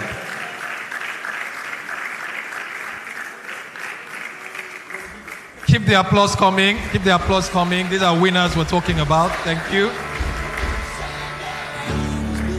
To be the best, number one and nothing less. Lead me to my destiny. I have waited patiently. Congratulations, So Fresh. Please keep your hands jamming. Stand up for the champions, for the champions. Stand up, stand up, stand up for the champions, for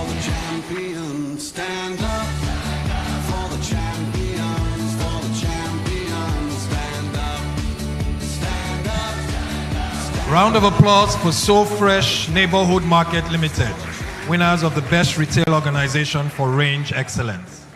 And this brings us to our final award for the day. And this award goes to the category is the Best Retail Organization in Logistics Mastery. The Best Retail Organization in Logistics Mastery. And the finalists are Truk. Do we have a representative from Truk here? Do we have a representative from Truk? Please make your way to the stage. Keep your hands jamming for them. The next finalist is Quick Peak. Quick Peak. The third finalist is SHIP, as in SHIIP. And the last finalist is Kobo 360. If we have representatives of these four organizations, please make your way to the stage. Congratulations, Truk. Congratulations, Quick Peak. Congratulations, SHIP. And congratulations to Kobo 360 for making it to the finalist stage. Please put your hands together for them.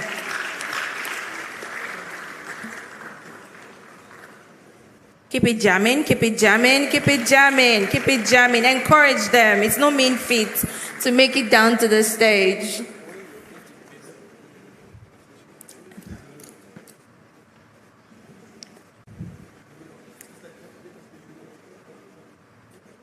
And to present the award to the winner for the Best Retail Organization in Logistics Mastery.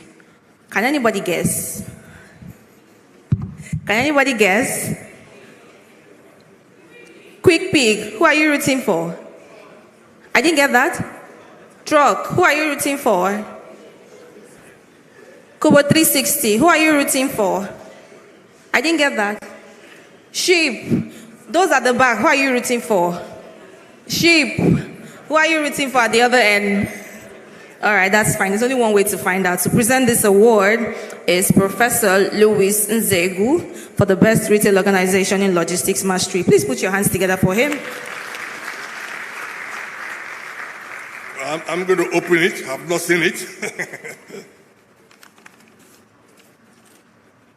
Truku. Move anything. Is Truku here? Truck. Oh, truck here. Is anybody from truck? I think the CEO is out of the country on a course, right? Yes, okay. Thank you very much. We're going to keep it, who going to be on, who do we, for example, we can leave it.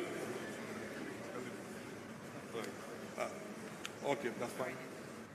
Thank you very much, Professor Louis Nzegu. Please put your hands together for our finalists and our winners. Hopefully, we would be having a lot more of us make it down to the final stage by this time next year. Now, moving on to the next item on the agenda. We are wrapping up as fast as we can. We are wrapping up, so please be patient. The next item on the agenda would be a book presentation on African stories, which is a quick guide to managing people in retail and hospitality. And the chief launcher for this is Ufoma Ogeleka, who is the general manager of UAC Restaurants. Please put your hands together for her as she takes the stage. Keep it jamming. She's almost here. Keep it jamming. Keep it jamming.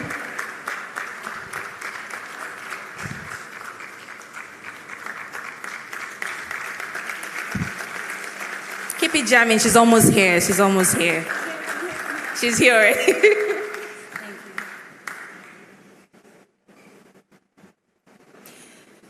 Good afternoon, everybody. I feel like I've been set up. You put someone from a hospitality business against the people and their meal. But I take the challenge on, and I will just rush through my speech and let us get to lunch in time. Ladies and gentlemen, distinguished guests, and fellow book enthusiasts, permit me to believe that we're all book enthusiasts one way or the other. It is my distinct honor and privilege to stand before you today as we gather to celebrate the launch of Managing People in Retail and Hospitality in Africa, a practitioner's book. This book is a culmination of countless hours of dedication, research, and collaboration. It is a testament to the boundless potential of the retail and hospitality industries on the African continent. In today's globalized world, the management of people is an art that transcends the borders and cultures. It's not just about overseeing staff, it's about empowering individuals, fostering growth, and creating an environment where everyone can thrive. The authors, Belinda Nwosu, a round of applause for her, please, and David Butler, with contributions from various professionals, over 18 of them, have leveraged their expertise and insights to illuminate the path to effective people management in the dynamic and ever-evolving context of retail and hospitality in Africa. Africa's retail and hospitality sectors have been on an exciting trajectory, and this book serves as a beacon guiding us through the opportunities and challenges that lie ahead. It delves into the intricacies of recruiting, training, motivating, and retaining talent in a sector that thrives on customer experience and service excellence. The knowledge within these pages will undoubtedly play a pivotal role in shaping the future of these industries. As the chief launcher, I am reminded of the collective effort and the shared vision that brought this project to fruition. I would like to express my gratitude to the authors for their dedication and expertise, the publishers for their unwavering support, and all those who contributed to this endeavor. It, however, doesn't end here. The real impact of this book will be measured by its readers, by all of us. I encourage everyone to read it, to absorb its wisdom, and to apply the insights to our businesses, careers, not just in the realm of retail and hospitality in Africa, but across our varying industries of play. Let this book be the catalyst that inspires positive change, innovation, and success in our respective fields. I invite you all to celebrate not just the book itself, but the knowledge, the possibilities, and the opportunities it presents. Let us join hands to usher in a new era of excellence in managing people. Ladies and gentlemen, let us make this book launch the beginning of something extraordinary. Thank you so much for being here, and without further ado, I declare Managing People in Retail and Hospitality in Africa, a practitioner's book, officially launched. Thank you.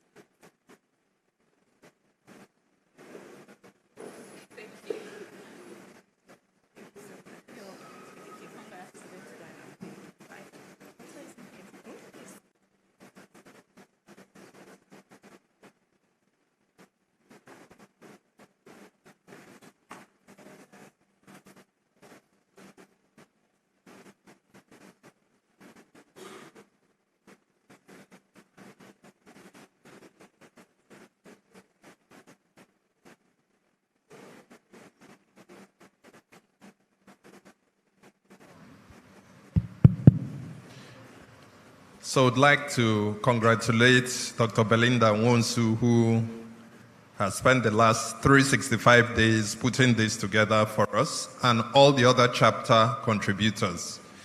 And now we're about to unveil the book, and I'll call on Nsima to count a number for us to use to unveil the book.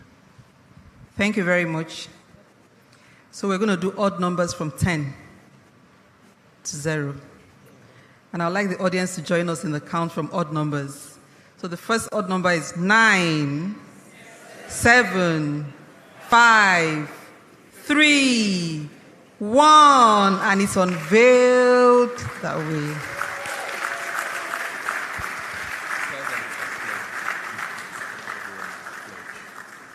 Thank you very much. We appreciate the work that has gone into this book.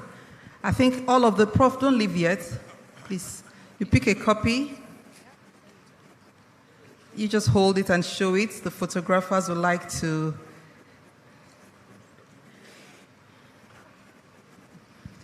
And this book, we would appreciate pledges from the audience to launch it, to appreciate the work that has gone into this. We spoke a lot about knowledge, information, education, and this is the starting point. So if you have a pledge to make, we're not going to do that ceremony now because of time. Please reach out to any of the people you see here, any of the ushers, and you can make your pledge to support this cause. But if you have anybody here that wants to make a pledge, your touch, your move, we can give you the microphone very briefly. Alternatively, we would take your pledges after now. So congratulations to Dr. Belinda. And the books are available for sale outside.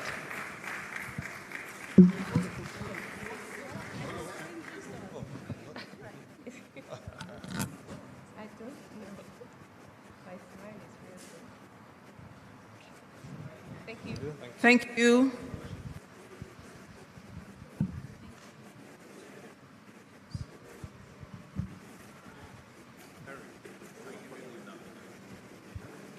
Thank you very much. Round of applause for Chief Launcher, author, editor, and all those on stage. Round of applause, please. Thank you. Okay, so we come to the last item on the agenda. I'm sure you're happy to hear that. Okay, which is the presentation of the retail framework as well as the vote of thanks. And to conduct these two last items, we have Professor Uchenna Uzo. He is the faculty director here at the Lagos Business School. A round of applause for him, please. Thank you very much. I'll be very brief because of time. We were hoping to have the Lagos State Commissioner here to present this, but unfortunately, he's not here. I'm trying to look for his name now. Dr. Olumide Oluyinka, Commissioner for Physical Planning and Urban Development of Lagos State, but he's not here, or maybe he's still on his way. I think, but what I just wanted to share is that here at the Africa Retail Academy, we've spent the last 6 months putting together a framework, a draft of what would hopefully become a national policy framework. I would like to especially thank Dr. Monica, who is here. She did a great job as part of the policy team, Dr. Monica Emunjeze, who is here, and also other members who played a role. This document has 5 thematic areas. So there's e-commerce, there's distribution, there's retail education. Somebody talked about transportation. Banjo, there's a bit about that there, and there's about infrastructure in general, and there are a couple of policy recommendations. I won't go through all of them now, but what I can promise you is that we will send a summary to you, everybody that has participated here, so that you can look at the document and you can also contribute to the document. Because after this, what we want to do next is engage those in government and also get their feedback and hopefully get this approved as a framework to guide retail and make retail easier in Nigeria. So I hope I have your assurance that you will look at it and you would make your comments. Yes? Yes. Thank you very much. Okay, so I will now move to my wrap-up and to just say here, I don't know about you, it's been wonderful, right? It's been action-packed, a lot of learnings, insights about how to transform our retail barriers into opportunities in Nigeria and Africa. As I said at the beginning, retail is not just about buying and selling. Retail is a mindset. And to have that mindset, you need to see retail as a science, retail as involving people, partnerships, collaboration, and so on and so forth. And I think that's part of what we've tried to explain and to discuss today. So I hope you have your action plan. I hope you've networked. I hope collaboration is going to come out of what we've discussed today. And I hope you are signing up to be part of the Retail Academy. I would like you to turn to, and you can do this by looking at your phone, page 34 of the brochure of today. And if you go there, you will see the Retail Academy's calendar for 2024, where we've detailed everything we want to do. The registration links, the barcodes, and everything you need is available. Some of the events are paid events, some other events are by invitation, and some others are open programs. We also have our online courses that can certify you in retail, which you can take at your pace. They are called self-paced programs. So just take your time to go through everything that is there. And if you don't find what you're looking for there, and you think you need something more customized for your organization, we also do customized programs, so we can have a conversation. And one last thing, something we're also looking at working on next year is seeing how to support different retail businesses that have small retail academies or training institutes of their own, to give you the support that you need to improve the quality of your own academy. So the Africa Retail Academy will be doing that. So having said that, it's just to say a big thank you. Sorry for keeping you hungry, but I think I can assure you that the lunch you are going to have will be one of the best you've ever had. Yeah? So thank you for coming, and we hope to receive you next year. Goodbye.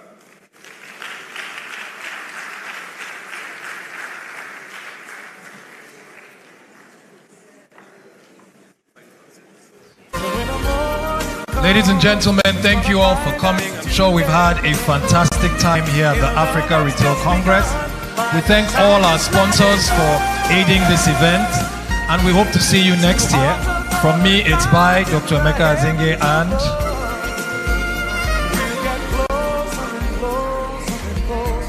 By the time this night is over.